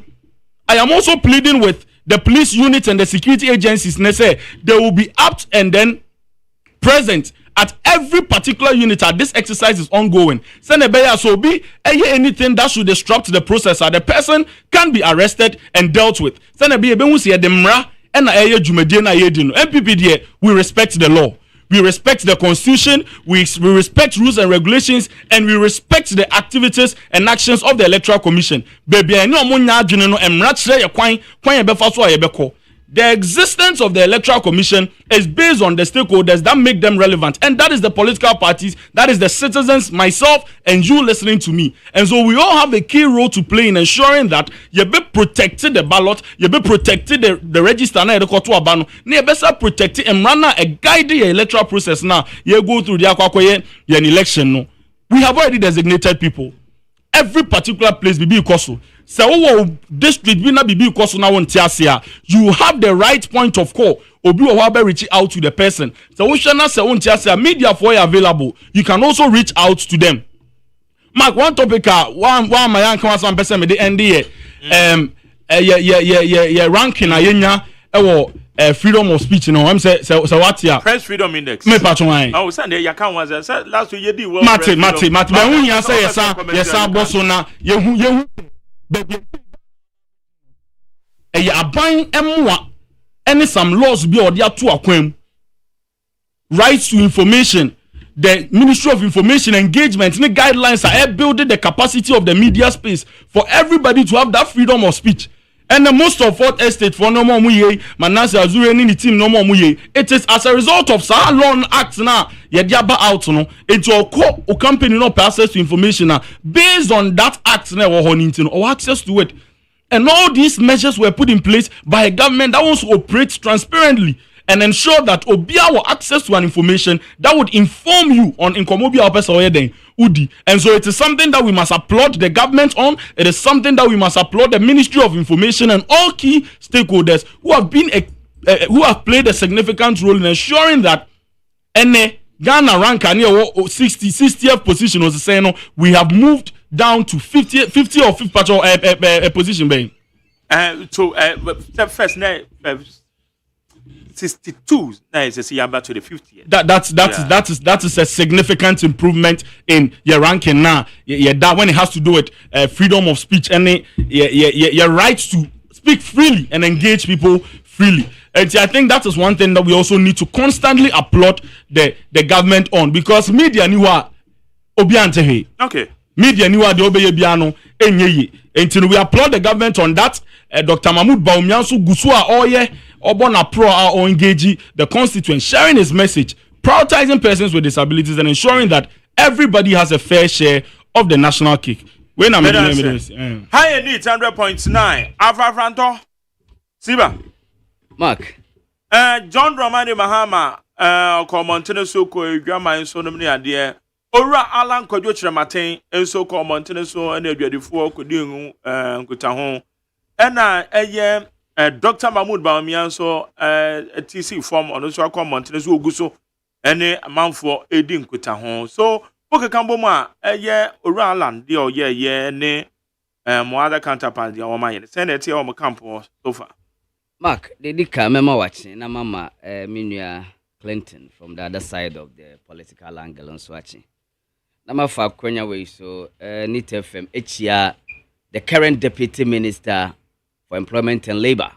or a member of parliament for Upper Dinchra East Honorable Festus Kofi Ichana nana paper o modern ba wabo ewo me constituency Upper Dinchra East edun kono fin organize Sala March 2024 edition and Roma de Berwiye obone homa de pa Dr. Festus yeda wase pa na yasra Upper Dinchra East for so monto ano so na onsan konen koye toso mienu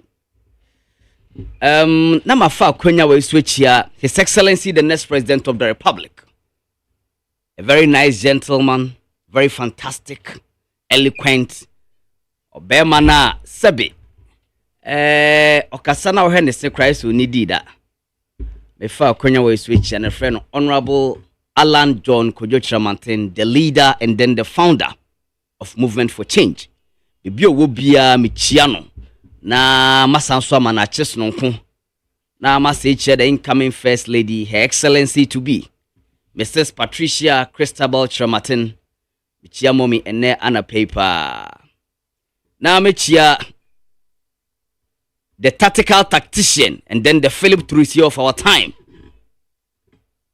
the best among the equal of our time, the special man, Commander Hobson Adoye, in charge of special duties at the Movement for Change.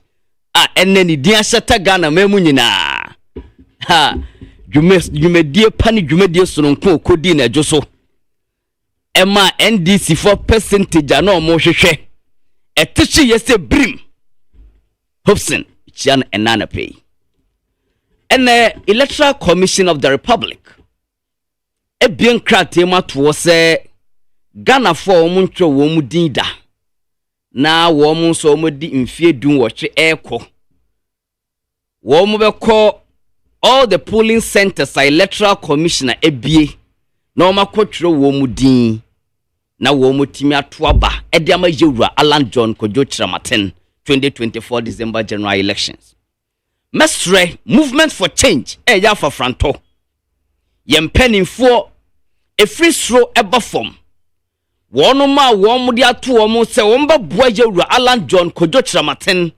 Mana baye Ghana mampeni na weyi Ghana efri musiomu kwanana ebre epnesie eni ekom oto ayento okoton wa yento na mpo okofa de badwama yeso mpo ayeto na obenya sika mpo de akodwama yeso akofa abana womu bua se yewura Alan Berman penino mesremu monhya asenwura fiefie, especially our brothers in the Ashanti region, in the Eastern region, in the Greater Accra region, in my own region, which is Central region, Oti region, Volta region, Northeast region, Upper East, Upper West, and then the Northern region. Movement for Change for Yura Alan Chiramanten say, yen shas yen frefre yen nuanom na womu ntro womu dida no. Yen nuanom omonya mfie dun wo chekọ no. Yen fa womu se enne dwumadie na hyase. Omu nko various polling station nko tro mudin. Na emu kokwa Yura Alan John Kojo Chiramanten edi abo Movement for Change fo nyina ne se. Alan se men kan tra mo se mu hweye. Na man kofa any minor person. Alan Chiramanten say, muhwe na man kofa obi a onya 18 years. Alan say, yade no kra na tete no. Onimade friend of democracy. Kamira ka bi otiase enti so o hye nketen se yemfrefre ye nuanom Ghanafoɔ a wɔn ntwo mu din da ni wɔn mo nya mfedun wɔ twene so wɔn kwatro mu din a na ɔbɔ yɛn nkɔkɔ sɛ ɛma yɛn nya te sɛ de amanyokuo bi yɛ a wɔn mu de kyenkyene kan agye sɛ wɔn mo akɔfa wɔn mo nya mfedun wɔ twe enti mesrɛ movement for change in the kukedu kamuna ro kanku one day sang yana support movement for change yana support ideology his excellency the next president Alan John Kodo Tramantin Duka muna ro kommeshi don Allah don annabi to fara zuwa gidaje a kira ƴaƴanmu da yaranmu nan to je various polling stations an fara rubuta suna yau su je su register amma Alan wai in ce muku bai yadda ko bai tilasta muna ba mu je mu kawo ƴaƴanmu da mu samu ba wannan Alan bai yadda ba shi samu duka mu je mu duba wannan exercise mu yayi fine Jerry Alan John Kojo Chamaten bebi obi na minhra no papa yi ena ma MPP akono Alan Chamaten ema MPP akono to the extent to say His Excellency the President Nana Addo Dankwa Akufo-Addo emra Ghana fo nyanto abampo ma no fa be na be senensa aswani in as the commander in chief no Yewra Nana Addo din Kaibo Alan John Kojo Chramati din now Western North say he's going to be his first minister for trade and industry. Nana Addo Dankwa de ase oyo Yewra Alan John Kojo Chramati and in fact Alan Beye Joma trade minister ya kono papa ya kono ye papa Majari so kai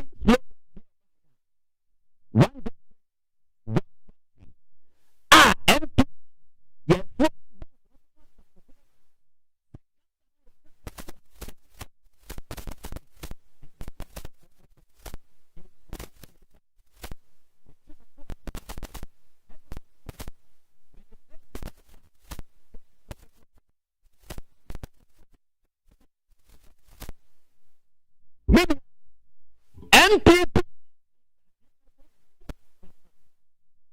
Minim MP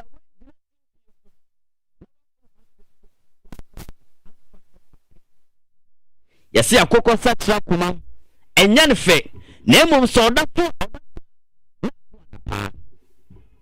anya yen wonwa Yewra Alan hye ase se okwa pro okosia asofofo okosia imam ne malamfo edi ne nisuade hunu eto wo monim owie yo tisi monten so eko jom eko ka ne nisuade hunu na Yewra Alan for the first time in the history of African politics a man quitting from his own political party na wabegina se okwas independent candidate na opia nipa etudi nachi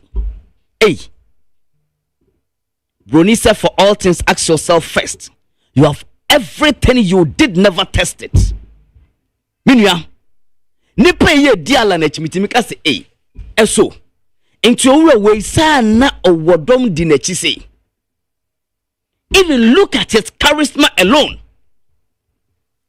and yama pa Yewra Alan ayama Ghana da ya pa nyame so no and into dani day na meka se Yewra Alan John Kojo Chramati one ne bema buada odikosu obokasa em Jerry salt say twi na se odikosu obokasa mu yem bi odikosu ayo opnie bio but Alan odikosu obokasa mu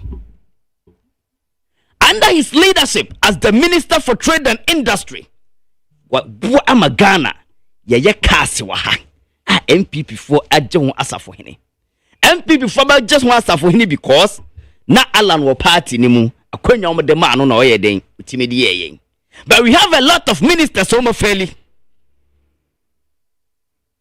We have a lot of ministers in this current government fairly, including His Excellency the Vice President Dr. Alhaji Muhammadu Bawumia our fairly poto. Why am I saying so? Aya de bia metena chire na me hwe ensema Yewra Alhaji Muhammadu Bawumia eka chira Ghana fo a me se na Yewra Bawumia wo sadwen po wo ina wo ni trim adan na onfam boa ne papa na Addo Dankwa Akufo-Addo because Nanado Danko Kufuado catch say and say, O mine moya den, Ghana for me jitum so mine moya di intimumwami. President Kai. And Tiene, say you about me was that you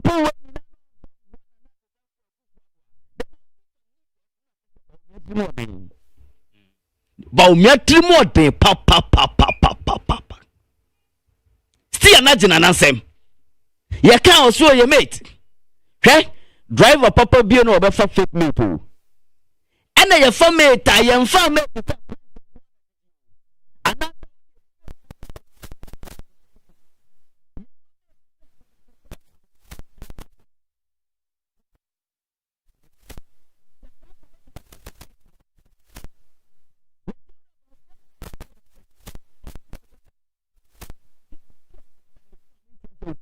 Cafe. Only MP foot me kase nanado adwuma wa ye ne de nanado na ye afi na ba omi ade ne de ba different boy na nanado de ba ye hu bi da and a different boy na John Dramani Mahama de ba Ghana fo hu bi da. Ghanaians are fed up with them. Ghanaians are fed up with them. And the napko dane if you are stone tra. When was the last time I'm salary call? But MPP guys will come out. No matter your boy German say to an up for. Yet one is good for oil and the petrol is saying diesel are saying kerosene are saying any aviation for the mudugu flight mudie. The mudugu medie but yet tell doctor like the mama the bomb near that is alive.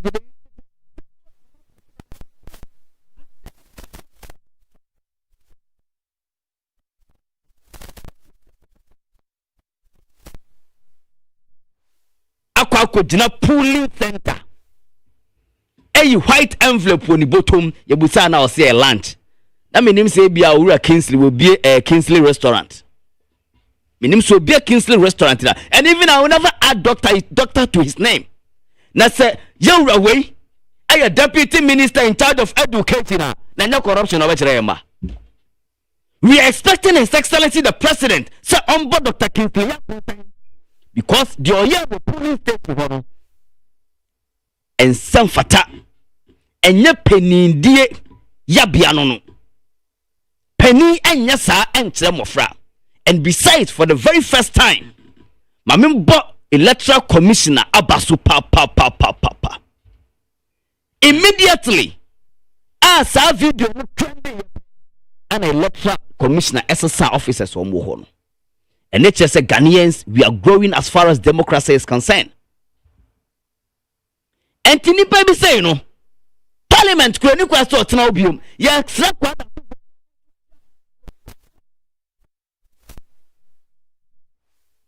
we're good or bad. I don't think. Bejewa Alan John Kudocha Martin. Ultimate for corruption. Ketasise. Proye dream kankan function. Now the army dem pony say His Excellency the next president Alan John Kodo Chamanten say Oba he is going to build the Traders Bank. Ejodifo esan samuda euro na koma sunti.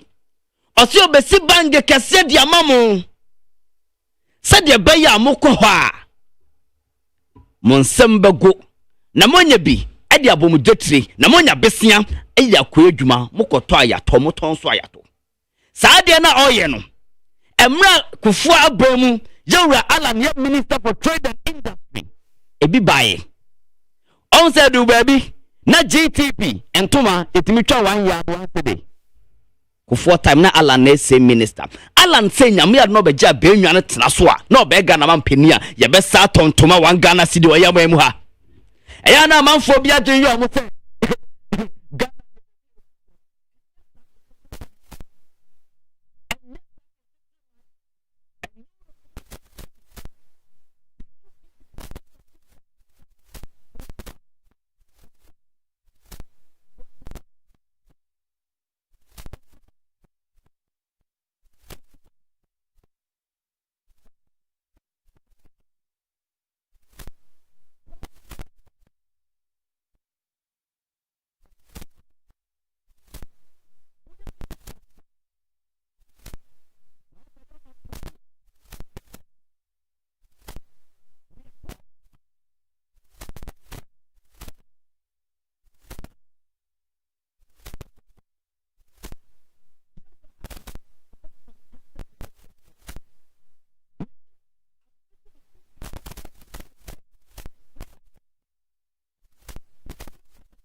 telling an authority. Because in Meduma, and we know the man is capable, he's affable, eloquent, he has the will to lead this nation. Just checking the character. I never say you and the man the Juma. Eko was man the Juma, and maybe I see a year I like my mother Bobia, and the corner Zimbabwe Fusika Samsumomo, almost to escape to 20 million Zimbabwean dollar. Okoto Panu Zimbabwe, eh? Which is just casino, all the good rogo swako. Baumia deni book economics. But the main practical economics and your young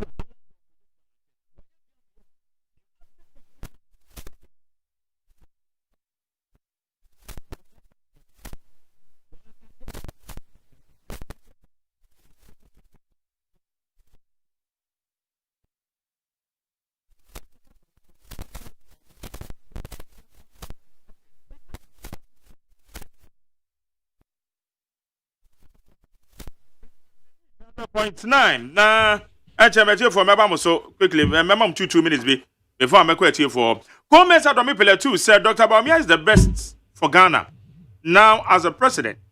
Dr. Baumia for real, no more dead goat again. Greeting to lawyer Michael Kwe Jr. Hussein Isali Fukaswa said no minor should try to register, period. Asoma Yata said nobody should go to the easy registration centers to ferment trouble. We are one people with a common destiny. Enoch Asamaikas said the limited registration begins today, and I will urge all Ghanaian youth who are 18 plus to go out there and register and vote on December 7th to change this 419 MPP government. Enoch Asamaikas.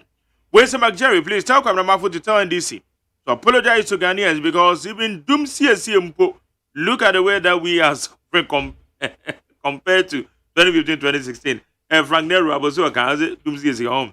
Your Sankide said Dr. Baumia has hit the nail right on the head. He is more than ready to lead Ghana after President Akufo-Addo because everything points to the fact that his capabilities and competence is real. DMB have already exhibited himself to the highest standard to bring good governance to Ghanaians. The best candidate ever. Zubeiru Kaswa Zongo.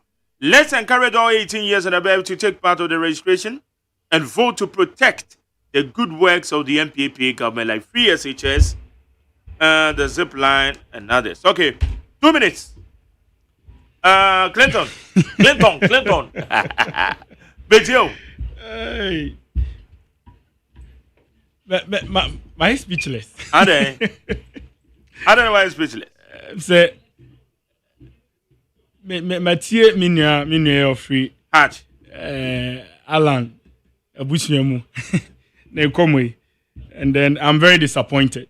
In fact, at a point, I felt it was really right to take the Alan caucus serious because not only MPP nanam and I want no nti a hard dream say wakako di afanfofo.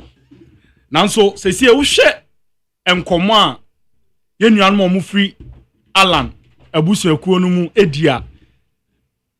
It becomes a bit insulting to the minds of Ghanaians if you want to take this conversation serious. Didn't you make us ask him when you say? I know sometimes when you say omo Alan Hono, they see the politics we do as something that unkwa wo mind, unkwa wo ministry, they open and away, they open and away. You don't have any stakeholders you engage. Just as they think running independent is easy, that is how they think running government is easy. Being independent, isolating your ideologies and isolating everything you want to do to make it look like what they want. Amemu na ekoso no nka ho. Papa ba wo ka ho. Bone ba onka ho. It surprises me very much because when my brother was talking, you can clearly see say ubehu say ensem bebra o ka no. Ne papa ne de o de ma papa no. Basata na papa ne yedwuma MPP. Ne bone ne de eye Baumia. Ne papa ne de eye Alan. I mean, why should you say that? Anytime conversations about Alan comes up, I am a day say me to can be because obia ye ne na di dwuma pen na wate ne ho.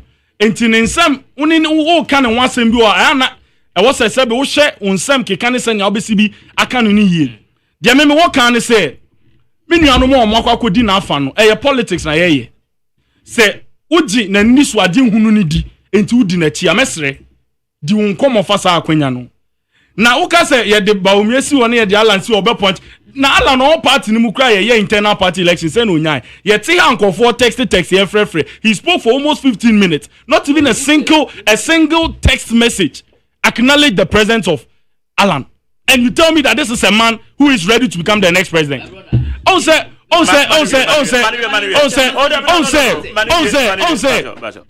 some of these basic things speak volume into how invisible the candidate is. What are you telling me? Say you pay GTP yemfama no ye share after Jumedi eba Ghana yemfama no but say amemu na pem kakra dia won ka ho wate ne ho de say ode ne ho enti say ye toma na oba oba ye ne oma yie. What are you telling me? You want us to take you serious as an independent party and you want us to take you serious and this is how you want to go. We gave us topics to discuss. Yes, send a voter limited voter registration. You bet to make din command a better assume kofo ehun de ekoso na omo tumi akwa register akwa to abani bi no. Wo ba ye no nkobodia wudi na ne say Alan Bok obo kosuemu a obo nkasemu and na oye say you have to be serious. You have to be serious. You want to assume power as a president, and this is the message you think you should be sharing. If it is about speaking to if it's about speaking to the personalities involved, then you're free her. Because when we start conversations on Bawumia, we start from A and we're ending at Z. Mark, we are not ending this thing here. All right, but I say thank you. My time has ended. It is not the right way for him to go. I mean, it is a fair play to tell us why we should choose him, but don't attack Bawumia because you will not like it when I descend on him. Adam Siva. Yeah, Minia. My brother. Say namanyo sem na kakakra. And I will never attack Bawumia. Me kano kra Ghana for petini the Ghana for nim. Ma catch yourself from the side of the movement for change jen chantro. Amemo boni amubu. One kasa on your conversation right now. Let's up him Nanado Aka. Nanado Aka. Never play your His Excellency the President said it. Let me quote you. Wait. Let me quote you. Oh, wait. Or say. Okay. Oh, Minya Okasa man Kabi. I say, Memafo. Minim so my name why de mumwame. Okay, wait. No, not just up him. Very good up him. And not just up him. Or say, a fair dear mapim. Wash. Oh, Minya Mamen Casamisro, Siaman 70 year old. I want to show a relaxing. Okasa man Kabi relaxing. Message from the side of the movement will change. This is very embarrassing. No, it's not embarrassing. Minya, what people need your Okasa Ghana for? Oh, Yakasa Bekasa. Yaka, Mark Wanka. Mr. President said, very good. Okasa Ghana for. Omampenia. Ya di Ghana, ya sebre na shawonsa. Sebe hweyen. Na otimi ka kire yen se. Oman ni mo ya den, wa onim sa ya den. Akanka se memfa ne sen. Wapem flat. Intenen ke expect Dr. Alhaji Mamadu Bawumia.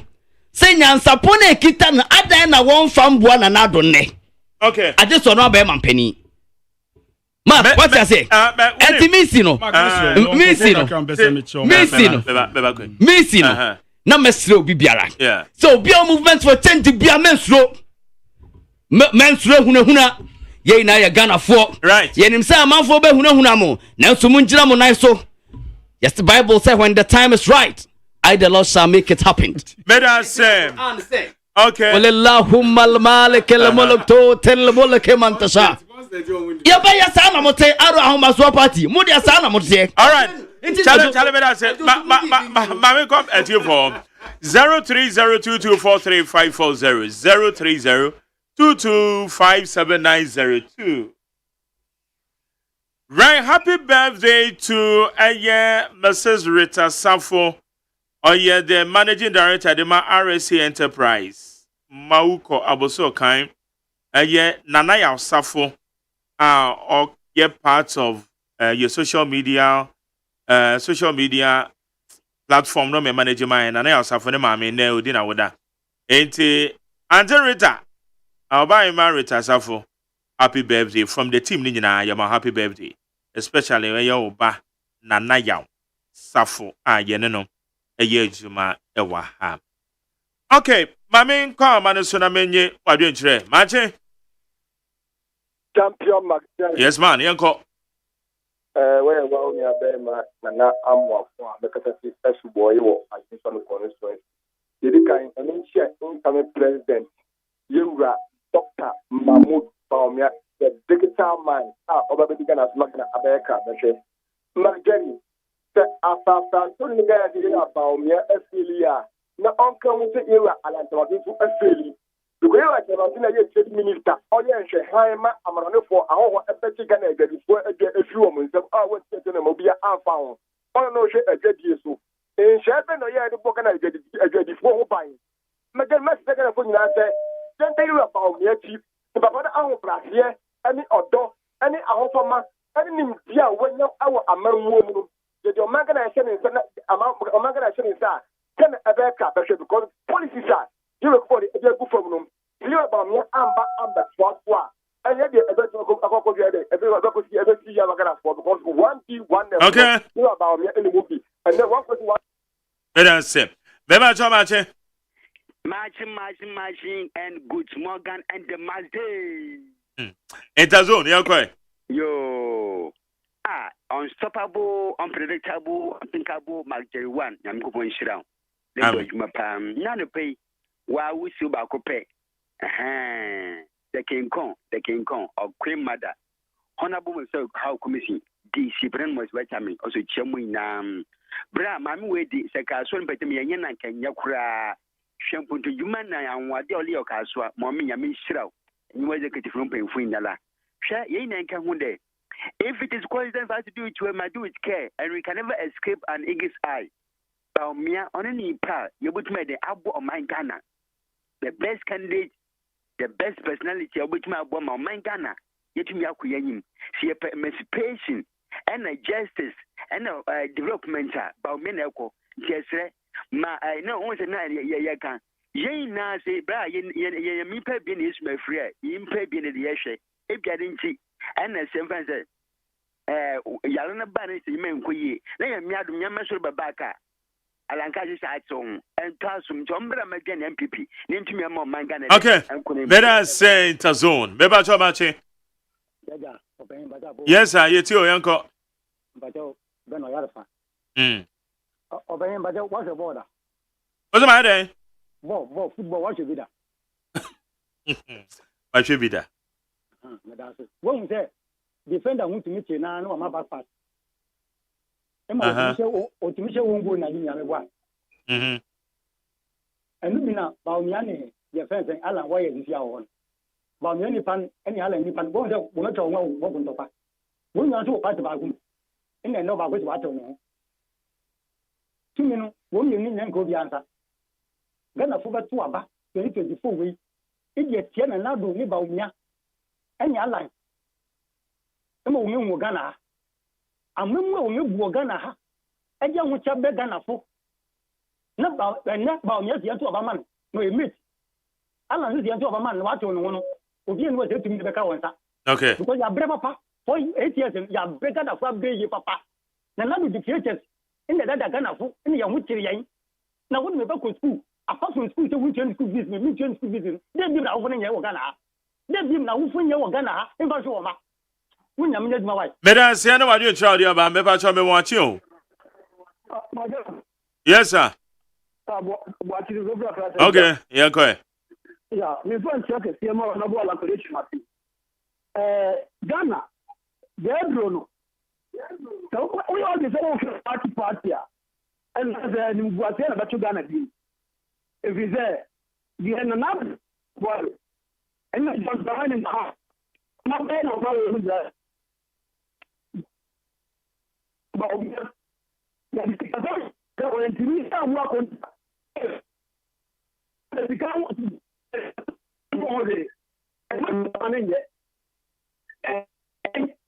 oh.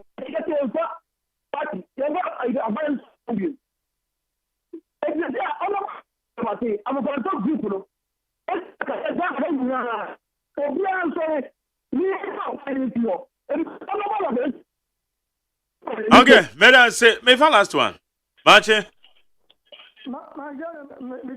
Yes, sir. Uncle.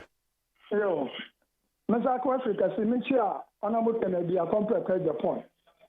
Yame man ho di on ho ba na di esi na bibia yame mbe kwama no Minister of West Housing Honorable Kojo Oponkroma ahodi adi ejo Minister of Information we get there aba West Housing di ba na bodo magana yakoye ni papa Information Minister Abubakar Fatima yame sure majare yimla Ghana boys is aye easy papa. Hey, if I have a friend of we, who you see us about? Anyway, Mama found into baby. Obiara can mic and not now. More time, okay, tell me where Ghana for who we will cast.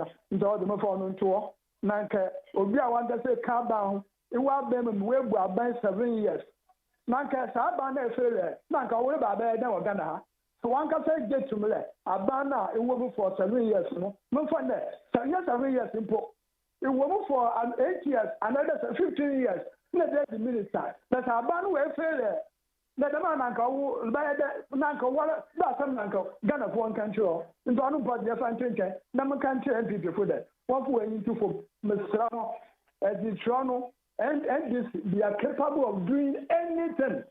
I know that Galata system that they will do. Into what we are into from Papa. Once a border.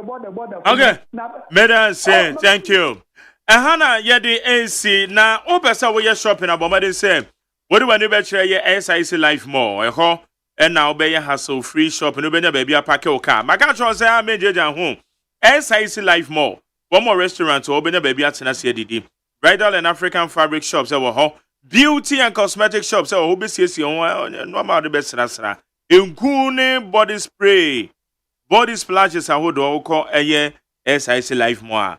There was shops are one be mobile phones, provisions, household items, and normal base of fear. Then what you know, our poem didn't very important. And we see, but it's all the way the better SIC Life More because some more dental and general clinical services. I had better our poem didn't was sending the account home.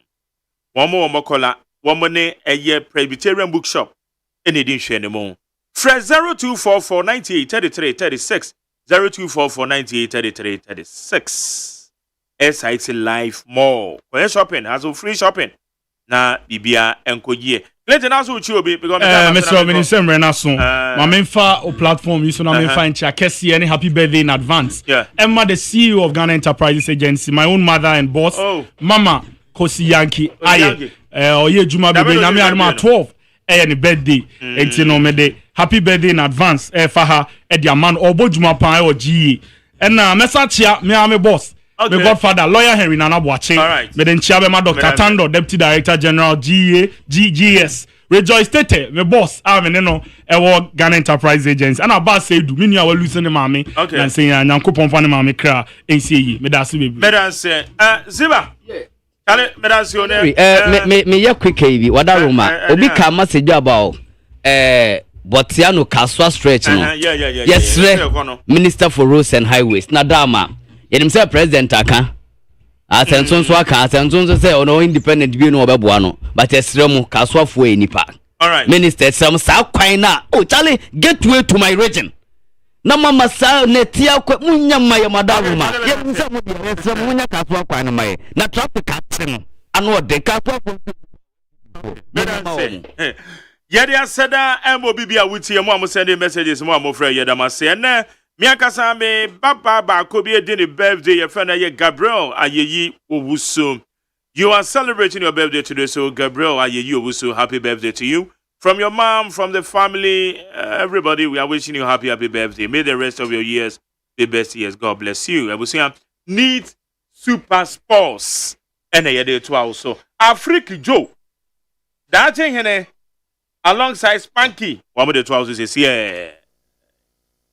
Hey, catch it. Listen in here. And you ma beto to dia me baba no